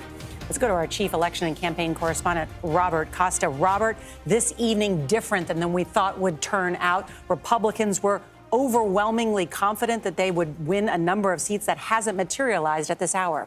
leaning Republican, but if Republicans win the House, Norah, it could be a very narrow majority. And my sources inside the House GOP tonight are telling CBS News that could mean someone like Representative Marjorie Taylor Greene of Georgia, a top ally of former President Trump, could sit on something like the Oversight Committee and be a major presence in deciding where the House GOP goes. Because if McCarthy doesn't have a huge bushel of votes, he's not going to always be in full command. Just a few hardliners could say, you know what, Speaker McCarthy, we want to move in a different direction. We were expecting to hear from Kevin McCarthy tonight, who was predicting big wins. Let's go to Caitlin Huey-Burns, our CBS News political correspondent. She is at an empty ballroom. And Caitlin, what's happening there? Hi, good evening, Norah. Well, as you can see, this ballroom behind me is very empty indeed. Not the kind of atmosphere you would expect from Republicans who think that they would be encountering a wave election. It is midnight here, and the ballroom has been pretty empty the whole entire night. Republicans were expecting to pick up a lot of seats. This was expected to be an event to really celebrate McCarthy as a potential speaker and the House gains, but that is not the case. Instead, going into tonight here, I was talking to the RNC chair, and she said, look at those Virginia races as a bellwether. Well, since then, that race for Abigail Spanberger has been called. That was one Republicans were hoping to flip. That is now, she has won that race, and some of these others, like the one in Rhode Island that we were following as well, has not panned out in their favor. So a quiet night here, not a lot of Republicans being very talkative right now as these results come in. Well, Caitlin, I just have to ask you about the atmospherics of that room. Is Congressman McCarthy there, or has everybody gone home?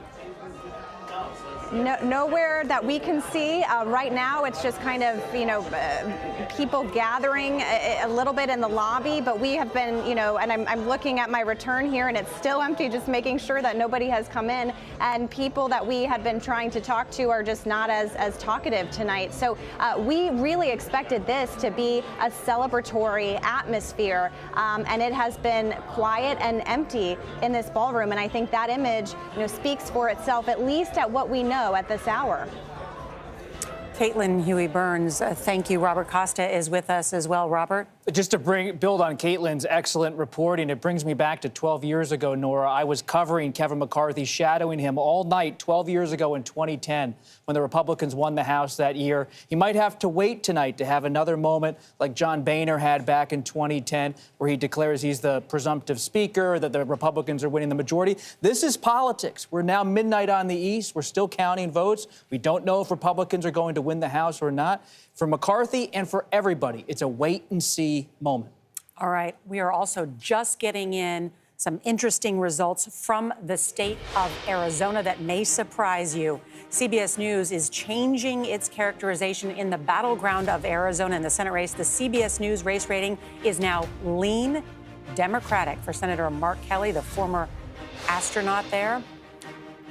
And in that closely watched Arizona gubernatorial race between Republican Kari Lake and Secretary of State Katie Hobbs, the race now leans Democratic. This has been so neck and neck, Norah, throughout this whole campaign. And Kari Lake, a former Fox local news anchor, a star on the campaign trail that has garnered so much national attention. We have to go to Major and Anthony to just explain what's happening in Arizona. The data desk is where the voices are and where news is made, Norah, and we're making news right here because this is a change in characterization, and it's built on the data and nothing else. And we want to let our viewers know, we're not looking at sifting anything that Democrats and Republicans are not looking at and sifting. Everyone who's in this business is understanding what this data suggests, where it is, and where it might be heading. Anthony, take it away. We wanted to tell you, this can go back and forth. It can lean one way now, it can go back to toss-up, it can go back to lean the other way. We are half in.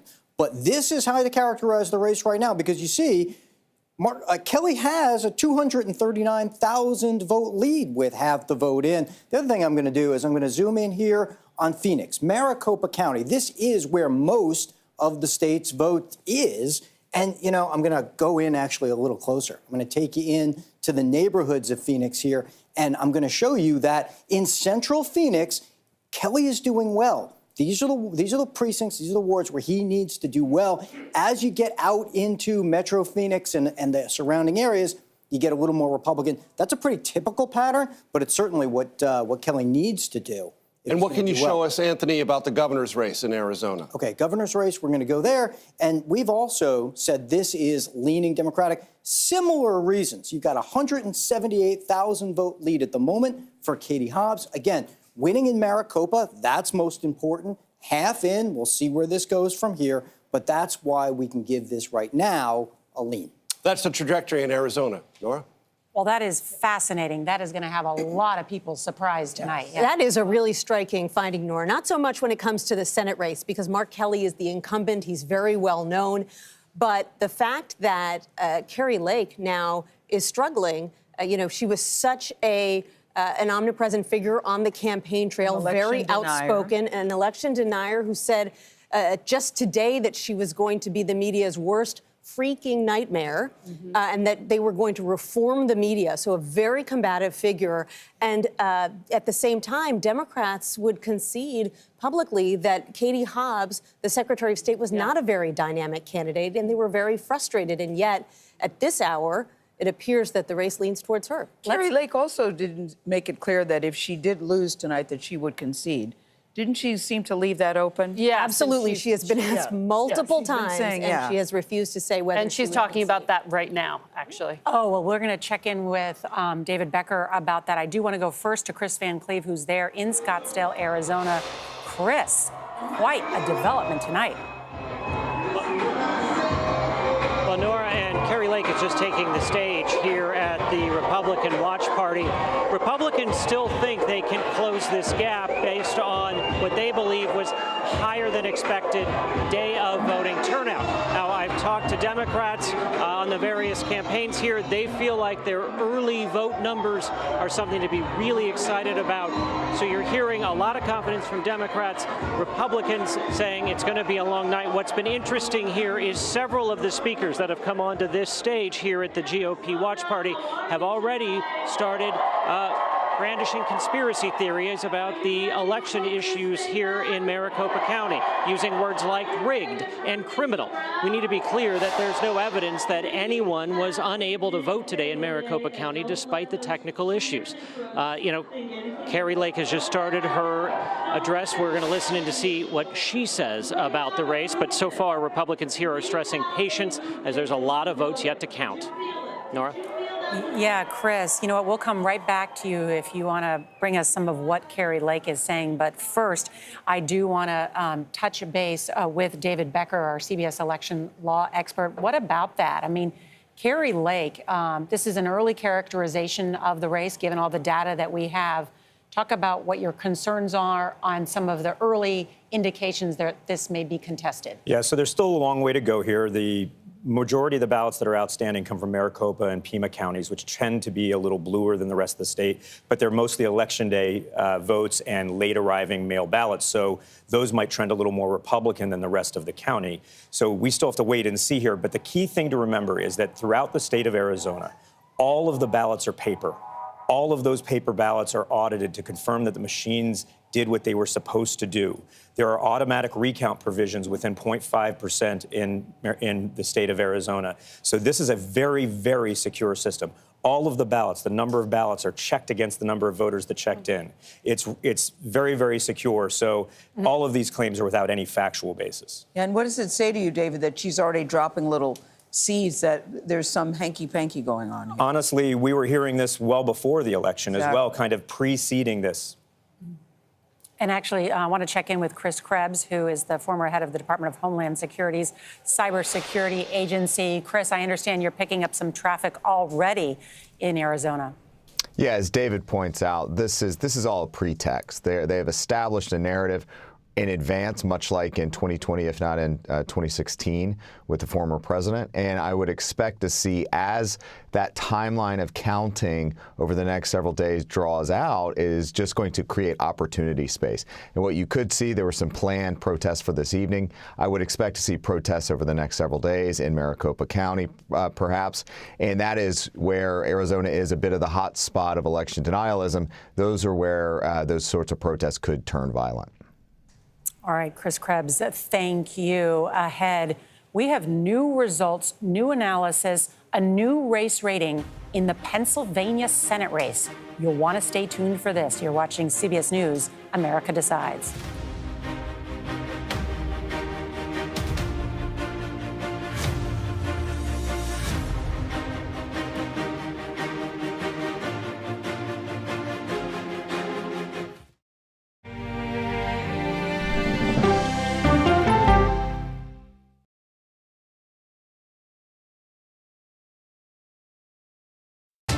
People from every corner of America facing challenges. Everyone is just looking for some type of connection. Just raise your hand and say, hey, I'd like to help. Coming together to find solutions. We are going to do something about it. Their stories are our stories. Welcome to Eye on America. Stream now on the free CBS News app. If it's important to our nation, Madam Speaker, I want to talk to you, of course, about abortion. it's on Face the Nation. How much money is it that you think you need to go ask Congress for? The why behind the biggest stories. Can there be stability if Vladimir Putin remains in power? Face the Nation with Margaret Brennan on CBS. When weather turns extreme, Massive and rapidly intensifying hurricane. every second counts. Getting ready for a direct hit. CBS News and the Weather Channel bring you virtual weather technology so advanced, so real. It may save your life. Feel the forecast. Weather when it matters most on CBS Mornings. We are so excited, we just can't hide it. CBS Mornings are, well, everything your morning should be. Let's do it! Let's go! CBS Mornings, starting at 7.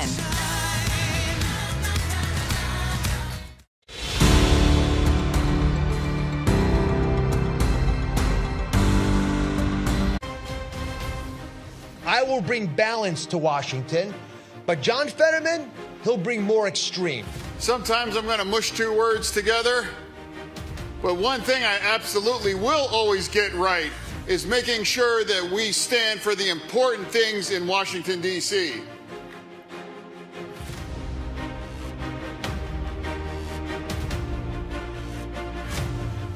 Welcome back to CBS News election coverage. America Decides.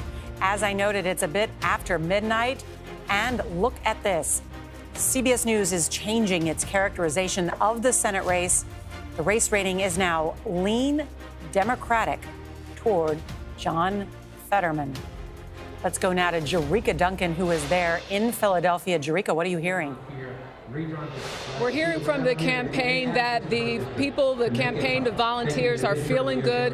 His campaign manager said, quote, we are hanging in there. Obviously, too, Dr. Oz went to the podium not that long ago. He said he thanked his supporters for their bravery, their commitment, their passion, not conceding, of course, but going to the podium and letting people know that he is proud of the race that they have won thus far, which is still very tight. We have not heard from Fetterman. He has not been out in the crowd. I did speak with his wife earlier. She said yesterday that this would be 686 days since her husband announced that he was running for Senate.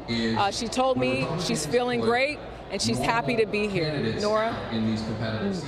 Jerika Duncan there. Thank you. We appreciate it. Let's dig into the numbers with Major Garrett. And Major, just around the area where Jerika is in Philadelphia, could decide this contest. Exactly, Nora. And sometimes Anthony Salvanta will be in the data room going over things to a call of the races. I'll be out here solo. So the board and I will have our little moment just by ourselves. So let's see if I can do this. So look, here's where the race is right now. John Fetterman, 49.3, Mehmet Oz, 48.2. Why have we moved this from where we were just a few moments ago, toss up to lean Dem? Here's the remaining. This is what's outstanding. 13% of the vote still to be counted. Let's do this very quickly. What would Mehmet Oz need of that vote that is still outstanding? 53%. One more estimate from us. Our estimate, based on exit polling and data gathered so far, is that he's likely to obtain 43%. So you see that difference. Needs 53%. Our estimate, 43%. That's why we've gone from toss-up to, I'll leave it at that, toss-up to lean Democrat. Nora? Major, what does it mean that he hasn't conceded, but Dr. Oz hasn't conceded, but he did come to the podium to thank his campaign workers? So that's proud of the job that they've done. What does that mean? That is a graceful maneuver in politics to basically see, you know, I don't have it yet, and I may not have it, but I still have so many supporters who really wish I could win, hope I could win, and I want to recognize them. But that sounds to me, because I've heard lots of speeches like this, Bob Costa has, Ed O'Keefe has, Nancy Cordes has, preparatory to not making it across the finish line. You agree with that, Bob Costa? I guess I'm chopped liver. Me too. Yeah, Margaret.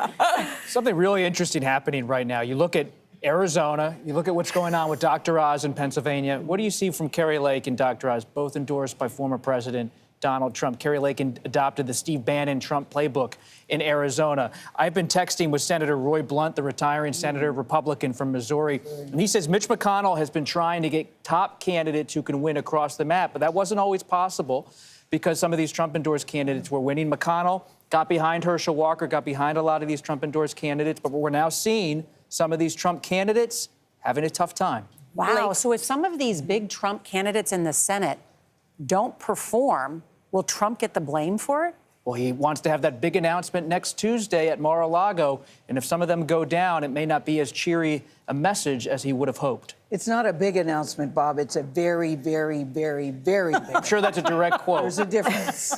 There's a difference. Yes, exactly. What is it with the three berries in front? There's a difference. There is a difference. Let's check in with Scott McFarland, because as we're getting these new race characterizations, I think we should go back to the board.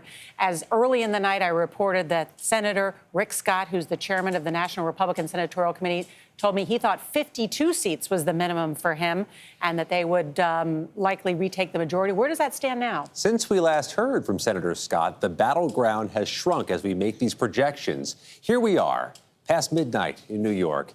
Each party is 3 seats away from these battleground 10 from control of the U.S. Senate. If we go with the leans, as we've announced them a few minutes ago, if Pennsylvania leans Democratic, if Arizona leans Democratic, that means the Democrats need only one of the final 3. If they could make Nevada and Arizona and Pennsylvania happen, to a degree, to some degree, that renders Georgia moot when it comes to a Senate majority. Now, as Senator Scott alluded to, Norah, every seat's important. Big difference between 52 and 50. And that's true for both parties, especially in the context of abortion rights, where Democrats have used that magic number, 52. Maybe that could alter the filibuster and the future of abortion rights in a world in which Democrats maintain control of both chambers of Congress. Really interesting, Scott McFarland. Thank you. I also just want to go back to Chris Van Cleve, if we can. He is there at the Kari Lake rally. We have just changed the characterization of the Arizona governor's race to lean Democrat. And I understand, Chris, that Kari took to the stage immediately with a reference to cheaters and crooks. What else did she say? Yeah, Kari Lake has based her campaign in part on restoring integrity to Arizona elections. Of course, there's not been any evidence that Arizona elections had any integrity issues. She repeatedly used the words incompetence and hinted as she was speaking about corruption in the Arizona election process. She also predicted a comeback. She was down in the primary. She said, and she came back, she said she's going to do that again. She predicted a win within hours and then conceded that results could take days here, saying we'll take a victory when a victory comes. But she did certainly continue to cast doubt on the integrity of Arizona elections, something she has done throughout her campaign. She did it in her speech today, perhaps not as blatant as some of the other speakers tonight who have called the issues that happened today, the technical issues, criminal and hinted at a rigged election. But she did say she has concerns about the incompetence shown in these elections, and she used the word corruption several times. Norah? Isn't that a page, Norah, out of the Trump playbook? Yes. Yeah, and I think we're going to discuss this. I have to take a quick break, and then we will come back and discuss exactly what's going on in Arizona. We can also an update on how suburban voters are voting in the House of Representatives. Does it have something to do with how Republicans are doing tonight? You're watching CBS News, America Decides.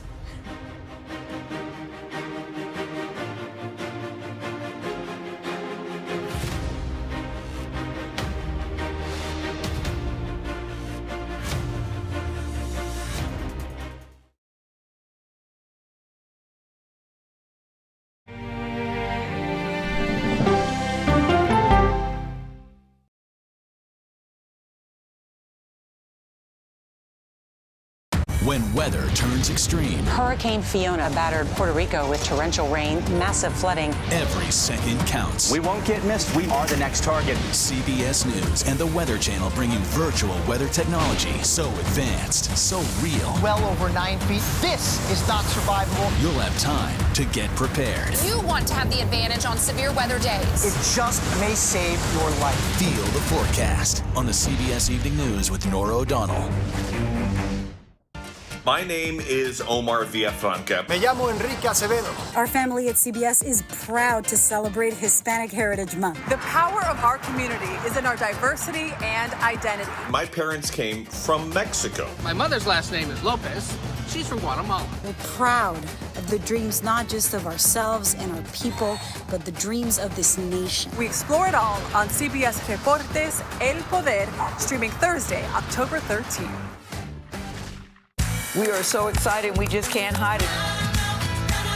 Drew Barrymore. Hi, guys. Mayor Savino. Ms. Lopez and Mr. Maluma are Reggie. It's the Fonz. His name is Henry. I know. It's all right. One question. How often do you consume cannabis? CBS Mornings are, well, everything your morning should be. Is this a date or are we just friends? Here we are, your favorite morning people. CBS Mornings, starting at 7. We are so excited, we just can't hide it. CBS Mornings are, well, everything your morning should be. Let's do it. Let's go. CBS Mornings, starting at 7.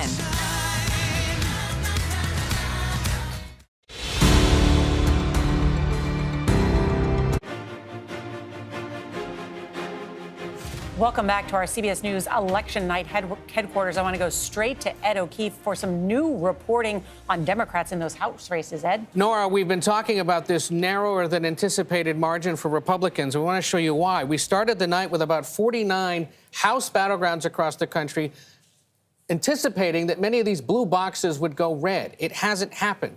You see there Kansas 0-3 in the third row. Check mark for the Blues, for the Democrats. That's a suburban district in a state where the abortion issue has been top of mind for many voters. They held on there. Ohio 9, one that they were trying to pick up. Republicans were, longtime Democrat Marcy Kaptur holding on. You notice over here, one of the red boxes went blue, the North Carolina 13 district. That's in the Raleigh suburbs. What we're seeing is that Democrats are holding on or even picking up in some suburban districts, a suggestion that perhaps the message of inflation and economy may have been either running even or behind concerns about other issues. And Democrats tonight repeatedly saying Republicans were supposed to be picking up a lot of these boxes. They did not do it. And one other thing to consider when we talk about the future of the Republican Party, Ron DeSantis tonight can lay claim to 4 more Republican seats in Florida that he helped draw with the GOP state legislature. So in this conversation about who's in charge of the party, who's the influence, who's the kingmaker, Governor DeSantis certainly tonight can take some credit. Ooh, Ed. All right, let's just talk about that after the break, about Ron DeSantis and his role versus Donald Trump. Also, what does this night mean for the next 2 years of Joe Biden's presidency? All that coming up right after this.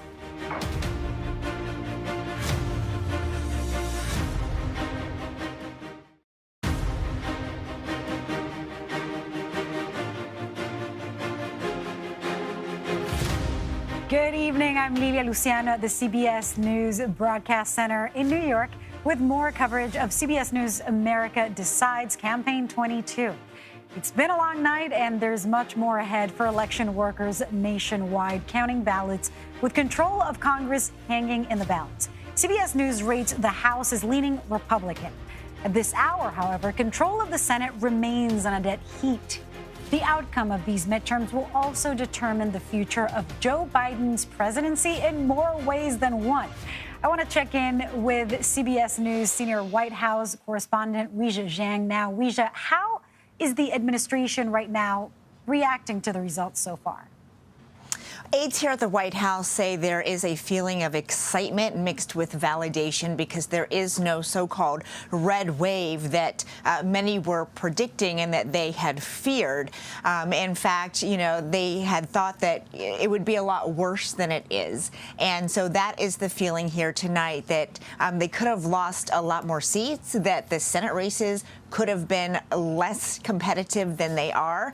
And so while they are cautiously optimistic about what will ultimately happen, they're also pretty confident that things are going better than expected, especially compared to what presidents have seen in the past. Now, the president himself here, President Biden, has been on the phone now for quite some time. You can see him right here in the dining room next to the Oval Office. He has completed several rounds of calls to Democrats, including to Michigan Governor Gretchen Whitmer, Connecticut Governor Ned Lamont, Minnesota Governor Tim Walz, just to name a few. And he, the last time we checked, was still in that dining room making calls.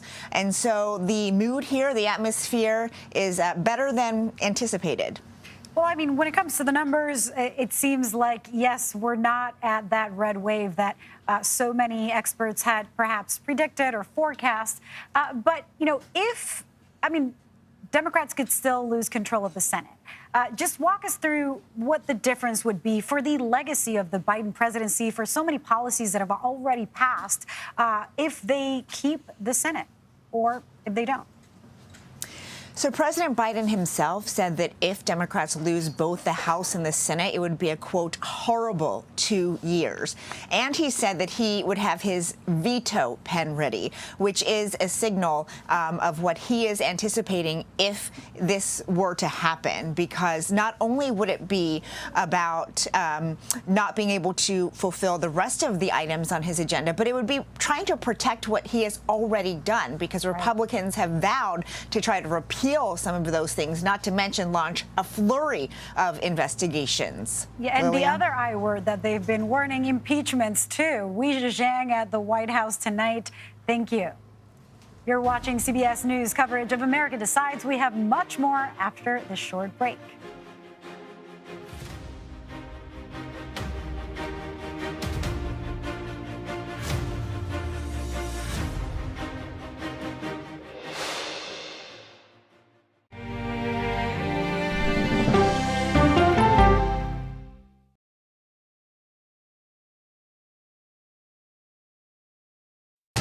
People from every corner of America facing challenges. Everyone is just looking for some type of connection. Just raise your hand and say, hey, I'd like to help. Coming together to find solutions. We are going to do something about it. Their stories are our stories. Welcome to Eye on America. Stream now on the free CBS News app.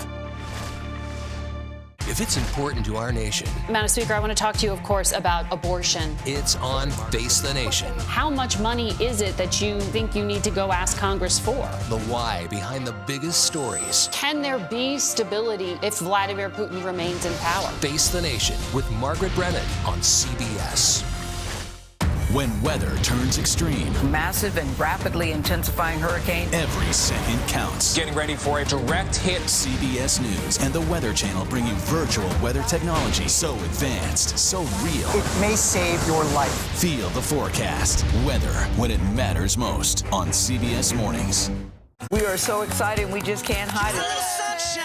CBS Mornings are, well, everything your morning should be. Let's do it! Let's go! CBS Mornings, starting at 7.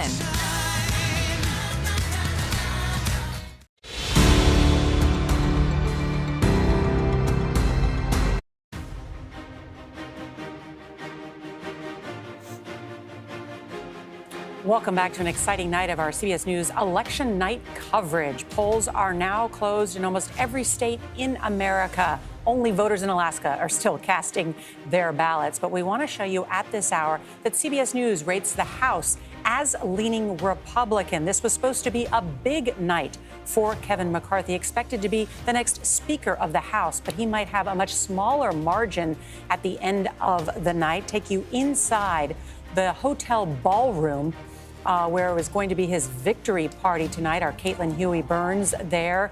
Most of the ballroom is just filled with reporters. Everyone else has gone home tonight. See a lot of floor space in that picture, Nora. A lot of floor space. What was in that expected to be a big night for him. We're still watching a number of these races. And let's get to some of our latest projections. In the Pennsylvania Senate race, the CBS News race rating is lean Democratic towards Lieutenant Governor John Fetterman with 88% of the vote in.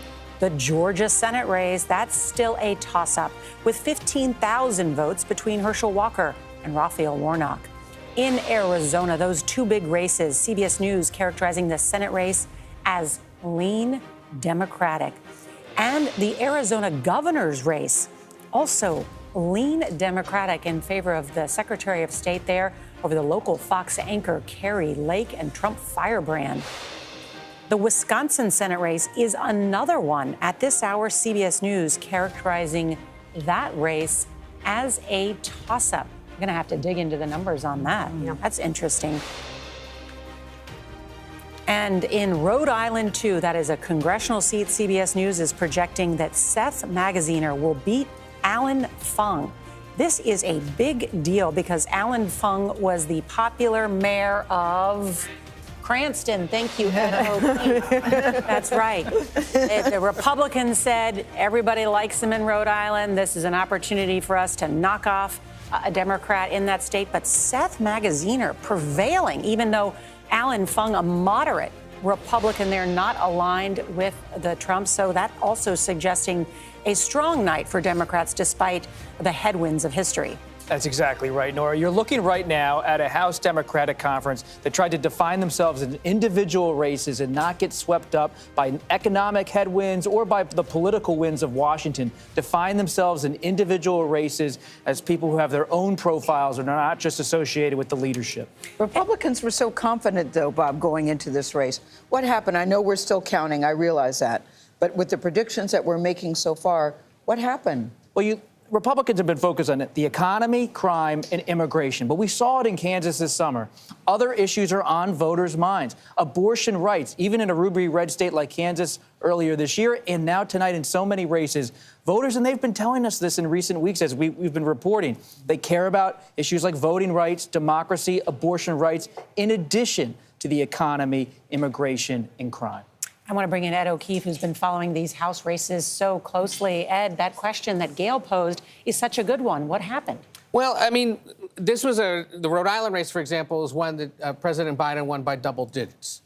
A few of these other ones are ones that Democrats have held for a long time. The argument Republicans were making in the closing weeks is we think our economic inflation focus is so potent now that it's going to seep into these blue states and try to pick off races where we've got a good candidate and we have a shot. It's proving tonight, however, that that's just simply not happening. And again, they're holding on in suburban districts across several states in the East and in the Midwest, a signal that the issues of abortion, maybe concerns about democracy are resonating just as much, if not more, than the economy. There are going to be conversations about candidate quality. Was there something missing in those Republicans? Was being aligned with President Trump perhaps something that just doesn't work in certain parts of the country still?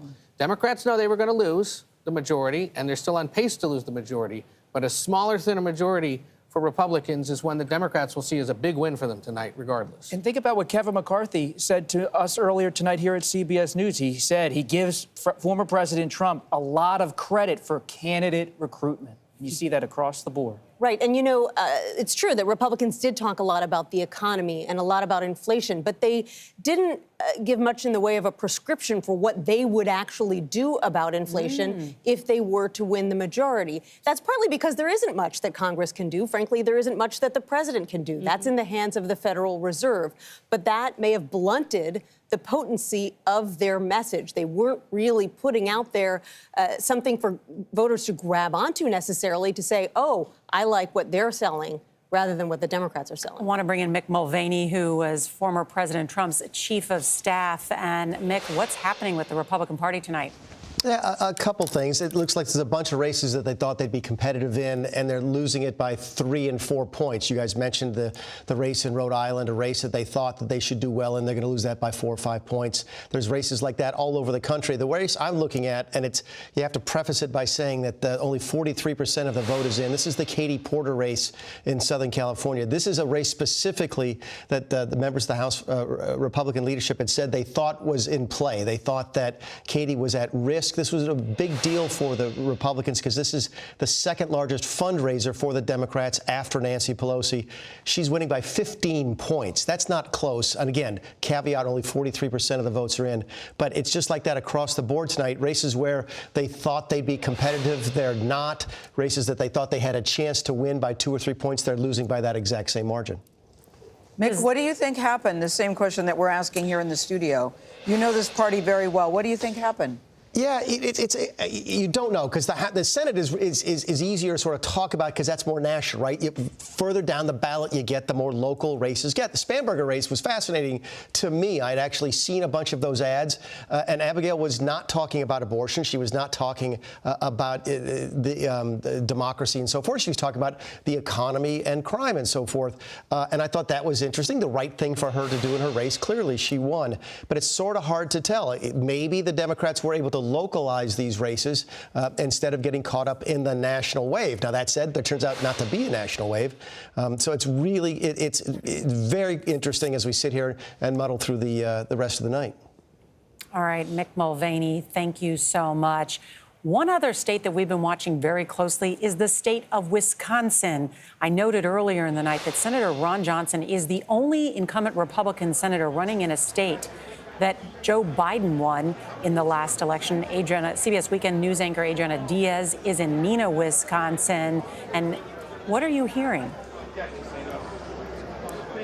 Well, Nora, there have been a lot of cheers in this room lately. Every time Wisconsin numbers hit those screens, people hear roar. And that is because Senator Johnson currently has a slight lead over Mandela Barnes with about 82% of polls reporting. But there is an elephant in the room. Actually, it's a donkey, and that is Milwaukee. There could be a late night surge from Milwaukee because of the unique way Milwaukee processes its absentee ballots. What they do in Milwaukee is instead of processing them in individual polls, they send them all to a central location to be counted. I was just watching the live stream. You can actually watch them count like a panda cam, and they are still at it. So it could be that we get a late night surge once those votes are overturned and turned in. That could give Democrats a bit of a push because Milwaukee leans red, because Democrats tend to vote absentee more than Republicans. So both sides are really looking at Milwaukee. Nora?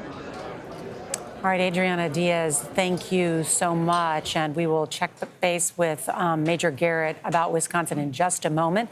But we want to welcome back our viewers who are rejoining us from The Late Show with Stephen Colbert. You've missed a lot of results. We've got some incredible stuff happening. I mean, from Georgia to Pennsylvania to Arizona. Wow, a lot is happening. Major Garrett is back at the data board.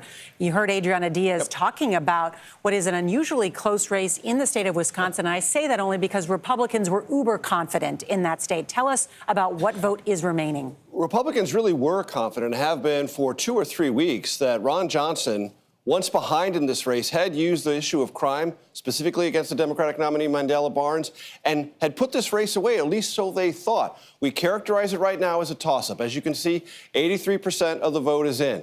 Let's go to the remain. That's the key component of why it's still a toss-up.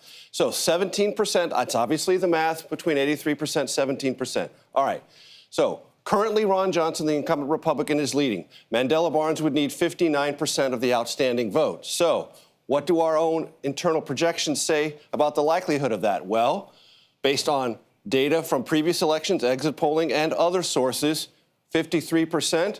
And now we can show you how that translates on the ground in Wisconsin. So, again, land doesn't vote, people do. Concentrations in Milwaukee, Madison, that's where the outstanding vote is. That's why, Nora, we still characterize this race as a toss-up. Yeah, senior Democrat telling me they're waiting for that Milwaukee ballot to come in to see exactly how this may turn out, if it's enough to pull Mandela Barnes over the top there. And as Adriana Diaz explained, the process of watching the count is transparent. David Becker knows this. Wisconsin has a history of close elections for the last decade. They have a very good process, transparent, accurate, verified. There's so much to talk about. I do want to get in Caitlin Huey-Burns because she has been inside that empty ballroom where we were expecting to hear from Kevin McCarthy. But Caitlin, you have been in Wisconsin. You know that state well. Weigh in here on what you think may be happening.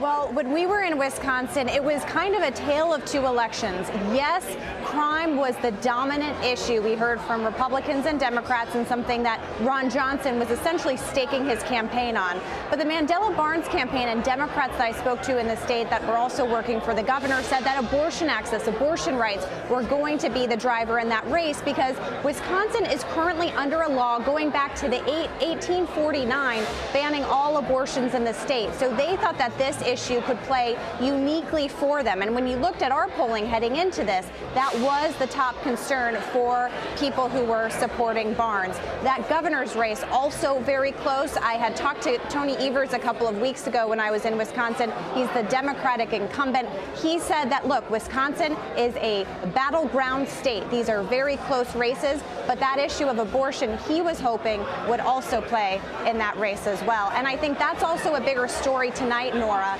is if these numbers hold in these Senate and House races, that you cannot underestimate the power of abortion access, abortion rights as a motivator for Democrats, especially. Democratic sources that we were talking to said the base was pretty sleepy before that Dobbs decision, and this essentially awakened them. So if we look at these numbers, if they hold, and especially if these other ballot measures in Kentucky and Michigan go through, that will give you some data points on how effective that was. And just to update you on that. Thank you, Caitlin. Caitlin just set this up very nicely here to update you on where we are with those abortion measures in 5 states. It's on the ballot. Vermont and California have overwhelmingly approved to further protect abortion access. Not a surprise there. But in Kentucky, which Caitlin just mentioned is so interesting, we are still waiting for that to be called. But the no vote, which is the one that would lead us to broader abortion access in the state of Kentucky, is still leading here. And we are watching Michigan as well, still too close to call. The Wisconsin Senate race, very interesting. As Nancy Cordes reminds me, Republican Ron Johnson has said that as in the part of the majority in the Senate, he would be like a mosquito in a nudist colony. Targeting Fauci and Hunter Biden. We're going to talk more about Wisconsin coming up as Vladimir Duthiers has some new information from the exit polls in Wisconsin. You're watching CBS News, America Decides.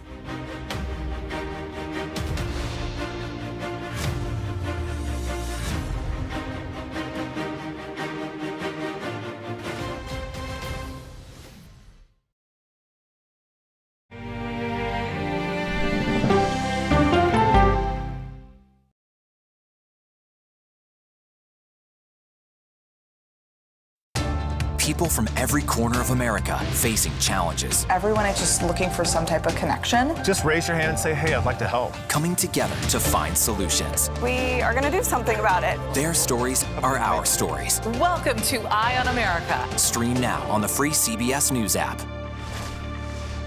If it's important to our nation, Madam Speaker, I want to talk to you, of course, about abortion. it's on Face the Nation. How much money is it that you think you need to go ask Congress for? The why behind the biggest stories. Can there be stability if Vladimir Putin remains in power? Face the Nation with Margaret Brennan on CBS.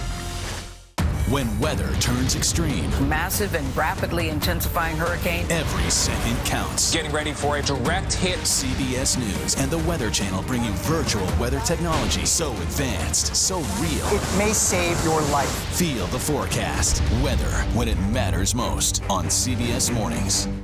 We are so excited, we just can't hide it. CBS Mornings are, well, everything your morning should be. Let's do it. Let's go. CBS Mornings, starting at 7.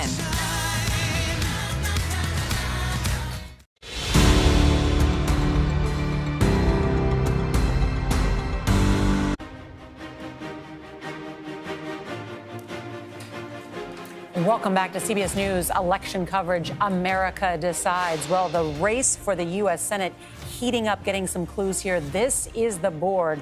All night we have said Republicans need to just pick off one Democratic seat in order to take the majority. And yet, at this hour, it's not clear their path to doing that has grown more narrow. It's 12:30 in the morning here in the East, and we're going to take a look at all the latest results across America. But first, Vladimir Duthiers has some new information from the exit polls. Vlad? So So, Norah, we wanted to take a look at Wisconsin, the state of Wisconsin, specifically as it relates to the level of division that we've seen in the race and what's at stake when we focus on Wisconsin. Take a look at this. Nearly all of Barnes' supporters think that Ron Johnson's views are too extreme. Look at these numbers. 90% of those who are supporting Mandela Barnes think that Ron Johnson's views are too extreme. Here's where it gets interesting. Just as many of Senator Ron Johnson's supporters say that they believe Barnes is too extreme. So let's talk about crime. Crime's been a big topic in this state. The results are a little mixed on this issue. Johnson has been hammering Barnes on it almost daily on the campaign trail, but it remains a distant third. But for those who are prioritizing crime, take a look. Ron Johnson is getting all those votes, Norah. And that's probably not very surprising since 70% of the ads by Republicans were on the issue of crime. And they were really trying to hammer Mandela Barnes. Absolutely. And, you know, it's interesting, though, this idea of being too extreme, because at the end, Ron Johnson ran and his closing message was, "Aren't you tired of the division and anger? I know I sure am." But in the debate, at the end, in his debate with Barnes, at the end, when they were asked to say something nice about the other person, he said, "Well, why does Barnes dislike America?" That was his. So, that was the nice one. Yeah, he has not exactly been known for being not divisive. So he was clearly seeing something that sought to make him make that play to the middle. I think we should just, if we can, we should go back over what are some of these Senate races right now, because I really feel like this is the story of the night. Arizona, the Senate race there, lean Democratic. Pennsylvania, lean Democratic. Georgia, still a toss-up. Nevada, still a toss-up. Oh, did I say Arizona? Yeah. Yes. And Wisconsin, a toss-up. Let's go now to Scott McFarland, who's at the board. What does this mean for Republicans' efforts to take the majority? There's no way of getting around this Georgia-Pennsylvania fixation national politicos have had over the past few months. It keeps coming back there. Let's go with where we're leaning certain states. We're leaning Pennsylvania towards the Democrats, Arizona as well. That means Democrats have 4 of the 5 seats they need to control the U.S. Senate if those two continue on that trajectory, which brings us back to this. These 3 yellow states, Democrats would have to win 1. Pennsylvania gets them something they didn't have before the night began, the ability to lose one of their states and hold the majority. So if those leans continue, the Democrats suddenly need just 1 of 3, and rendering somewhat moot a Georgia runoff if that happens. As Anthony Salvanto has referenced earlier, the calculus and perhaps the energy behind this runoff changes if it doesn't decide total balance of power in the Senate. Scott, I think fixation is a word. I was excused at 11 o'clock. And I said, no, I want to see how this is going to turn out. I want to see what's going to happen here. You're in good company. Yes, that's we what all I said. share that Good mindset. That's what I said. That's what I said. But earlier we'd said, does democracy matter? Are we thinking that maybe at the end, maybe it really did matter to the voters today? We're seeing signs of that already. Let me show you our election denier map. We worked on this at the Democracy Desk. There are election denier candidates at the federal or statewide level in 48 of the 50 states. In some cases, Democrats made the controversial strategic decision to try to support some of the election-denying Republicans in primaries, deeming them more beatable. We saw that in the Commonwealth of Pennsylvania, where the gubernatorial nominee, Doug Mastriano, was somebody who was actually outside the Capitol January 6th, not charged with a crime. Mastriano was somebody Democrats were hoping to run against. You'll see that in the U.S. House race in Michigan. And let's go to Arizona, emblematic of election deniers perhaps more than any other state, because it's the whole slate at the top of the ticket. It's Kari Lake, it's Blake Masters, who has denied the legitimacy of the 2020 election, Kari Lake, who has sowed seeds of discontent at the top of the ticket. All right, Scott, thank you so much. And right now, we are going to take a quick break. But we have some interesting information coming in from the Texas border. There were 3 races there that Republicans thought they could win with Latina women. 2 of the women are married to border agents. Of course, immigration, a big issue. We'll have the new results coming up right after this.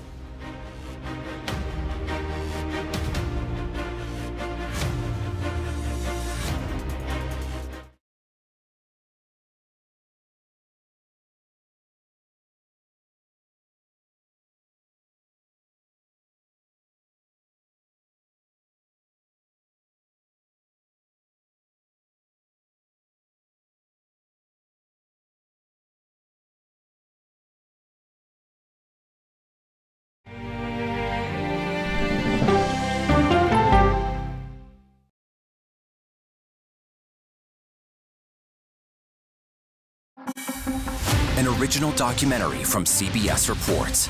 As the nation of Hungary evolves toward autocracy, if you define an autocrat as someone that the people can no longer get rid of, even when there are elections, he's definitely an autocrat. some American conservatives like what they see. Viktor Orban has done a tremendous job, and you've kept your country safe.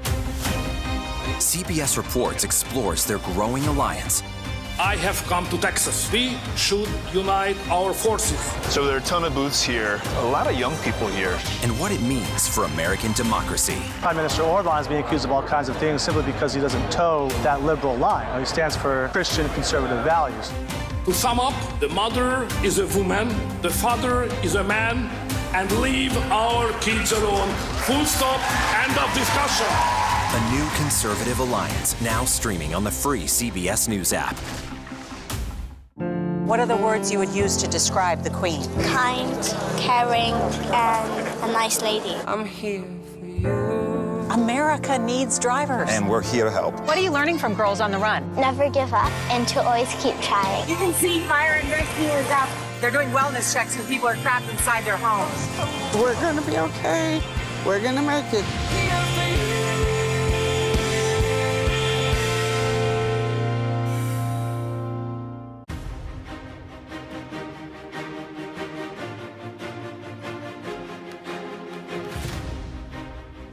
Welcome back to our CBS News election night headquarters. I want to go straight to Texas, to Omar Villafranca, because he's in McAllen, Texas. And Omar, Republicans early in the night were talking about a political earthquake in South Texas. What's happening there tonight? Not exactly an earthquake right now. We don't have any of the results in. We haven't called the 3 congressional races down here that we're paying attention to. But it's interesting, as you mentioned, 2 of the Latina candidates are married to Border Patrol agents. The Republican Latina candidates are all running down here trying to get some of these seats. And Republicans have put their money behind this, and not just state Republicans, national Republicans. Democratic operatives I talked to said they feel that they are going to lose one of these races. Republican operatives I talked to said that they feel that they are going to win one. I don't want to make any predictions right now, but it could set the scene for the future and how Republicans court the Latino vote, not only in Texas, but across the country. But it's important down here, Norah, because Republican hasn't had a seat down here in over 100 years. So any sort of win here is eye-opening. All right, Omar Villafranca, we should pull back up the Texas 34. That is now lean Democratic. The Republican candidate, Mayra Flores, just tweeted, "The red wave did not happen. Republicans and independents stayed home." And then in all caps, she tweeted, "Do not complain about the results if you did not do your part." Pretty significant Republicans saying that the red wave did not happen there in South Texas. And that may be the question for the whole night. Yes. Ed O'Keefe has more. That was the one race the Democrats said was going to be hard. This was the one race the Democrats said was going to be hardest for Republicans to try to win, given the way it was drawn. So her conceding the way she is and admitting defeat is totally in tune with political reality, no surprise. The other 2 still out there, still to be called, but Democrats still doing okay. Ed O'Keefe, thank you. When we come back, we'll talk about Florida Governor Ron DeSantis' huge victory and what it may mean for the 2024 presidential race.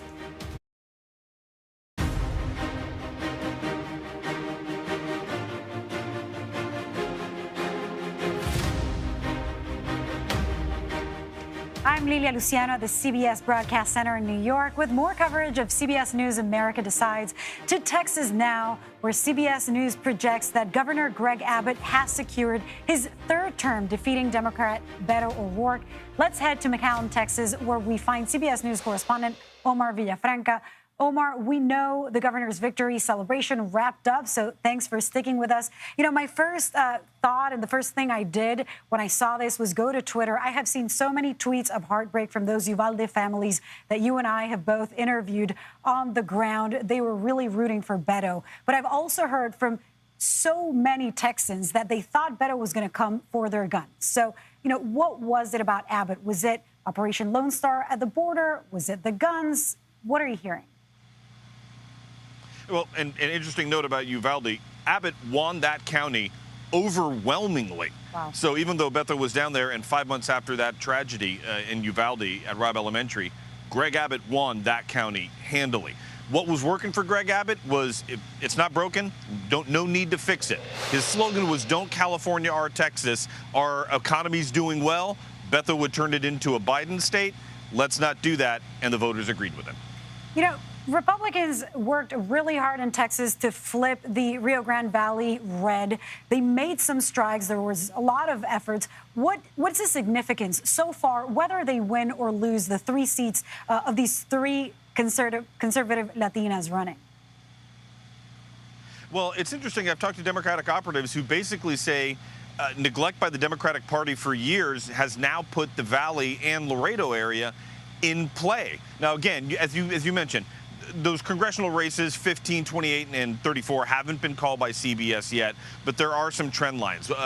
Right now, the early count is early, but Mayra Flores is running. She is the incumbent. She won a special election in June. She's in 34. 15 is a newly created congressional district, and the Republican there seems to be campaigned pretty well. And Henry Cuellar, the conservative Democrat down in Laredo, is also doing well.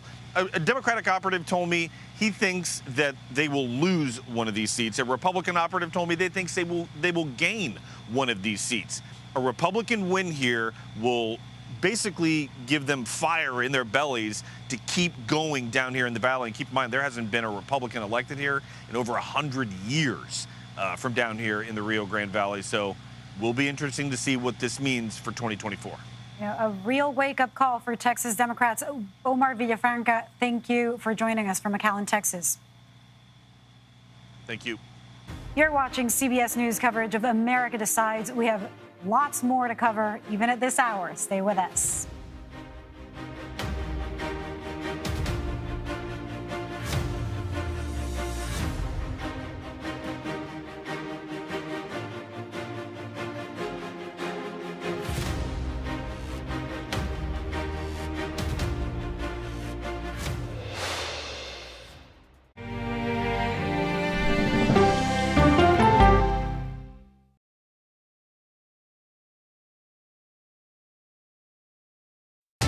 People from every corner of America facing challenges. Everyone is just looking for some type of connection. Just raise your hand and say, hey, I'd like to help. Coming together to find solutions. We are going to do something about it. Their stories are our stories. Welcome to Eye on America. Stream now on the free CBS News app.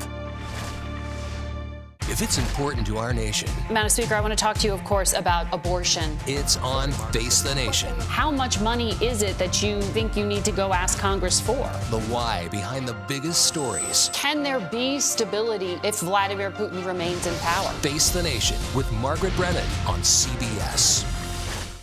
When weather turns extreme, Massive and rapidly intensifying hurricane. every second counts. Getting ready for a direct hit. CBS News and the Weather Channel bring you virtual weather technology so advanced, so real. It may save your life. Feel the forecast. Weather when it matters most on CBS Mornings.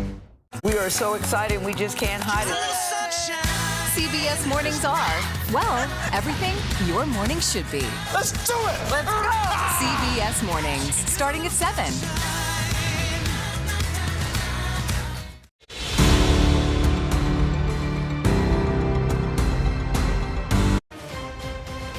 Congratulations to Governor Brian Kemp.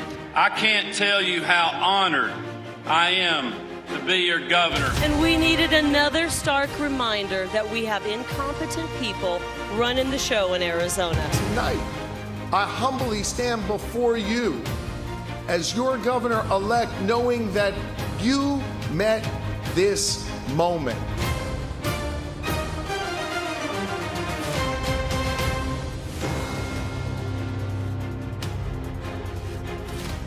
Welcome back to our CBS News election night coverage. It is 1 a.m. in the East on the biggest night in politics, and it has been full of exciting developments.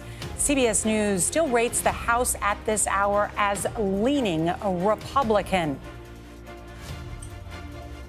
Let's go straight to our political contributor, Joel Payne. You have worked on a number of campaigns. And Joel, I know you're in touch with all of your friends who work on these campaigns. What are you hearing? Yeah, hearing a lot of surprise from Democrats in the positive, optimistic direction who did not expect this type of night coming into the evening. One source who's a senior House Democratic campaign official told me in no uncertain terms that they believe the House majority is not off the table, which is not a thing I would have thought I was uttering a mere 2, 3, 4 hours ago. So that tells you a little bit about the change in attitude that so many Democrats are reflecting around D.C. and around the country when you have these races, these open seats, these races that you thought Republicans were going to carry easily, these open races that Democrats are winning. You get that type of enthusiasm on a night like tonight. All right, we're going to talk about that just in a minute, about whether that House characterization could change. Joel, thank you so much. We do want to check in on some of the big races of the night. CBS News is now changing an important race characterization. We are now categorizing the Pennsylvania Senate race as likely Democratic towards John Fetterman. This would be a Democratic pickup, a formerly Republican-held seat, a very big deal. Fetterman tweeting right now that he expects to be the next senator from the Keystone State. Let's take a look at Wisconsin. Take a look at this. The Senate race is now lean Republican there. There are still some outstanding ballots from Milwaukee. Getting interesting and conflicting information on that race. And in Arizona, CBS News characterizes the Senate race there as lean Democratic, which would be a hold for the Democratic senator incumbent there, Senator Mark Kelly. Let's take a look now at Georgia. All eyes on that state with 94% of the vote in. That race still a toss-up, and that very well could end up in a runoff. With some of the sources I'm talking with tonight believe that that may be the case. We should now take a look at the battle for control of Congress. You see the numbers there. Dead even right now, still a number of these races outstanding. I want to go now to Robert Costa, our chief election and campaign correspondent. You're from Pennsylvania. You spent a lot of time there with both campaigns. What are you hearing? It was just a few months ago. I drove to Pennsylvania in the morning to conduct a breakfast interview with John Fetterman. He never showed up. It was that morning he had a stroke. Sat down with him a few days ago, and he said he did that debate with Mehmet Oz because he wanted to show Pennsylvania voters that he's absolutely fit to serve. His quote. And so he endured what many people thought was an uncomfortable debate for him. He had to use closed captioning during the debate and during our recent interview for CBS News. But as our data shows, it looks like he's in a strong position right now to potentially win this Senate race. He's claiming he will be the next Pennsylvania senator on Twitter tonight. Really interesting, Robert Costa. Thank you. Want to go to Major Garrett because he has got the data board there. Major. So, Nora, as we've learned, every moment counts on a night like this. An hour ago, we were characterizing this race as a toss-up. Then we went to lean Democrat. Now we've gone to likely Democrat for the Democratic nominee, John Fetterman. Why? Let me show you. In general, if you're a Democrat and you're going to carry the state of Pennsylvania, what do you have to do? We've talked a lot about Philadelphia and the surrounding suburbs. You need to move some of that blue up to the northeastern part of the state, hold Center County. That's where Penn State University is. I'll go back to the regular map. Get Erie County and then Allegheny. That's where Pittsburgh is. John Fetterman is doing that. Let me go through the what vote remains. With 90% in, obviously 10% outstanding. Let's work through our numbers. What would Mehmet Oz need, the Republican nominee, to overtake John Fetterman's current lead? He would need 57% of the outstanding vote. We currently estimate his threshold is 45%. So that's a big gap between what he would need to overtake John Fetterman and what we believe he's likely to get. And here's one of the reasons why. Where is the outstanding vote of that 10%, Nora, on the table? Where did I say a Democrat needs to do well in Pennsylvania statewide? The suburbs around Philadelphia, Philadelphia itself, and Erie, Allegheny, Center County, all of that's where the outstanding vote is. That's why we have shifted this from lean Democrat to likely Democrat. Major, when I texted a senior Democratic official in the last hour or two, I said, how's Fetterman doing? And they noted that Fetterman was outperforming Biden in some areas. Is that true? That very well may be true. Let's take a look. Here's the presidential race in 2020. So you can see this is that all those counties are basically the same, but they're a little bluer for John Fetterman. So he is outperforming Biden, if only by a little, but every little bit of outperforming Joe Biden in a presidential election would certainly count. And that's what all the data so far indicate. That's why we've shifted it to likely Dem. All right, we want to dig in on those other races. I know, because Gayle is sitting there, too. I mean, we're just looking at, like, all this. So interesting about Georgia, Arizona. But just a second, because I do want to check in with Jerika Duncan, because she is in Pittsburgh at John Fetterman's campaign headquarters. Wow, Jerika, it sounds like the party's started. Yes. Absolutely. I'm watching people hug each other. They're excited. They're clapping. They're cheering Fetterman's name. A lot of excitement here. This is someone who was a lieutenant governor, said that he visited all 67 counties and listened to people. And the people listened to him and they believed him. And as you predicted, or as we're predicting in these results, that he won this seat. I want to read the tweet really quickly that just came in about 10 minutes ago from him. He said, "It's official. I will be the next U.S. Senator for Pennsylvania. We bet on the people of Pennsylvania, and you didn't let us down, and I won't let you down. Thank you." Again, what Robert Costa was saying just about him coming back from a stroke, and what an incredible story, Robert. I didn't realize that you were supposed to meet with him the day that it happened. But for him to come back, have to own the fact that he had some issues and he mushed words together, as he put it. But as he said throughout this campaign, I've been knocked down and I've gotten up. So John Fetterman, the next U.S. Senator for Pennsylvania, and he's likely to come out any minute now. Of course, we'll bring you the very latest as soon as that happens. Norah? Jerika Duncan noting there that Fetterman has claimed victory. We should note that CBS News has not yet called that race, but of course we will keep you up to date on that. One of the mysteries of the night is why Democrats are having a better night than was predicted. Republicans started this night confident. Some might even say cocky. Well, some new exit poll information about the role of independents. Let's go now to Vladimir Duthiers for that. Vlad? So, Nora, we have been looking at some of the interesting numbers coming in, myself and the exit poll team. So Democrats are narrowly winning independents tonight. Take a look at this number. But if the Republicans do win control of the House of Representatives, it'll be in contrast to recent midterm elections. Just want you to take a look at these numbers here. Back in 2014, when Republicans won, take a look at that number of independents voting. Back in 2018, when Democrats won, take a look at that number. And this is what's happening tonight in 2022. Democrats narrowly winning independents. So what happened? Exit polls show Republicans were on track to win independents by double digits, but that was before October. Take a look at what's happened since. Democrats are winning them. Well, that is remarkable, because usually in midterm elections, the out party wins the independent vote.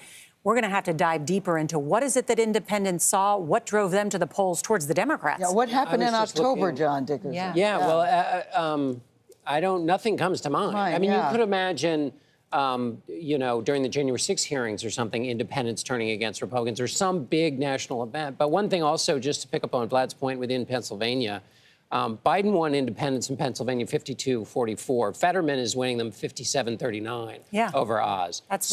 He's outperforming Biden. He's outperforming Biden among these independents, and you can imagine that sort of fits with his vibe that he's been selling on the campaign trail. But Nora, based on a lot of what we're seeing in the exit polls, it might have been what happened in June, because abortion is coming up in those exit polls as the in Pennsylvania as the top concern. Inflation coming in secondary to that. All right, a lot of different things to talk about, but I do just quickly want to note we should talk about Nevada, because that is such an important state.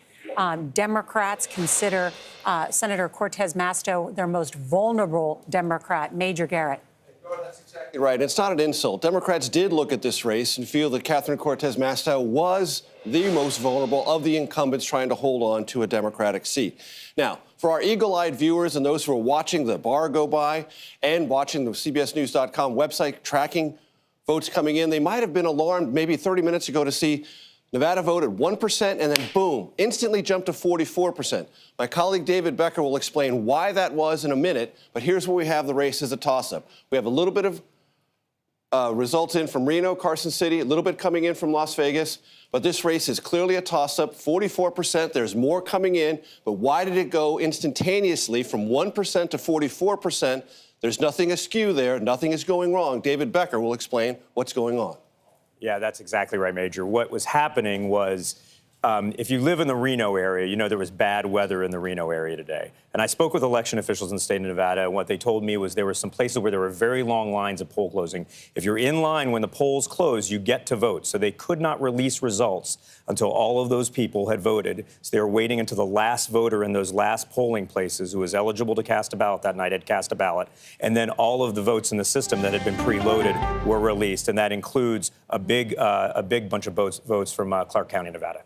All right, stand by. CBS News has a new projection that the lieutenant governor of Pennsylvania, John Fetterman, is going to be the next senator from the state of Pennsylvania, defeating Dr. Mehmet Oz in that hard-fought contest, the most expensive Senate race in the country. We were talking about what is happening tonight. What are we seeing? Well, Vladimir Duthier just brought us those exit polls about independent voters. And so we all sort of said, well, what happened in October? Ed O'Keefe with some analysis on that. One thing that did happen here in the closing days of this campaign cycle, the speaker's husband was attacked. Yeah. Right? I mean, there's that. We also saw Donald Trump start talking again quite openly about running for re-election. Remember, he's not popular with independents. So what's to say that these two things didn't perhaps have something to do with it? I'd been wondering myself. So when Vlad showed us those numbers just a few minutes ago, I said, that's got to be it. It's the obvious non-economic issues that may have driven independents away. And we know they'd been thinking about voting for Republicans. They had every reason to, because inflation, the economy's bad, and historical trends show us that that's what happened.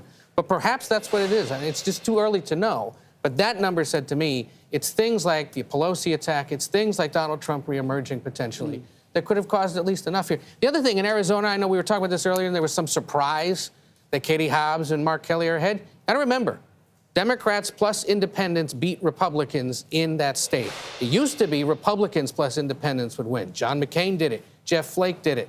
Mark Kelly and Kyrsten Sinema and Katie Hobbs are a lot more like John McCain and Jeff Flake and Barry Goldwater even back in the day than Carrie Lake is. There's no history of that state electing someone like Carrie Lake statewide. I mean, but it also, again, comes down to the candidate. Mehmet Oz is not from Pennsylvania. He is from New Jersey. He was not the first choice of Republican leaders. He did get the stamp of approval from former President Trump and had a series of gaffes and mistakes on the campaign trail. And John Fetterman was able to squeak past him. And John Fetterman pointed that out. John Fetterman pointed that out repeatedly about Mehmet Oz, that he wasn't really from here. He doesn't know this state, I do. But yet the race still remained neck and neck, really to the bitter end. So what happened, do you think, at the final stages that people decided we're going to go with John Fetterman? There was a brief moment where Mehmet Oz was actually winning that race. When Dr. Oz won the Republican nomination for the Senate earlier this year, it was because Donald Trump got into Pennsylvania and put his hand on Oz's campaign and said, I'm going to give it my blessing politically.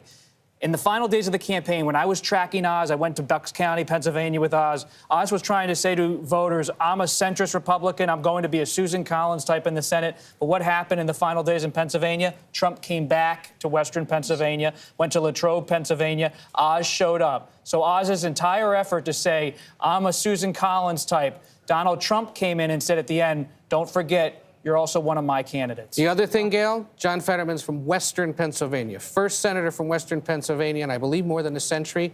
People in that part of the state can appreciate that somebody from their end of the state, usually it doesn't happen that way, was elected. Which was why his victory rally was in Pittsburgh tonight.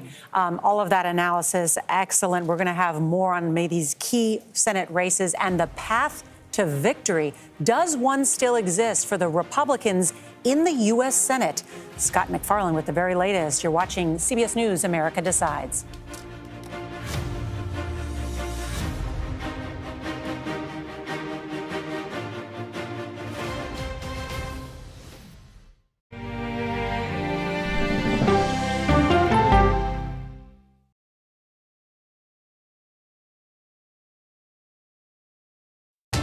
people from every corner of America facing challenges. Everyone is just looking for some type of connection. Just raise your hand and say, hey, I'd like to help. Coming together to find solutions. We are going to do something about it. Their stories are our stories. Welcome to Eye on America. Stream now on the free CBS News app.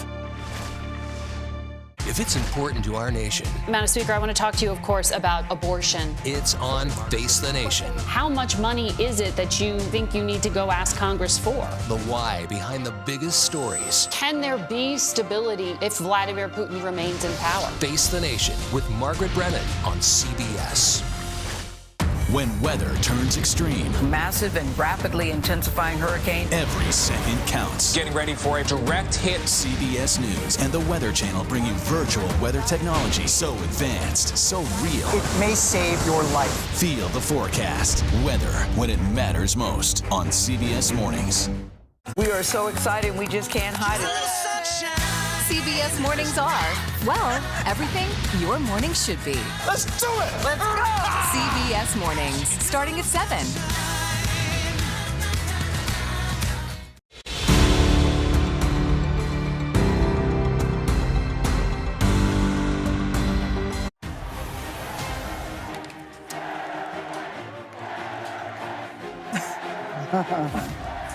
Well, welcome back to our CBS News election headquarters. You are looking at live pictures. That is the Lieutenant Governor, John Fetterman. In a hoodie. Yeah, in his hoodie. Yes. In Western Pennsylvania, declaring victory tonight over Mehmet Oz. Let's listen for just a second.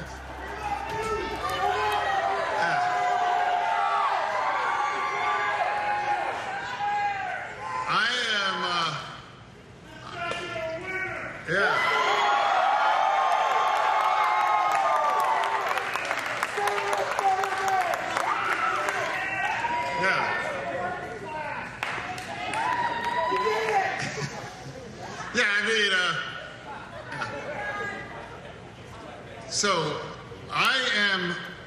I'm so humbled. Thank you so much, really. Thank you. Thank you. Like it's, what is it? It's like 1:30 in the morning and you're still here hanging in? An emotional John Fetterman thanking his supporters after just suffering a stroke not long ago and emerging victorious.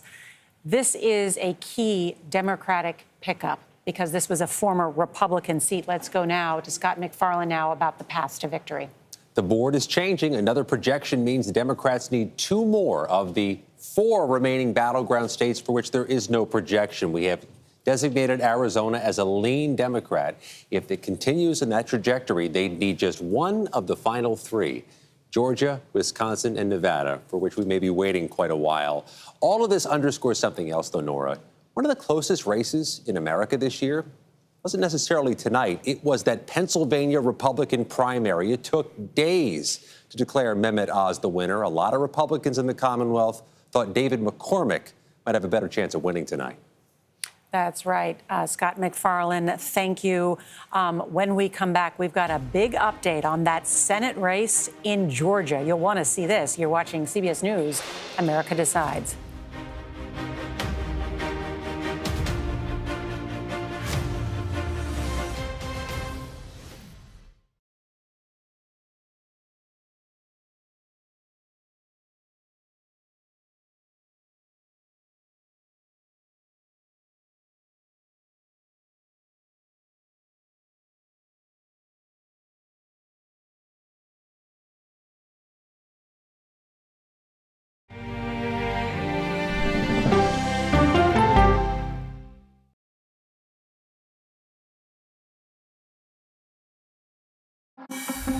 An original documentary from CBS reports. As the nation of Hungary evolves toward autocracy, If you define an autocrat as someone that the people can no longer get rid of, even when there are elections, he's definitely an autocrat. some American conservatives like what they see. Viktor Orban has done a tremendous job, and you've kept your country safe. CBS Reports explores their growing alliance I have come to Texas. We should unite our forces. So there are a ton of booths here, a lot of young people here. And what it means for American democracy. Prime Minister Orban is being accused of all kinds of things simply because he doesn't toe that liberal line. He stands for Christian conservative values. To sum up, the mother is a woman, the father is a man, and leave our kids alone. Full stop, end of discussion. A new conservative alliance now streaming on the free CBS News app. What are the words you would use to describe the Queen? Kind, caring, and a nice lady. I'm here for you. America needs drivers. And we're here to help. What are you learning from Girls on the Run? Never give up and to always keep trying. You can see fire and rescue is up. They're doing wellness checks because people are trapped inside their homes. We're going to be okay. We're going to make it.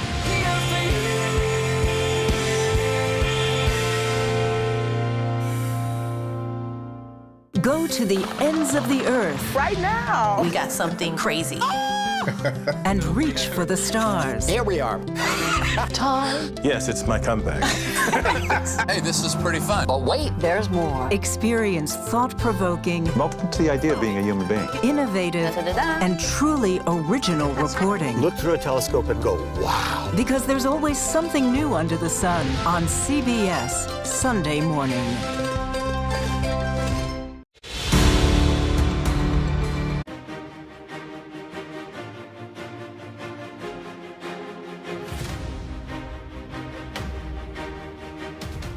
Welcome back to our CBS News election night headquarters. We want to check in on that very close Senate race in the battleground state of Georgia.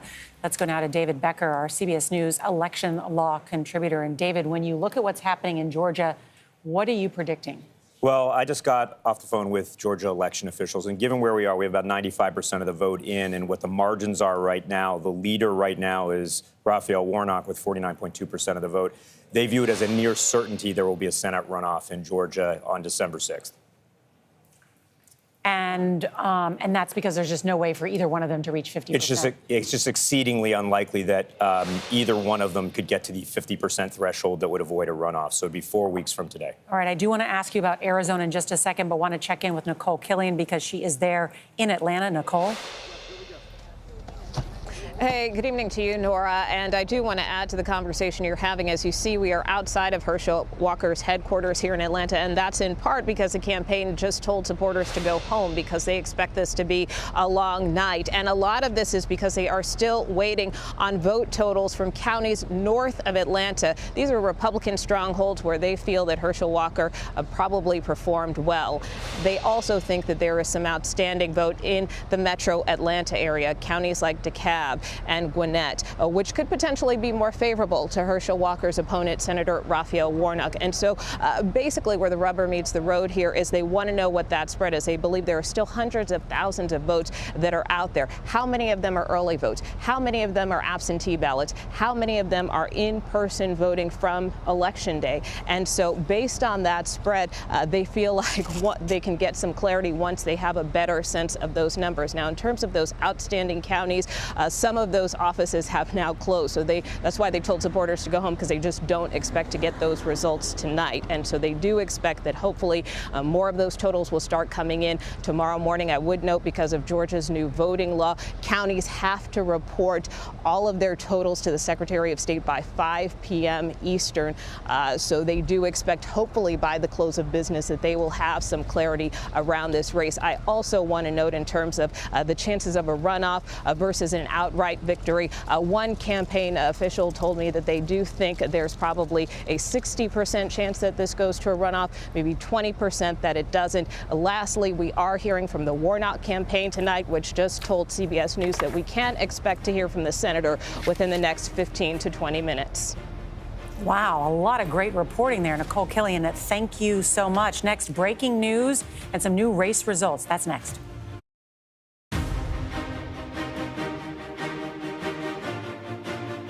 I'm Lilia Luciano at the CBS Broadcast Center in New York with more coverage of CBS News America Decides. We began in the East and now we end in the West, where results are mirroring what's been happening in the rest of the country. Democrat Gavin Newsom, governor of California, cruised to re-election victory. as the state's governor, even after he was challenged last year. Newsom spent much of this fall campaigning for others, and really a lot of people asked him about whether or not he would run in 2024. He would not commit to that. For that and a lot more, I want to check in with CBS News national correspondent Natalie Morales in Los Angeles, who's been tracking it all. Earlier, Natalie, we were talking about the force of Latino voters. There's a lot that has happened since we know at least two big toss-ups in the West are too close to call. Tell me what's going on out there.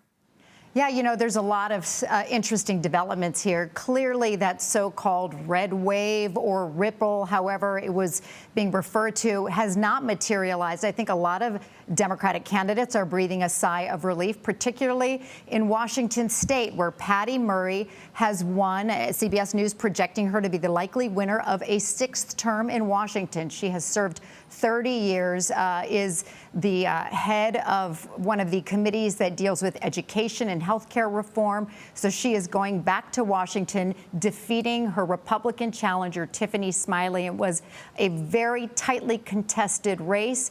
Patty Murray comes out victorious. Now, what is interesting, though, is we're closely watching the governor's race in Oregon. Now, this is one where there were all kinds of polls and predictions. Even up to this weekend, it was by a razor-thin margin. It looked like Christine Drazan, the Republican, could possibly pull an upset win there. That would be the first time in 40 years that a Republican candidate would win the governor's race. But CBS is now projecting this is leaning Democratic to Tina Kotek. So Tina Kotek right now appears that this race is going to go in her favor, leaning Democratic, according to CBS News. But some very interesting and compelling races still here in California.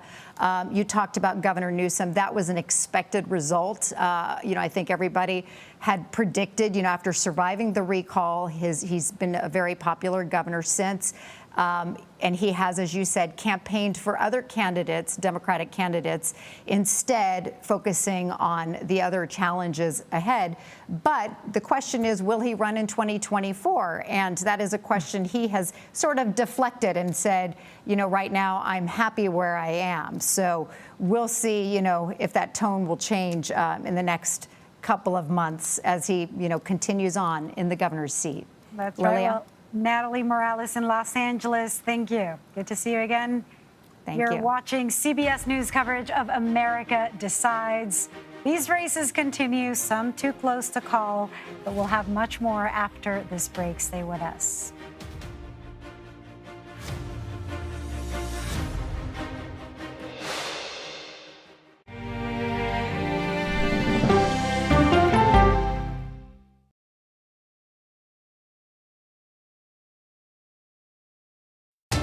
People from every corner of America facing challenges. Everyone is just looking for some type of connection. Just raise your hand and say, hey, I'd like to help. Coming together to find solutions. We are going to do something about it. Their stories are our stories. Welcome to Eye on America. Stream now on the free CBS News app. If it's important to our nation. Madam Speaker, I want to talk to you, of course, about abortion. It's on Face the Nation. How much money is it that you think you need to go ask Congress for? The why behind the biggest stories. Can there be stability if Vladimir Putin remains in power? Face the Nation with Margaret Brennan on CBS. When weather turns extreme. Massive and rapidly intensifying hurricane. Every second counts. Getting ready for a direct hit. CBS News and the Weather Channel bring you virtual weather technology so advanced, so real. It may save your life. Feel the forecast. Weather when it matters most on CBS Mornings. We are so excited we just can't hide it.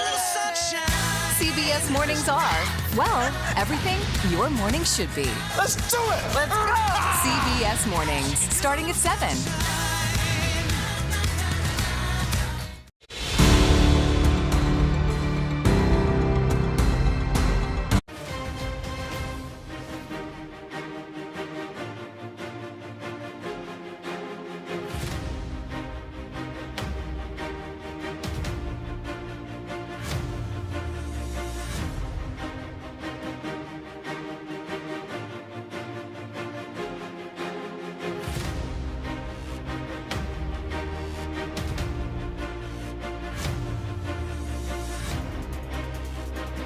Welcome back to our CBS News election night headquarters here in New York. It's 1:30 a.m. in the East, well past all of our bedtimes, but this is too exciting not to be up and watch what's happening.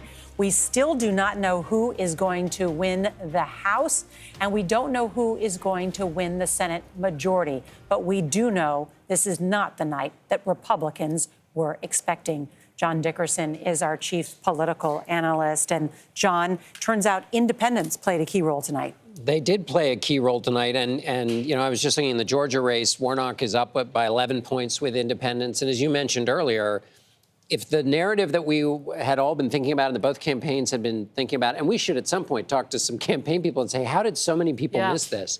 But if the narrative that the out party is get energized and independents go with them, that's not happening in a lot of these races. There are some races in which independents are going for Republicans, so it's not uniform in all of these races.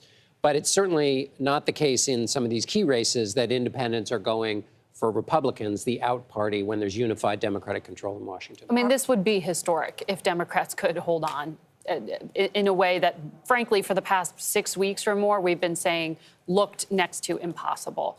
And so the night's still going. It doesn't look like we'll be able to call some of these races yet, But there still is a chance, though, as we sit here. I know that night is, we can no longer say it's early in the night. The night is very old. I'm certainly feeling it. But am I the only one that's, we talked about this earlier, having flashbacks to 2016.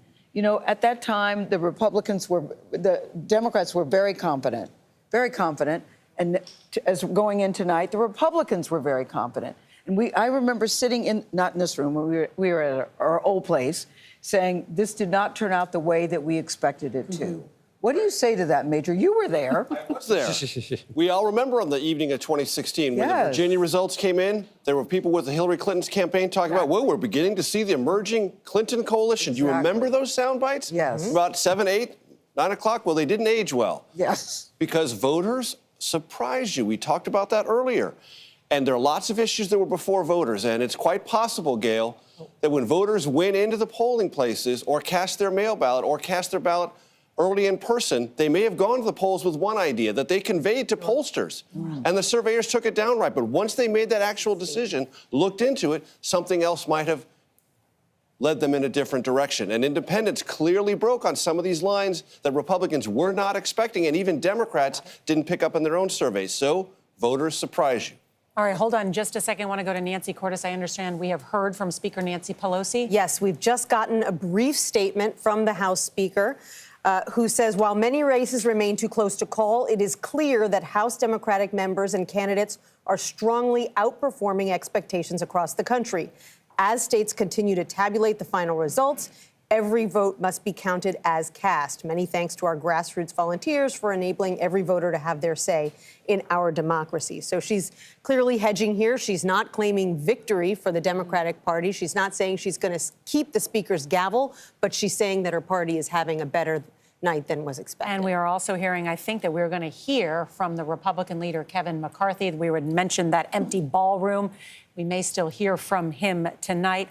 Also this, history is usually against the president's party in these midterms. It's usually a loss of the average 28 seats in the House and 4 in the Senate. So no matter what, President Biden and his Democratic Party are going to claim some sort of victory by not having those big of losses as past presidents have had. But you can't overstate what a massive difference it would be for the Biden administration for the next 2 years if they hold on to the House by even 1 seat as opposed to losing it by 1 seat. That means you don't have every House committee investigating Hunter Biden, investigating Afghanistan, investigating the origins of the COVID epidemic. And talking about impeachment. Talking about impeachment. Look what Democrats did when they took control of the House in 2018 in the middle of the Trump presidency. They managed to impeach President Trump twice in 2 years. And Republicans are talking, some of them, about wanting to do the same thing. So it really is a profound difference for this Biden administration. They're on the edges of their seats right now watching this. We have got so much to talk about, and so I do want to put the numbers back up on the board because there are so many interesting things. In Arizona, the Senate race between Democrat Mark Kelly and Republican Blake Master leans Democrat at this hour. Let's take a look at Nevada. With only 44% of the vote in that Senate race, still a toss-up. More to talk about that. In Georgia, the Senate race there, a toss-up. And election officials are telling David Becker a runoff is a near certainty.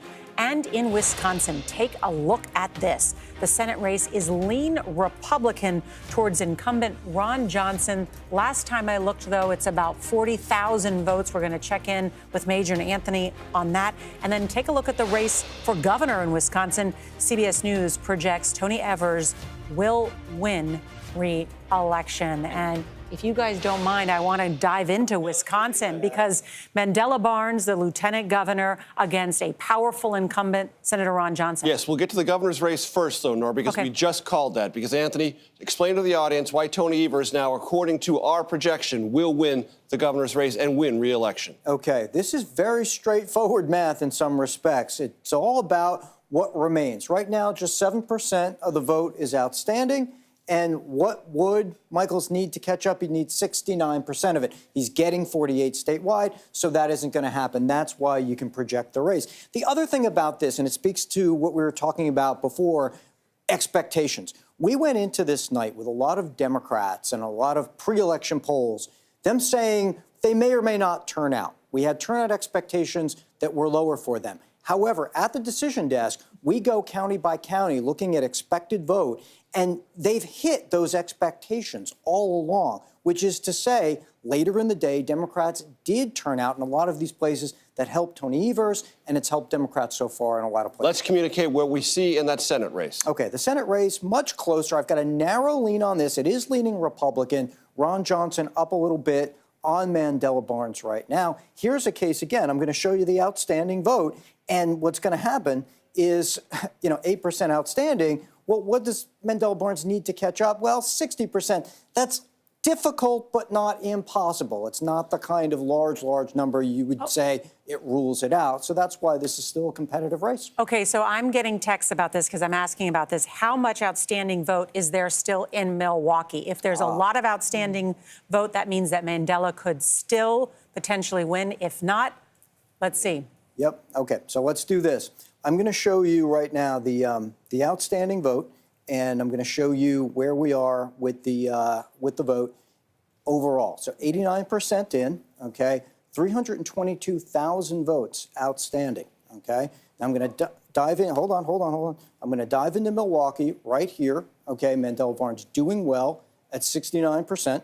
Okay. And it's 77% in. So you're still looking at a quarter of the vote, Nora. You're still looking at a quarter of the vote in Milwaukee that could come in, and that could... Where his margin is almost 40% better than Ron Johnson. Exactly, and that could still boost... That's the X factor that holds it back from going from lean Republican to likely Republican. Oh, yeah, absolutely.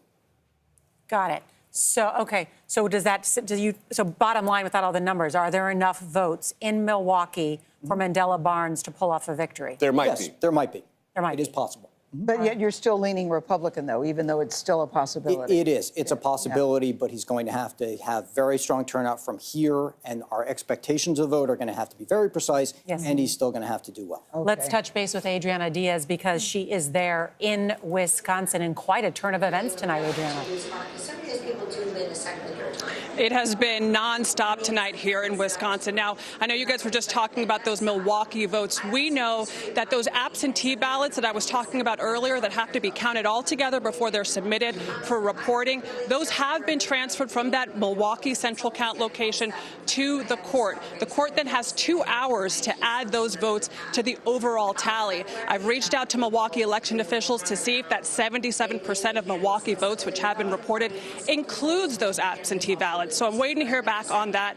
But the mood has changed here a bit at the watch party for Senator Ron Johnson. The news came out that Governor Tony Evers is the projected winner. He fended off businessman Tim Michaels. Now, Michaels has name recognition here. His family owns a prominent construction company. Their name is all over the state at construction sites. And he was really running on the fact that he's a businessman, that he can turn around the economy. Abortion's another huge issue. But the key with the governor's governor's race here is that if Michaels, the Republican, had won, that would clear the way for a wish list of legislation that the Republican-controlled legislature wanted to pass regarding elections, things like increasing requirements for applying for absentee ballots. So if Michaels had won, much of that legislation would have been implemented. Tony Evers blocked about 30 election bills from passing. He calls himself a goalie. And so, that could have really had an effect on the 2024 presidential election. It's a really smart point. Adriana Diaz, thank you. I want to bring in David Becker, who's our CBS News election law contributor. David? So, Milwaukee is where most of these ballots are. And they're going to take some time to count them because they're centrally counting those mail ballots. Milwaukee has skewed pretty Democratic, and the mail ballots tend to skew even slightly more Democratic. This is going to be really close, and it's going to go into the next couple of days, possibly, certainly tomorrow, or today now at this point. So we should just keep an eye on this, and this will play out over time as Milwaukee gets more of its ballots in. Yeah, but refresh my memory, because Gayle brought up 2016, and of course, Hillary Clinton lost the state of Wisconsin, right, in the very end. Were we waiting on Milwaukee in 2016 for Hillary Clinton? So, actually, I can't remember what was happening. It was late in the night, but both in 2016 and in 2020, I'll tell you, the margin of victory statewide was in the low 20,000s. Yeah. So it was like 22, 23,000 in both those years. This is a razor-thin, closely divided state, and especially as mail balloting has become more prominent in a state like Wisconsin, which it wasn't in 2016 due to COVID and other things, counting those ballots takes a little more time because they cannot even begin processing those ballots until Election Day. Got it. So you think Wisconsin's going to take a while, is bottom line? I mean, at least into Wednesday today or possibly into Thursday and Friday. Got it. Want to just touch base, too, with Scott McFarlane. I know you've got the paths to victory, but both Gayle and I have been sitting here talking about, too. It seems like a lot tonight, a number of election deniers have gone down in flames. Before we get to that, though, quickly, a CBS News projection. Governor Whitmer has won re-election as the governor of Michigan, defeating Tudor Dickerson, who happens to be an election denier. So that just fit right into the question we were asking Scott about. What were we going to say? Well, Wisconsin and Michigan, two crucial battleground states where it's important, although in Wisconsin you might have a supermajority in the assembly, which means the governor, Democratic governor, maybe have a lot of trouble with his Republican assembly. And a proposition in Michigan to support abortion rights in Michigan, I would also think would have played into that election. Big deal. And so, Scott, how many of these election deniers went down in flames tonight?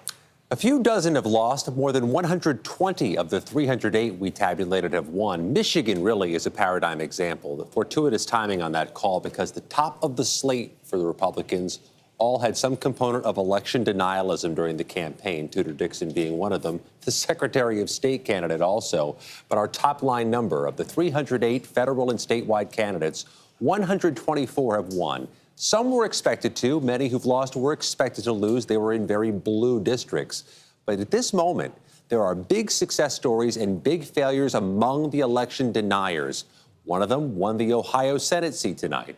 One of them lost the Pennsylvania gubernatorial race per our projections. So it's noteworthy. In some cases, this resonated. In some cases, this fell flat, Norah.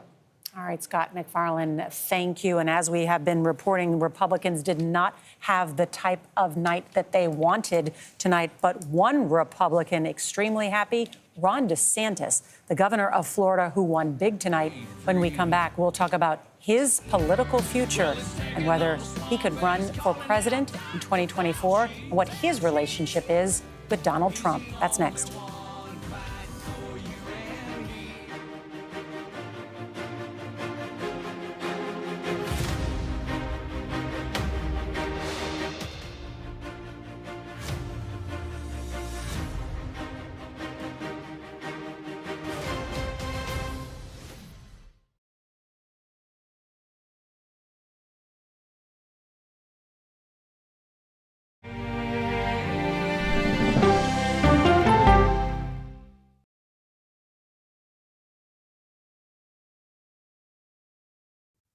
An original CBS Reports documentary. Yoga and wellness has become a place of anti-science. Online clickbait. The algorithms feed you content based upon your own fantasy. Potentially at my peril. There's no question about it. Spreading digital disinformation. Their entire yoga studio and spiritual community got so embedded in all of the QAnon stuff that it became this sick place. Why pro-health people are fertile ground for anti-science messages. We can just go into the whole mask thing. A lot of us just believe that's symbolism for silencing people. People are locked in this mindset. They've been taught to accept what the medical doctors say. No longer are you going to be willing to take any medical advice. It's a big problem that we urgently need to address. An original CBS Reports documentary streaming now.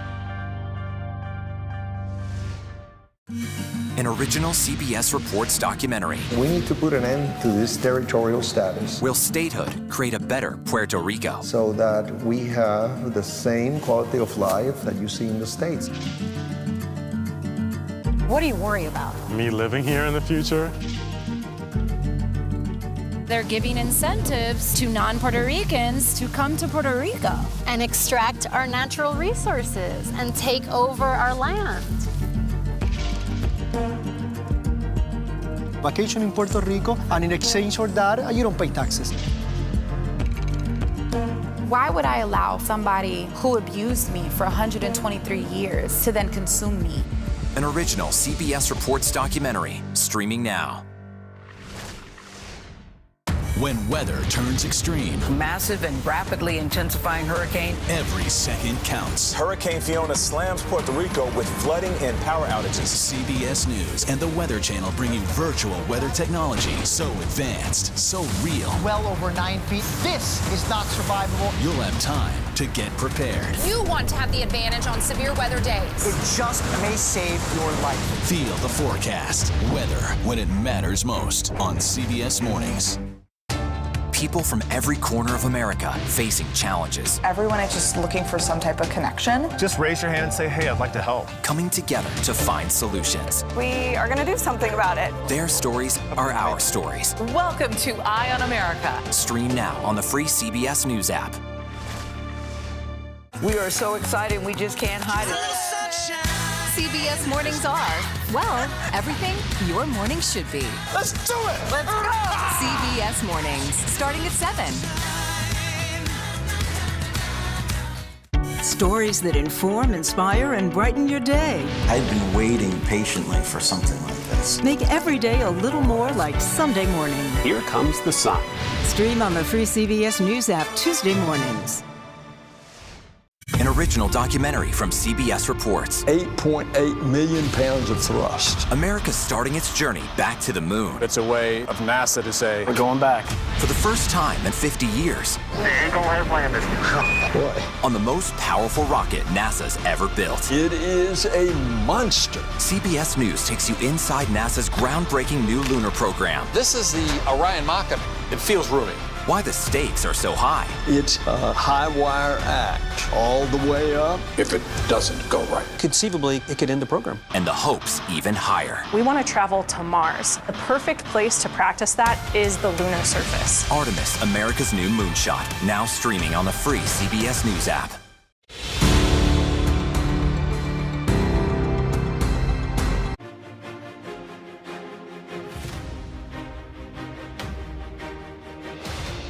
We have embraced freedom. We have maintained law and order. We have protected the rights of parents. We have respected our taxpayers, and we reject woke ideology. We fight the woke in the legislature. We fight the woke in the schools. We fight the woke in the corporations. We will never, ever surrender to the woke mob. Florida is where woke goes to die. And welcome back to our CBS News election night coverage. Ron DeSantis winning re-election as the governor of Florida by wide margins. Nancy Cordes, how does this and what does it mean for his political future? Well, Norah, Ron DeSantis was a Republican standard bearer going into the night, and he is coming out of the night an even bigger one. I mean, in a state that not too long ago was considered a true swing state, he won by nearly 20 points, and not against some no-name candidate. He won against the former governor, Charlie Crist. So he is going to claim a mandate, and he's going to take that message that you just heard there in his acceptance speech out on the road. Robert Costa. Can I just say, it was interesting, Tony DeCopo, you'll see us tomorrow morning on CBS Mornings, has been in Florida, and he did 3 meals where he went from Jacksonville all the way up to, from Miami all the way up to Jacksonville. He said he couldn't find one Charlie Crist voter, and he looked, except at a Charlie Crist rally. So he would go to different places, and no matter where he went, and he said, believe me, I was looking, he couldn't find one. I mean, I think that says something about the power of the man. Right, and he definitely got high marks for his handling of hurricane, of COVID, for sure, and you know, the path that he took, which was different from a lot of governors. He kept a lot of schools open, businesses open. He was anti-mask mandates. He made some questionable claims about vaccines. Yes. But he also got high marks more recently for his handling of hurricane prep and hurricane cleanup, and that may have been top of mind for voters. Yeah, and he went against conventional wisdom in handling COVID, but it worked out for him. You know who's not unhappy tonight about seeing that video of Governor DeSantis? My sources who are at Mar-a-Lago with former President Trump. He wanted to have a gathering tonight where it would lead to a big announcement next week of an exploratory committee or even a formal announcement of a 2024 run. Now he's looking at DeSantis as someone who's carrying a major state and his candidates, Trump's candidates, across the map, whether it's Oz in Pennsylvania or Tudor Dixon in Michigan, Kerry Lake struggling in Arizona. His candidates having a real rough night, and a lot of Republicans in the House are starting to blame behind the scenes at this hour Trump for how the House GOP is having a rough night as well. And do you think this will affect his big announcement next week, Bob? It could affect his message and what he decides to ultimately do. He wanted to get in early because he thought he'd get a boost from Tuesday night. Republicans tonight across the country stunned. Ed O'Keefe. 2 points. First off, Ron DeSantis helped. The only success story, arguably, House Republicans have seen so far tonight, at least the biggest, is in Florida. They've padded their majority with 4 seats that were redrawn by Ron DeSantis and Florida Republicans. There's also a little nugget out of the exit poll in Florida tonight. Who do Florida voters want to see run for president in 2024? 45% of Florida voters want DeSantis to run. 33% want Donald Trump to run. 27% want Joe Biden to run. More Florida Republicans want to see Ron DeSantis run, 76%, than want to see Donald Trump run, 61%. And that is significant. Want to bring in CBS News contributor Joel Payne. Joel? Yeah, you know, just picking up on this conversation, one thing President Trump does not do well is subtlety. And I think if you just go back even about a week before Election Day tonight to him coming up with a nickname for Ron DeSantis, and then obviously the president trying to be out in front today, I think it's pretty clear he wanted to mark his territory, put a stake in the ground. I think that might have blown up in his face today. I think Bob's reporting is spot on, I'm sure. But I wonder what kind of reevaluation a night like tonight and some of the losses that the Trump loyalists have taken up and down the ballot, how that will impact the president's decision making, but also maybe more importantly, his allies, not just the folks he had on the ballot today, but someone like Rick Scott, the Republican, campaign chair who put his neck out a lot for Donald Trump. How does that impact him as well? All of those, machinations are really interesting to watch for.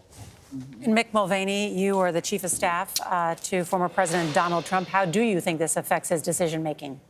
I don't know if it affects his decision making, but it certainly affects his momentum. Look, there's a rule in this business, which is if you win a primary and lose a general, you're still a loser. And Trump won a bunch of primaries. He won primaries with his Senate candidates, with his governor's candidates, and he's getting pummeled with those candidates tonight. Ohio went great for J.D. Vance, but he lost. He's losing governor's races in Arizona. He's lost governor's races in Michigan and Pennsylvania.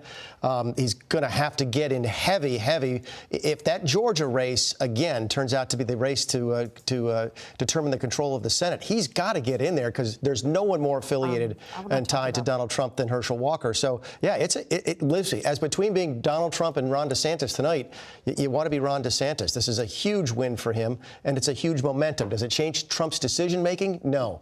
But to Joel's point, does it change sort of the allies and the energy behind Donald Trump? Yeah, and probably rightly so. DeSantis wins tonight, and Trump is not doing very well.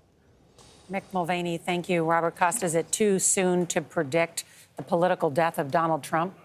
It is too soon to predict, but here's what I can offer with some fresh reporting. Republican strategists across the country who are working for Trump's rivals right now behind the scenes are all texting and calling CBS News tonight and say because of what happened for Trump during this midterm election, whether it's Governor Larry Hogan of Maryland, Senator Ted Cruz of Texas, Senator Josh Hawley, donors and allies of these possible contenders in the GOP who are probably going to sit this one out are now starting to text their allies tonight and saying, maybe we jump in. Even if Trump gets in early, maybe it's our time. I'm also not so sure that Donald Trump's going to go to Georgia and be any help at all. Remember, David Perdue, his selected candidate for governor, got spanked by 50 points. Now, that has to do with Perdue. Nobody, that's truly very bad, losing by 50 points. But then, remember, Donald Trump helped, a lot of Republicans believe, helped hand the Senate seats over to the two Democrats when they had the runoff. So I'm not sure that Donald Trump's going to be somebody that Republicans welcome if there's a runoff in Georgia.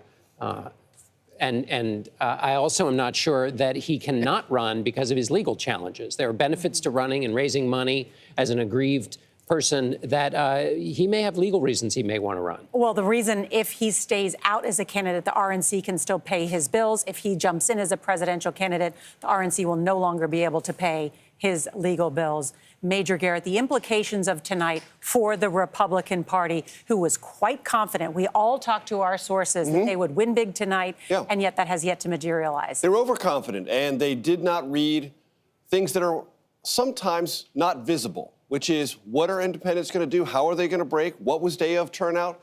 Did Democrats rally in the last 3 or 4 days of this campaign, hearing this pummeling narrative, hey, you're going to lose, you're going to lose, you're going to lose? Sometimes that creates a psychic backlash. That may have been what happened. We're going to have to sift through the data. But clearly Republicans overread the data and overshot their expectations in all their conversations with us did materialize. All right, Major Garrett, thank you. And let's take one final look at where we are in the fight for control in the House and the Senate. And you can see that CBS News still rates the House as leaning Republican, but they have not picked up as many seats as they would have liked. The Senate at this hour, a toss-up with Democrats picking up the seat of Pennsylvania, but still battling out in Arizona and Nevada and Georgia and Wisconsin, Georgia could be a runoff. So we'll continue to watch the vote be counted. And that ends our coverage of the biggest night in politics. But as I mentioned, that does not end the vote count. There are still many votes to be tallied. It has been a night full of surprises. The red wave promised by Republicans did not materialize. And the Speaker of the House, Nancy Pelosi, says Democrats outperformed tonight. It's a reminder that there is no more important thing to do as Americans than vote. And ultimately, winners and losers, majorities and minorities are determined by who shows up to the polls. Our election coverage will continue on your local news and on CBS Mornings and later on the CBS Evening News. For Gayle King, John Dickerson, Margaret Brennan, and our entire political powerhouse team, I'm Norah O'Donnell at CBS News Election Night Headquarters. Good night. Good night.